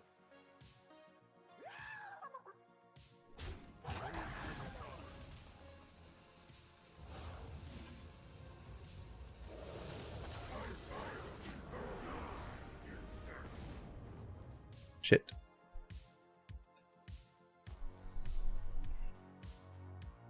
Now we have a real problem. If he has a removal. Only if he has a big removal, though.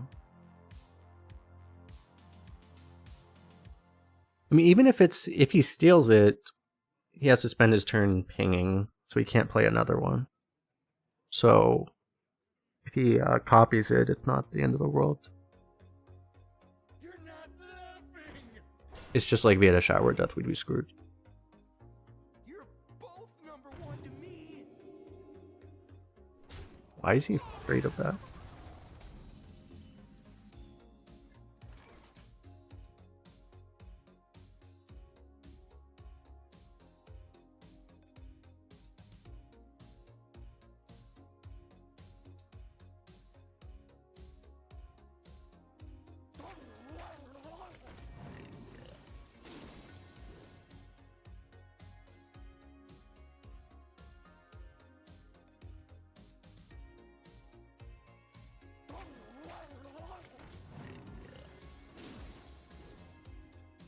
I like how I still have an Infinitize after all this.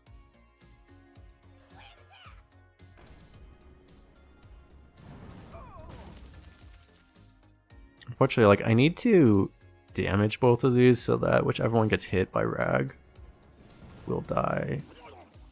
I have to let this guy go now.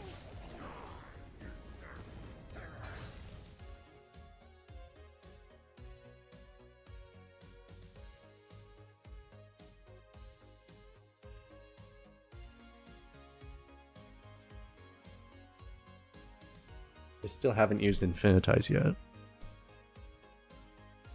He asked Bard how to balance Hearthstone. Oh, that's actually like that actually looks like a really good answer.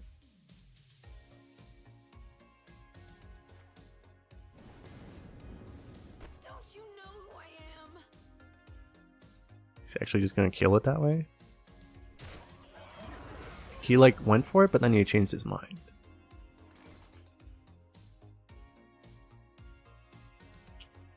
This might be the time.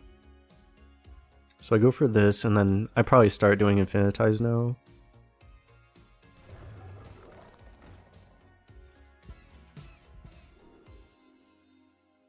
Crash seems useful. Flame might just be better, right? But it might not. Since I have Egwin, this seems... And the breakpoint right now, it looks really good, actually. Millimania, I literally can't use it.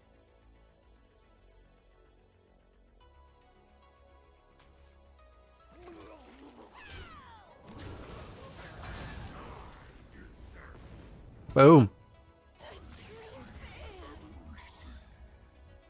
Oh. Yeah, I know my hand is all one drops, but like, I still can't.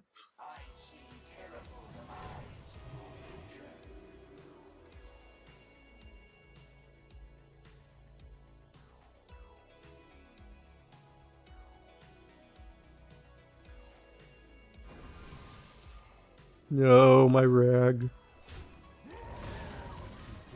No. So Egwin. Zapper, Perpetual Flame. My powers are never truly gone. This storm is in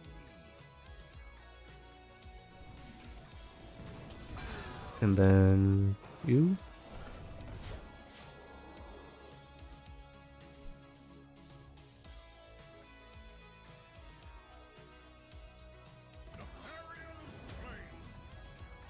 I guess I would have been able to, it's just... Oh no, it also felt unneeded. I just wanted to have the AoE in hand just to make sure I wouldn't just like randomly get cacked by something. Got something to hide?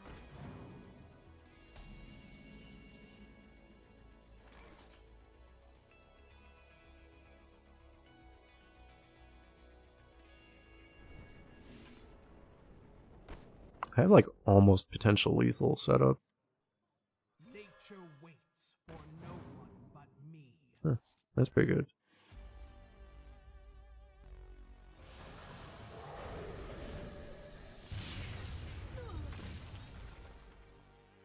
I can just save this.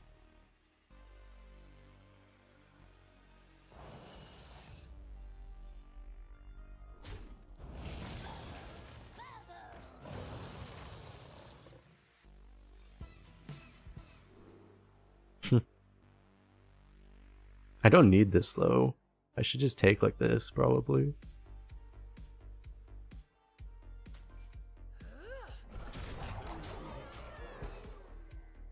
Like I don't need to go for a bloodlust.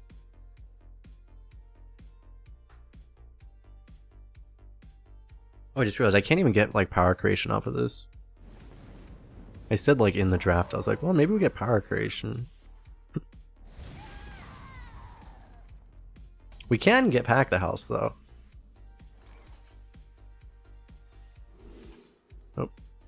Oh. Crap, this can hit. Ow. Wait, no, this has to... This thing actually only hits enemies, right? Yeah, random enemies, so... I wonder. Is it potential lethal? It might be, right? Oh wait, it's like always lethal. We actually just always have lethal.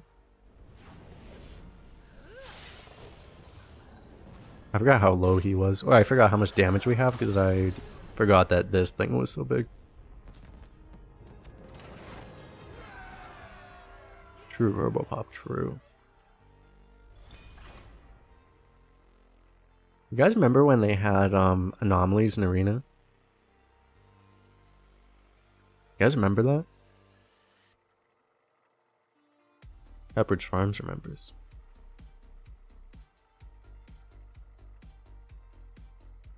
AI is really good at understanding Hearthstone. The thing is that I think that it's just scrounged a lot of stuff from Reddit and stuff, and it's literally an amalgamation of all the comments that have ever been made on like Reddit and Twitter and places like that. So that's basically what it is, just reciting, is all of that stuff.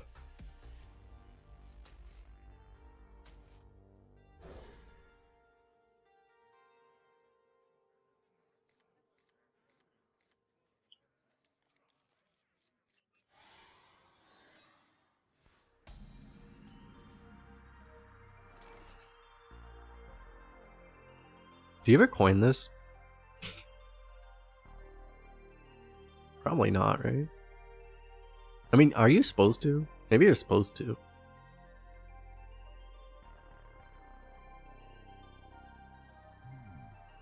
What's the worst that can happen?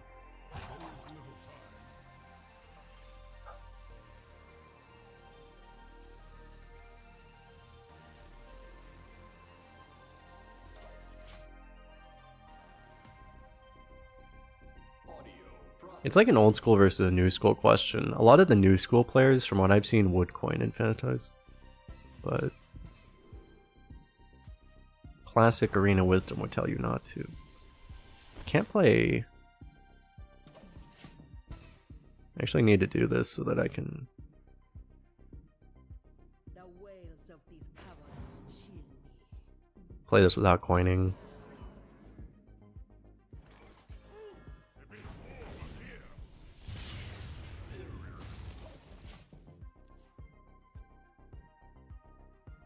The turn 5 pack the house, that seems pretty good.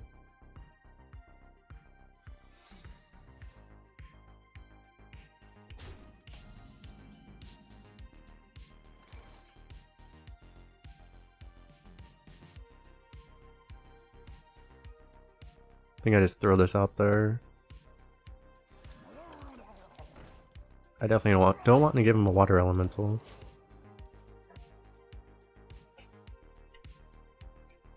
And I mean, if it's counterspell, it sucks we'll lose the coin, but you know, we'll still pack on 6. Won't be the end of the world for us. Okay, he just passed his turn 5, so.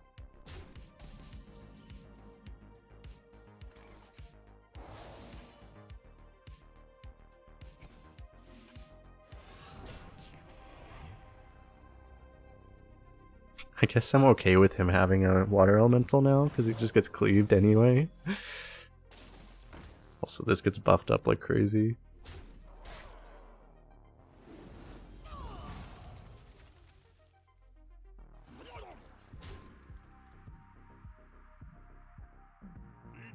Yeah. That was actually a low roll, right? That's a pretty low roll one. But I mean, he's still dead. He's actually not dead on board, and we actually don't have lethal, but... Oh yeah, that's true. Rin will kill the 4/5, that is true. If it dies.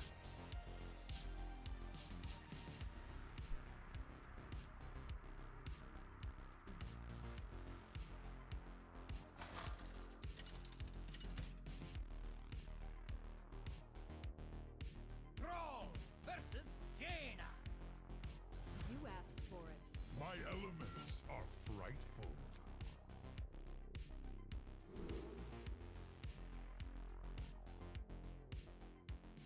You know what's weird? I realize this again. Like, for some reason my extension keeps going back to Hearthstone Deck Tracker, even though...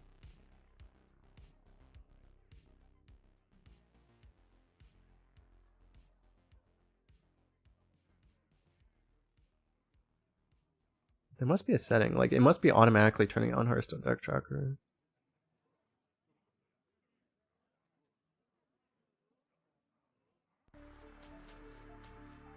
I do run Hearthstone Deck Tracker in the background, but I should change it so that Firestone's active.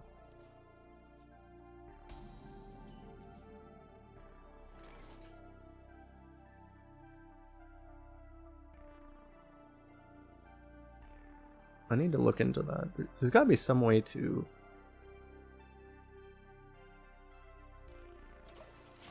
There's a way I have it where Hearthstone Deck Tracker automatically turns on when Hearthstone's on, but I don't know how to change that.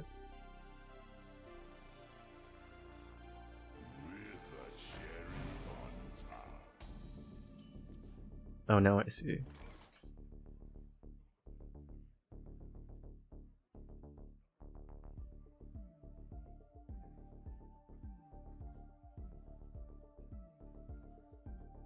Okay, now it shouldn't do that anymore.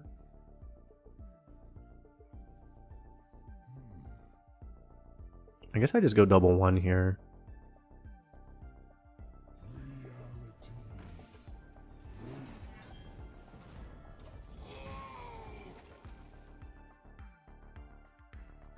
It's the origin for my roommate being Gen Greymane. So when I was in F2K community, they gave us free displays, and I could have chosen between Greymane or unnerfed Jaina. I chose Greymane. People ask, why would you make the wrong choice? An excellent question.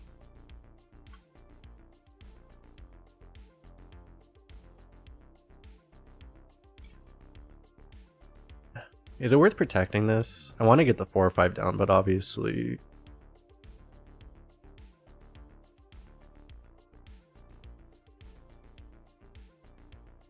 Like, I want to coin the Ghost Rider next turn.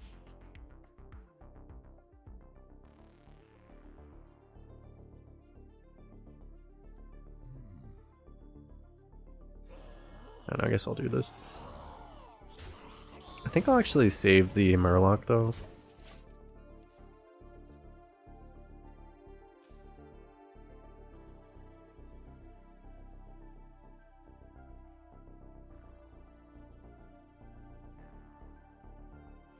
It's perfectly round to me. So much for that. Well, I really don't want to coin this now. I guess I'll do this and...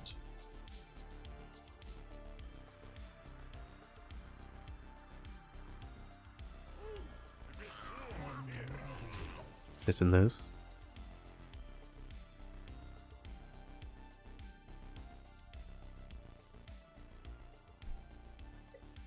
Had I played the Murloc last turn, I could have gone 2 and ping this turn. He also has Ghost Rider.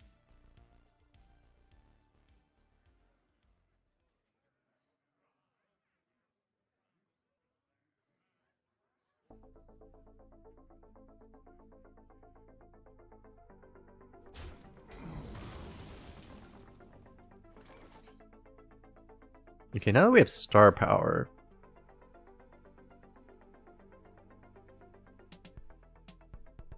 the thing that sucks is I want this to live, but it's never gonna live.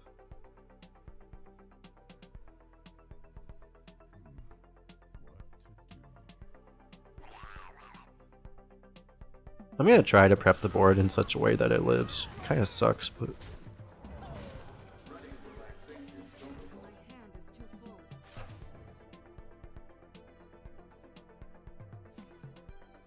it's the opposite of what I want to be doing, because like I don't want to be clearing the board with star power, but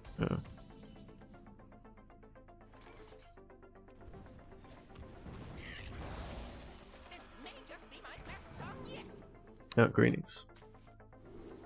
Oh, greetings.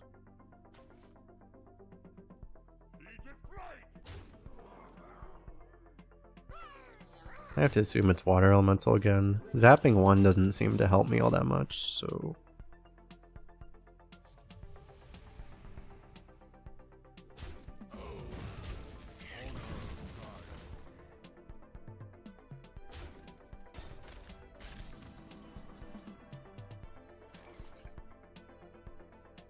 So the problem is, if I star power, he still gets to do it anyway. I mean, we just pack, right? And then we go from there, right?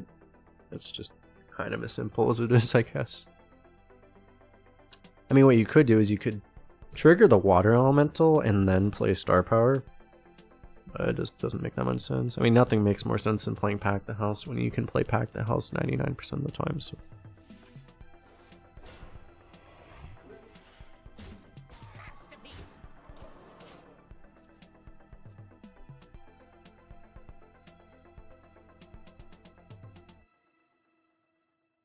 And then we'll combo that with our other broken card, Star Power, next turn, and that'll probably just win us the game. We'll see.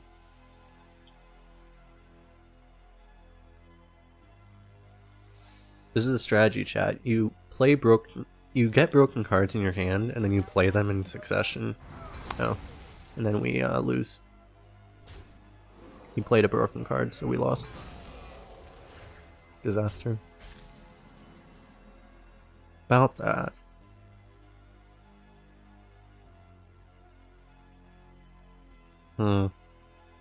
Remember when we had a chance? And then we lost? Tragic.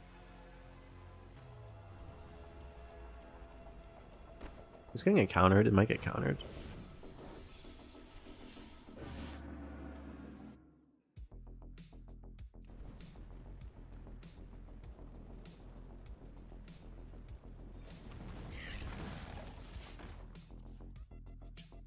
We have to hope that he eventually overextends into our AoEs, which he probably won't, because he doesn't really need to. And even if he does, we're still losing, but...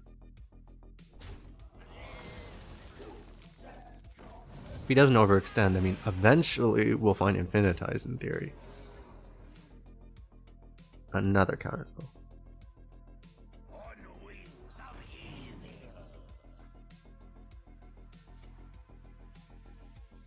More infinite value. Yeah. This is just one of those games. I mean, he has like just way better of a deck than we do, and there's nothing we can do really. I guess we tempo this. Tempo, haha. Oh my god, the combo. Did he just add 5 cards to his hand? Yep. That is just a normal thing that happens now. Oh, did he just add 5 cards to the board as well? Yep. That is another normal thing that happens now.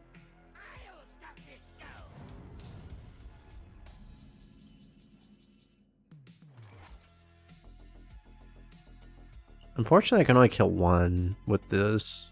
Like, I have to do everything. Right? Because I have to kill 1 so that the rest of this will do more. I mean, I don't know, I have to do the best I can, but... The thing that sucks is that he's also just going to spawn a water elemental, so it doesn't really get better either. Oh, I also can't ping. It actually gets worse.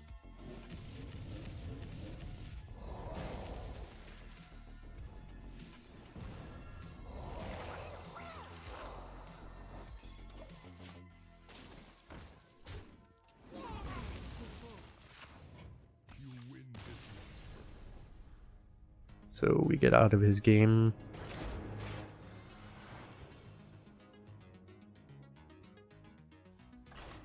What was his deck rated? 93. Sounds about right. Remember we were winning until they had a broken card? True.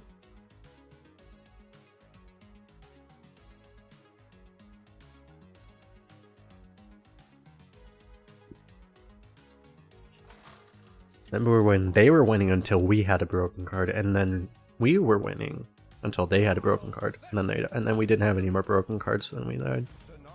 Guide me to victory. My elements are frightful. Let's try to hard mull for Infantilize this time. I did have Artificer into the 3, so maybe I should have kept that, but this hand is also good, so that worked. Are there any Overload Elementals? There will be next patch, but I don't know that there are right now. There's gotta be something.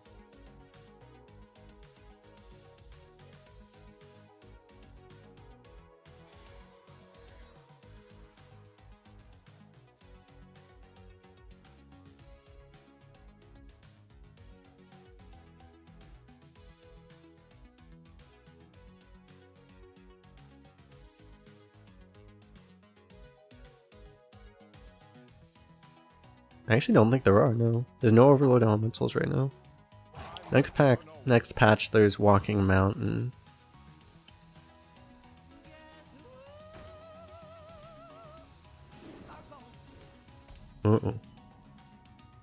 November 14th. I do believe that is the date, yes. I could coin this and play both of these, but it's probably not worth it.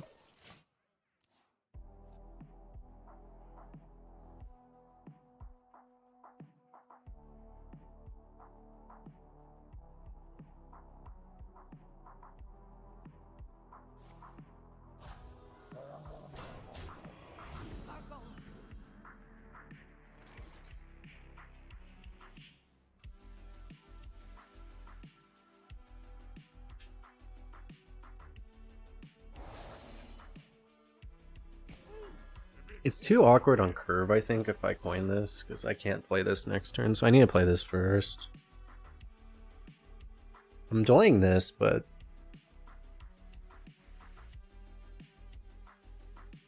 Wait, actually I'm not anyway. I'm overloading on 4, so that's just fine. Hopefully draw a good 2. Or 3. We don't really have any good 3s. We have Alpha Taylor.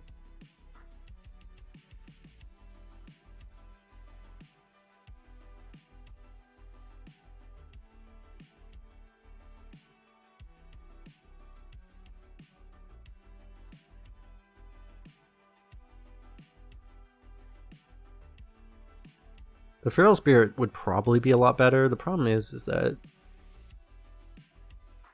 it's not like the buffs would be that bad. The Feral Spirit would be a lot better on board that turn, but getting the 4 or 5 down is pretty important. I don't think we have a choice.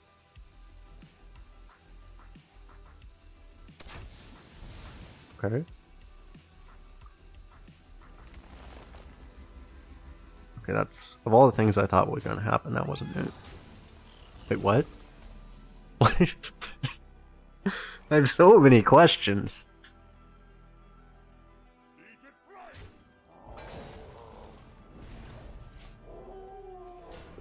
I mean, he made like 5 different mistakes in 1 turn. I didn't even know that was possible. On 3 mana? How do you make 5 mistakes on 3 mana?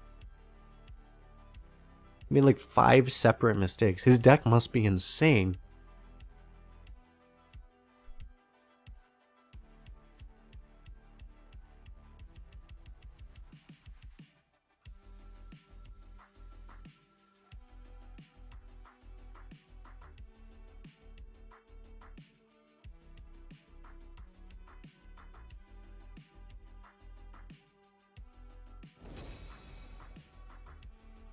What the hell is happening?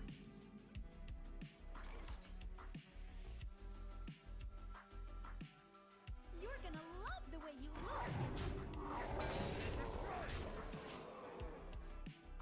Well, now he's like super down board, and he's a hunter druid, so he shouldn't be able to do anything, right?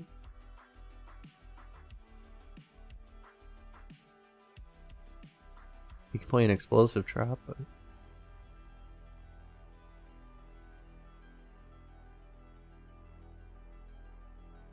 There's like 8 star powers, but he's not, somehow, even though he's not a mage or a, what is it, mage warlock, right? He's just still gonna have 8 star powers somehow. But what even is this one? This one's... Oh wait, it is hunter, fuck. God damn it.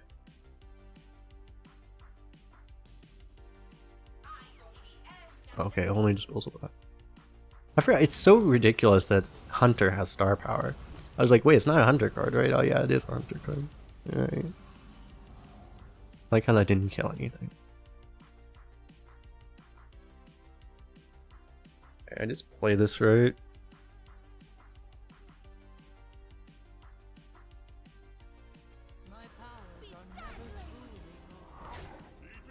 I'll just take that trade, I guess. You could give up the taunt, but to have only a single taunt, I guess the taunt's fine.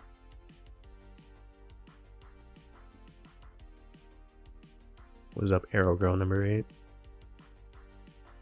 What happened to the other 7?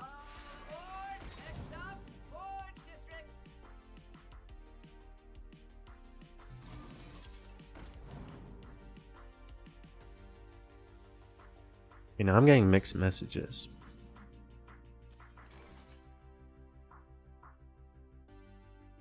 This is just lethal.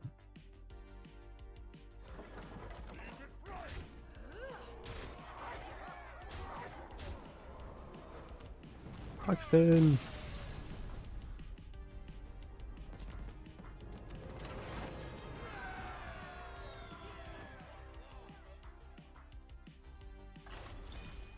We actually won without infinitize, chat. We did it.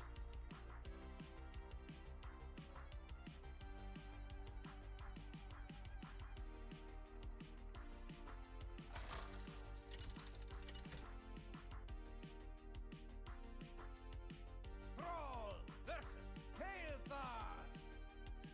It seems my work is not finished. My elements are frightful.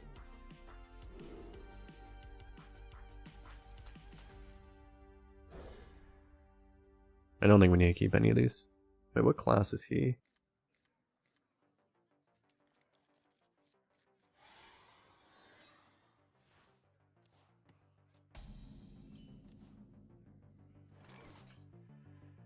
I don't know what this is.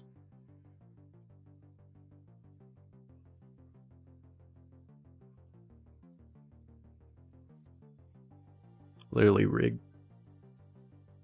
Warrior? Is it warrior? Just realized the one thing Firestone doesn't actually show what the class is. Yeah, what am I doing? I just played this, right?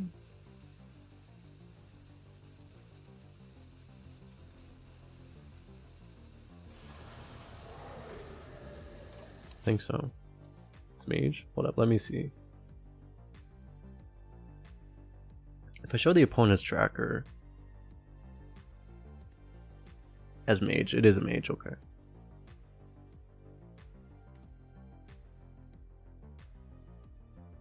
Maybe I should just keep this on. I don't know, I usually don't.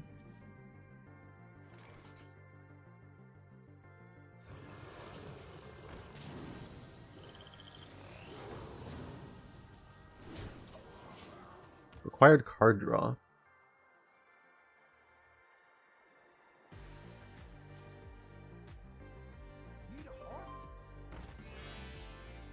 No.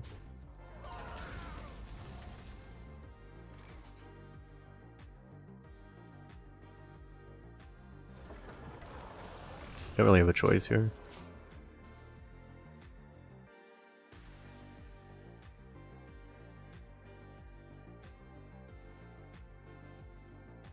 Is it Cal? Yeah, it must be Kalthos. Yeah, because of the orbs.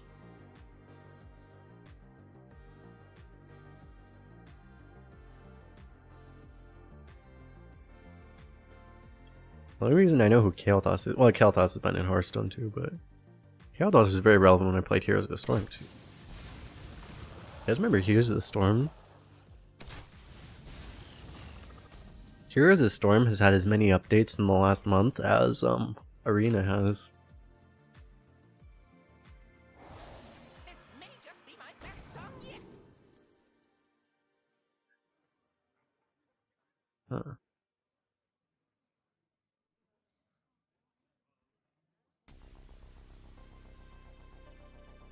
I mean, I don't really need healing. Right now I'm not going to overload. I'm probably not going to overload, period, right? Anytime soon. He's not really playing Light Crash is going to be that relevant. So maybe I just take healing anyway. I mean, he is a hunter still. Take a Hex for sure.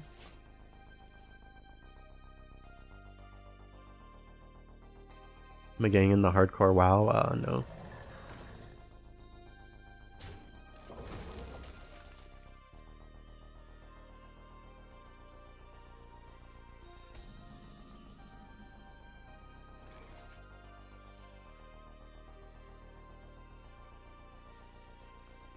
I'll probably just use this, right?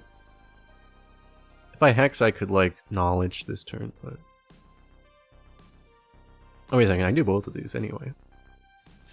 I forgot I had that overload in my hand already. How did I forget that?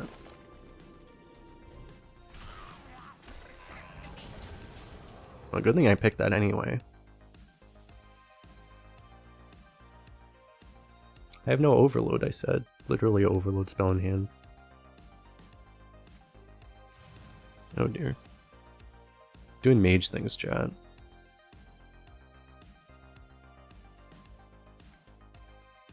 Dude, I lost my ability to corrupt this.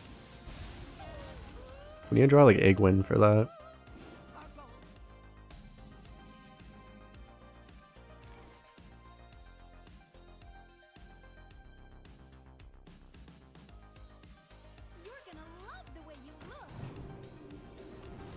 Guess we do this. I don't really have anything else to do, so unless I want to, like, unless I really want to play this right now, but I don't. I played Nature, right? That was the only one. Unfortunately, this is also Nature.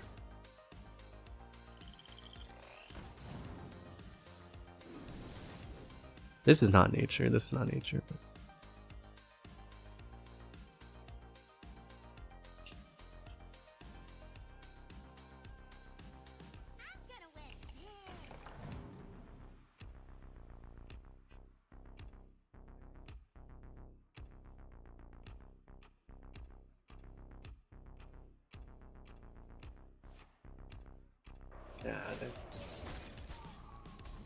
I was getting to the point where it's like we were gonna have a reasonable shot just pushing face, but now we can't. This is awkward because I don't really have anything I can play right now. I guess I just have to do this. Unless I want to fireball something, but I don't think I do.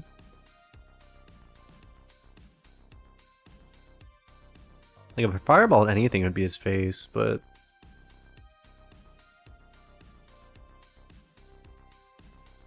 I guess I just do this. He corrupts the statue, so do I play the statue? Yeah, if I want to... Well, I could do this, but then this wouldn't be corrupted, so I wouldn't play it anyway.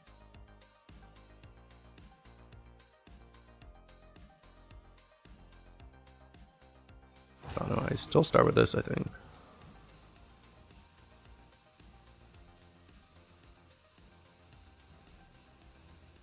I could probably just ignore this, right? I don't have to kill this, I don't think.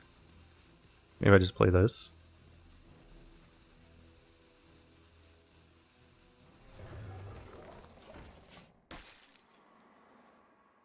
I mean, if he has like a star power, we're dead. We're actually just dead, but...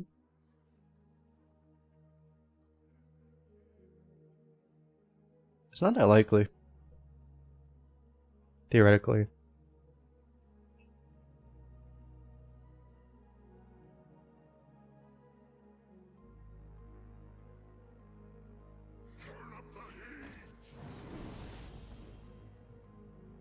It's kind of bad.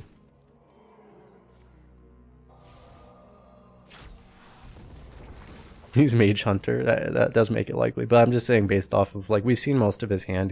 He would have played it by now, I think.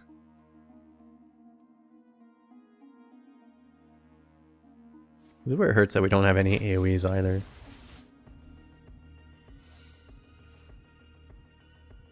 Because this is when we're supposed to have fire sale. It's trades like that. Oh, okay. Well, okay. A lot of our problem just went away. That's nice. He was afraid of AoE for some reason.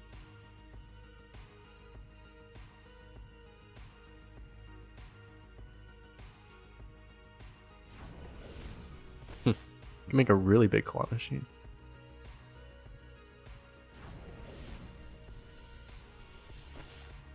I mean, I might as well play this first, right? Unless I want to tempo the claw machine.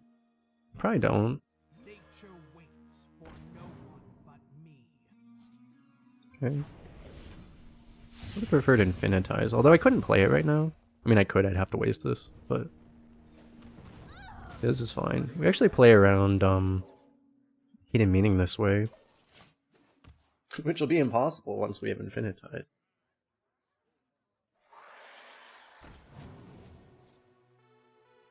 So we could void... The problem is since we're overloaded... I guess I could have used Flame Geyser so I wouldn't be overloaded. Then I would have been able to void Scripture and be able to hit Pack next this turn. That would have been useful. To have done it that way. Another Flurry, my god.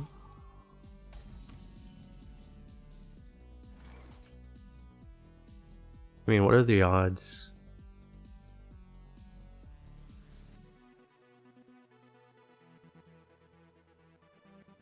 I should just do the safe play, right? Fireball, Mechanist. We'll be fine, right? I just don't want anything bad to happen.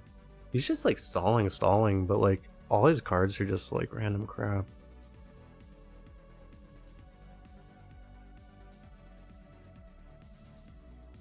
I mean, I guess it's a lot of mage crap, but...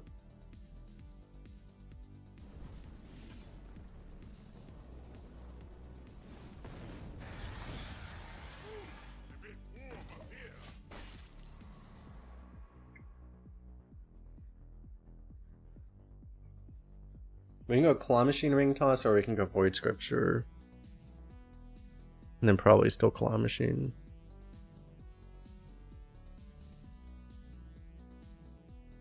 The storm is in me. I literally haven't been able to attack for like 5 turns.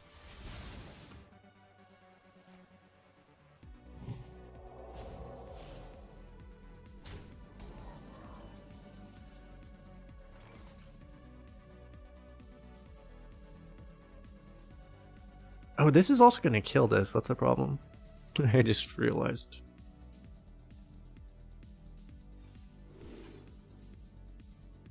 Okay, I can't really use that.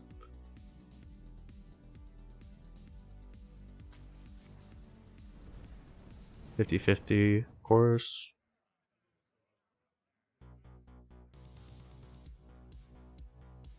I guess I just use it again.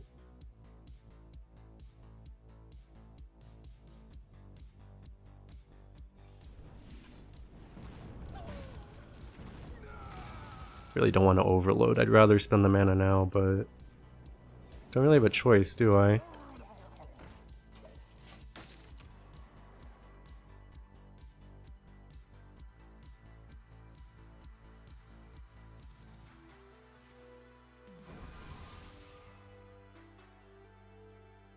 I've literally had like 3 minions on board forever, and I still just can't even trigger a freezing trap.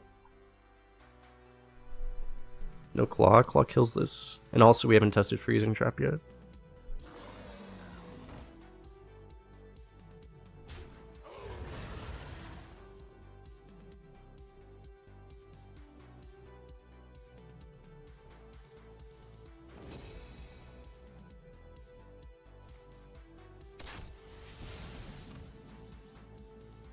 Are you saying Temple Claw at the end? I mean, it could have done that.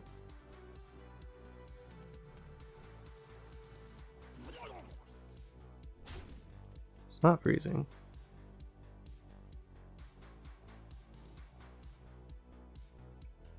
Well, even if you tempo the Claw and then he kills it, then it still kills it off. That's the thing. Like, that works on your enemy turn too. Like, he could kill... Actually, no. I guess that doesn't work. Yeah, okay. I guess you could have.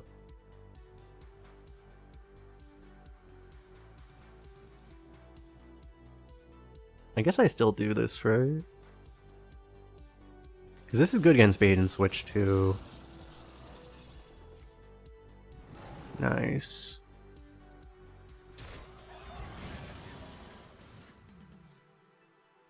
Okay.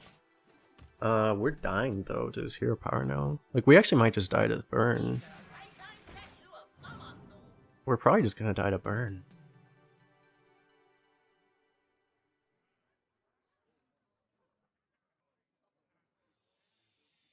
We have a counter spell though.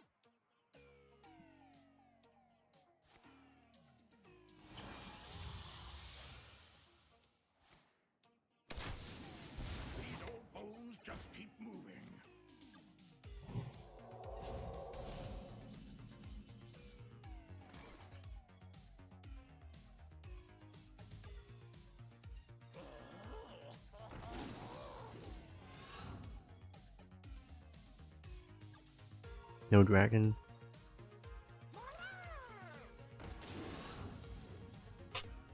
Stop.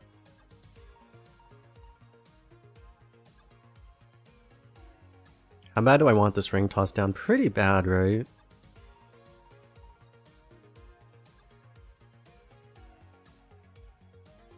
Then I kind of have to stop chaining now.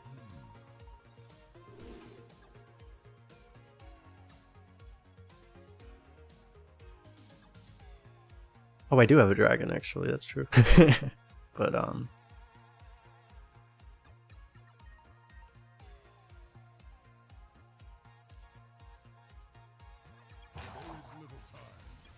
think I still take a barrier. Yeah, I definitely want counterspell. I might just leave this up then.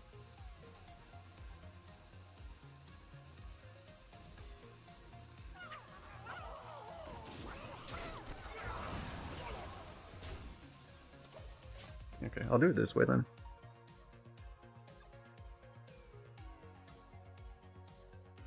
Yeah, no, Fairy Dragon's a dragon. There are cards like that that are not like that, but yeah, like, no, Fairy Dragon is indeed a dragon. We're dead to Pyroblast next turn, aren't we? We're like totally dead to Pyroblast. Well, actually, he has to kill us. Oh my god, are you kidding me? He can't kill us this turn anyway.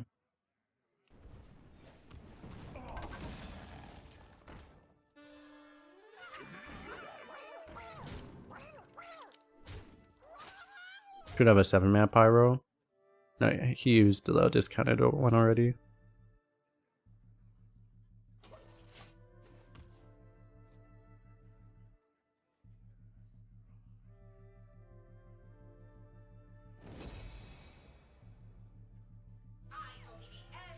Oh my god.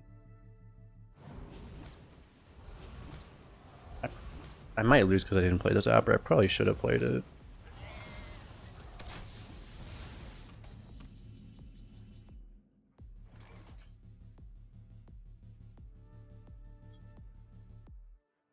Yeah, I might have thrown by that. Probably did.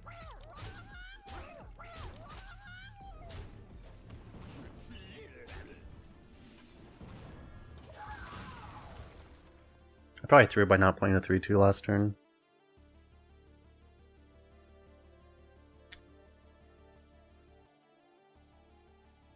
Yeah. Because we had lethal.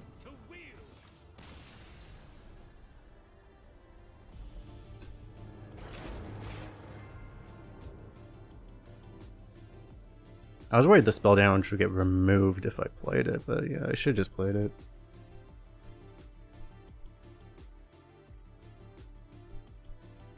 I should have spent more time. I thought about it, but then I just decided not to, but then I should have played it.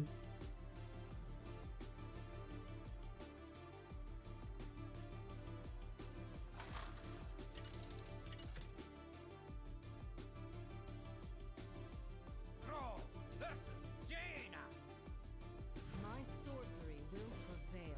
Why is it literally nothing but mage hunters?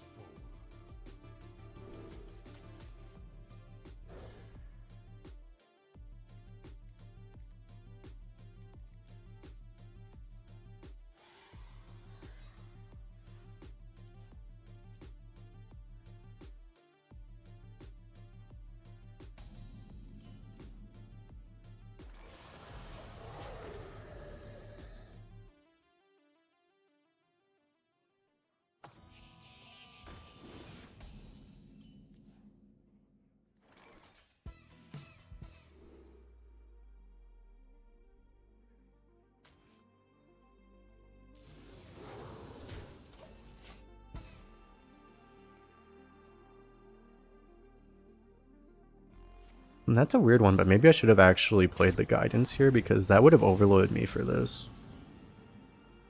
It's funny. In any case, I'm doing that now. I got a 1-drop, so I got potentially bailed out anyway. Yes, I want both of those.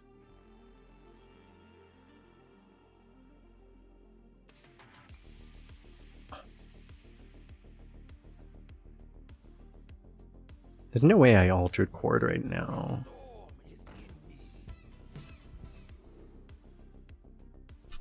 Again.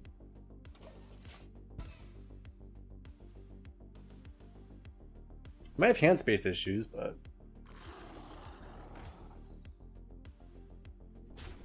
it's not the minion that's been buffed this whole time.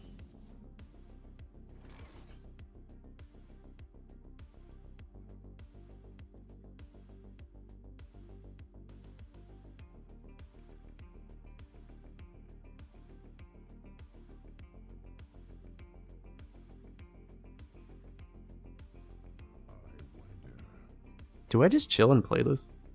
Like, this is a real problem.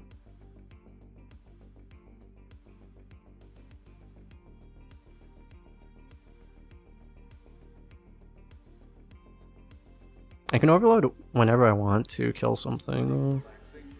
I mean, we should be fine, right?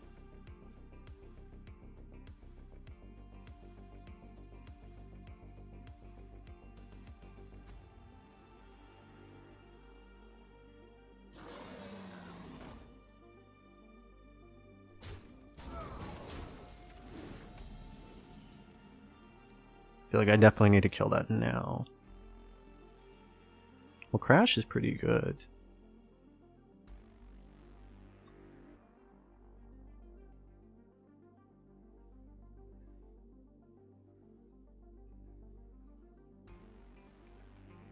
I still Claw Machine, right? I just Claw Machine.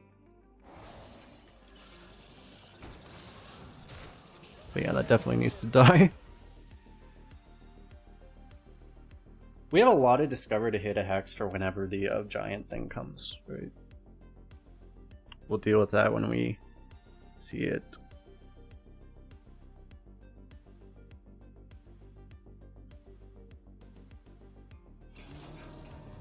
I'm pretty surprised we haven't seen it yet, to be honest.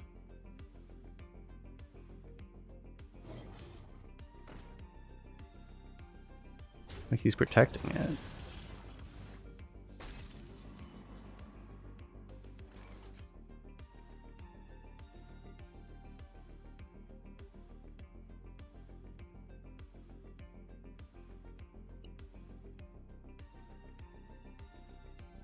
I kind of can't afford to take 11, right? Kind of need to AoE.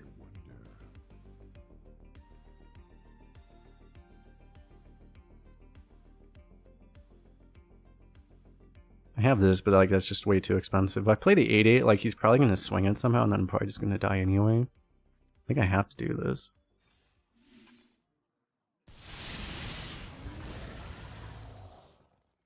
Alright, it comes back as a 5-5 anyway.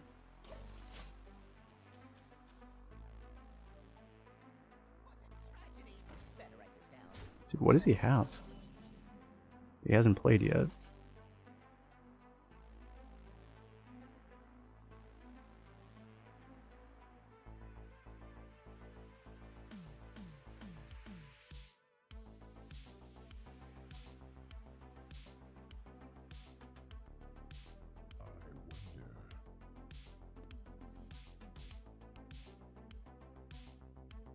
I guess I'm gonna take a bunch of damage anyway.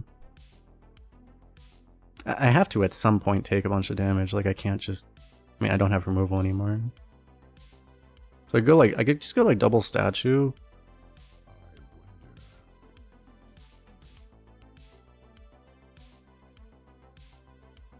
I could just try to stick this. It's probably more productive.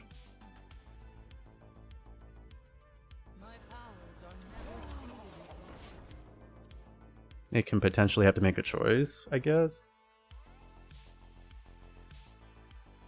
Here's the big card. Ah. Right.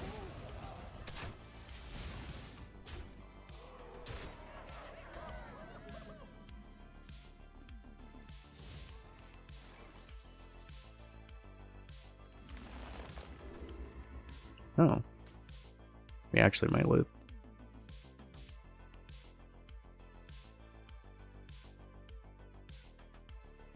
Do I use both now? Because I can get the buff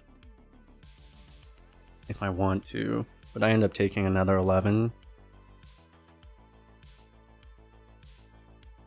Which is still bad.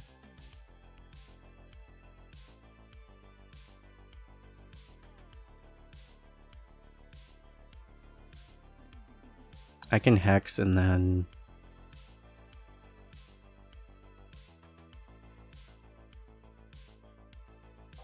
I guess I hex this and then I... This is the spell damage +2. Yeah, I think I just use the hex at the same time. You're gonna love the way you look.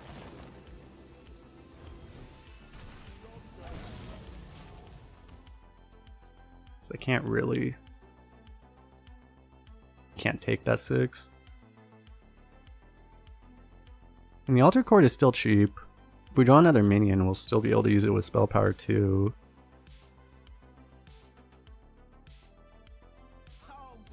If we don't, we might be able to wait. I don't really need the spell power, most likely. Oh no, he's the Battle Frog.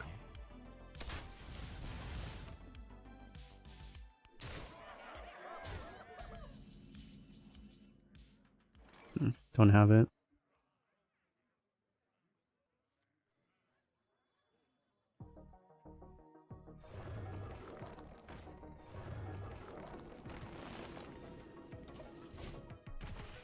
Can we hold on? We're a little too low, I think. I need more healing, which is possible. We might find more healing. We need Artificer, right? Or just Discover Healing.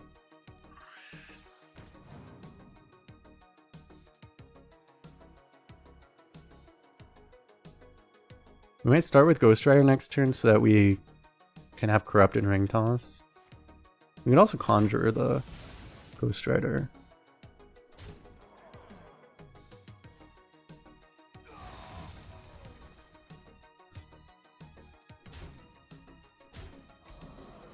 Better, maybe it's better to just... Oh, okay, we start with that. Never mind.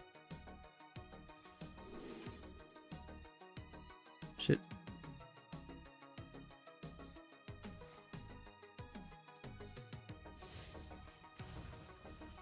That is the most useless shit I could imagine. We need all the mana we can get. could draw for star power still.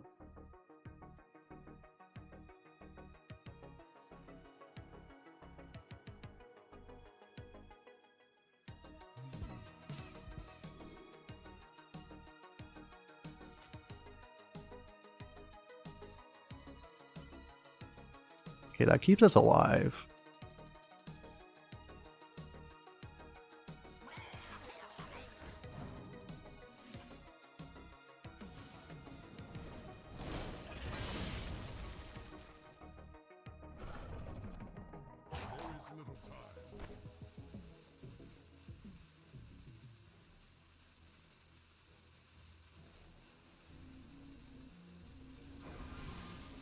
No, we did find the star power too.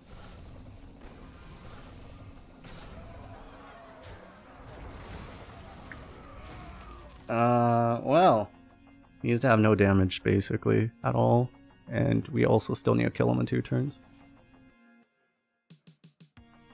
Looks like he has no damage, maybe. Okay, killing him looks hard without dying. Oh, there we go.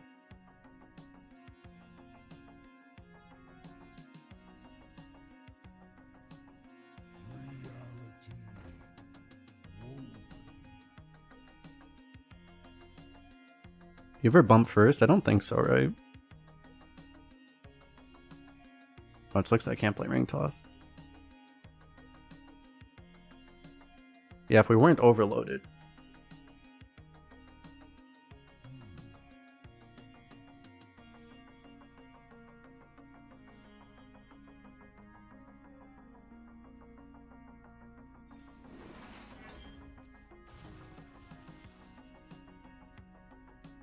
Okay, I mean, that does something. If I get like a bolt, I can also clear more.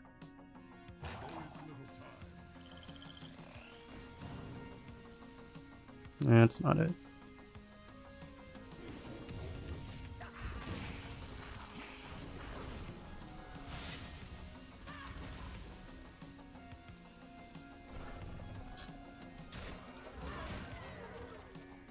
The breakpoint matters, right? Technically, I'm not dead on board, so I could just push that 7. You think bump first did make sense? It was like you could just. It was possible that you don't kill the 6/4 that way. It was possible.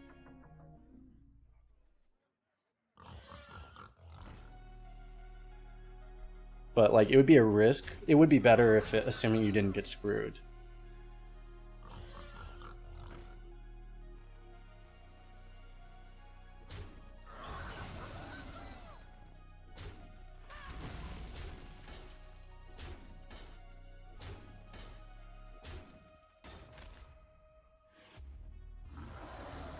Oh, we had spell damage? Oh yeah, true. Right, yeah, it wasn't possible.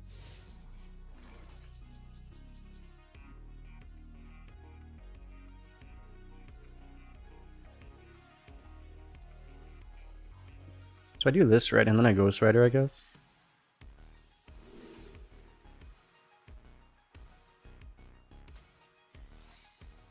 Definitely want counter spell. Definitely want you. This may just be my best song yet. Oh.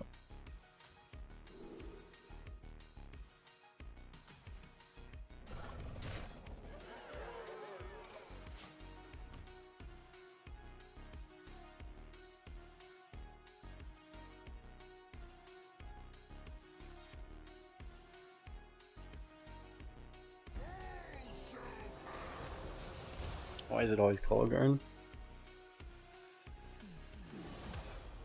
We might lose again because I didn't push that 7.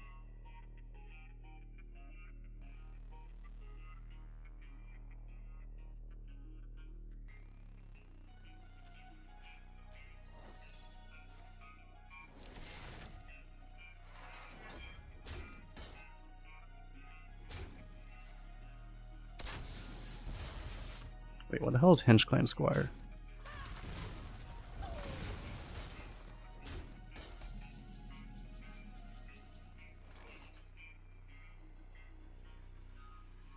If I heal, am I even alive? Like, he has 11 plus 5. I mean, I'm alive technically. But it's very, like, technically alive.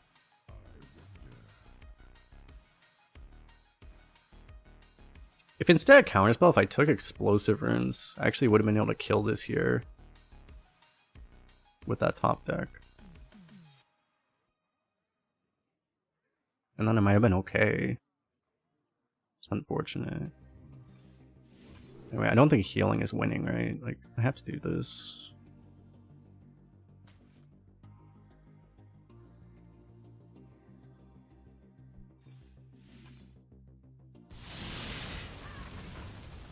Actually, probably screwed up. I probably should have done this.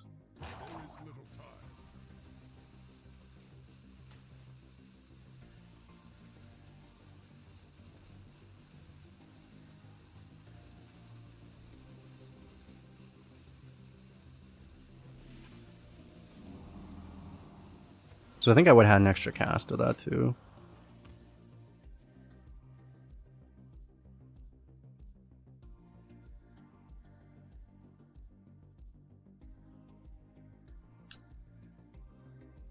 We had like openings, like I think if I played this game better, we definitely win.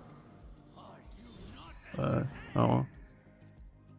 It's a good sign to stop. We threw 2 different games this run. I'm used to playing on EU and then I go to the real servers and then you can't win anymore. Disaster. 2 extra casts? Oh yeah, because you can cast it multiple times. Yeah.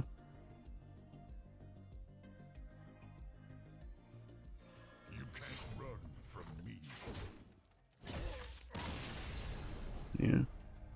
So you can win when you have the better deck, but playing not quite perfectly, but when everyone has a better deck than you, it's a little difficult. And that's just what happens when you're playing on either America's or Asia server, basically. So...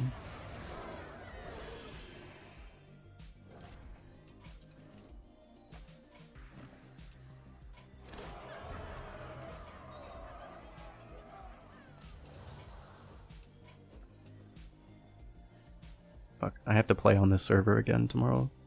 Disaster. Alright, well, anyway. I guess we can see what the, we can see what these classes are. I definitely don't want to play anymore.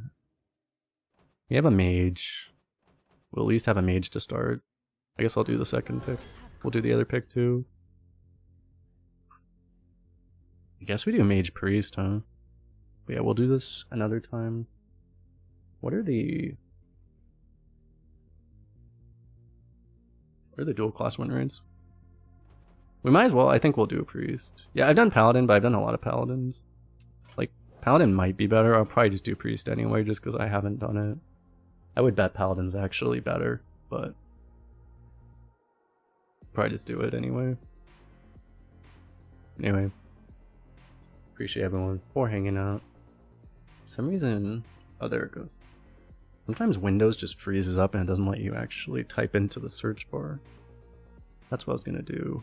Look up. Artharina actually shows dual class win rates, so I wanted to look at that first. Oh, Taze is on? Oh, nice. You doing Hearthstone? I was actually planning to jump somewhere else, but...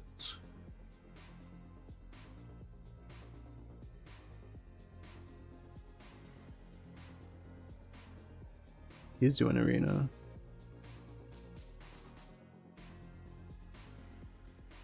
Yeah, I guess we can go over there then.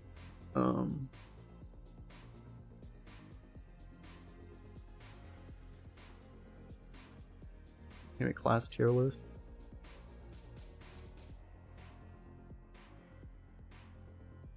Let me see. Can you guys see this? No. I already hit the add button on Twitch, so they can't see, but the YouTube people... Let me see, where is Mage? Mage Priest is lower, but not that much lower. So, we'll probably do it. But anyway. Yeah, appreciate everyone hanging out. We'll see you guys in the next one. Peace out.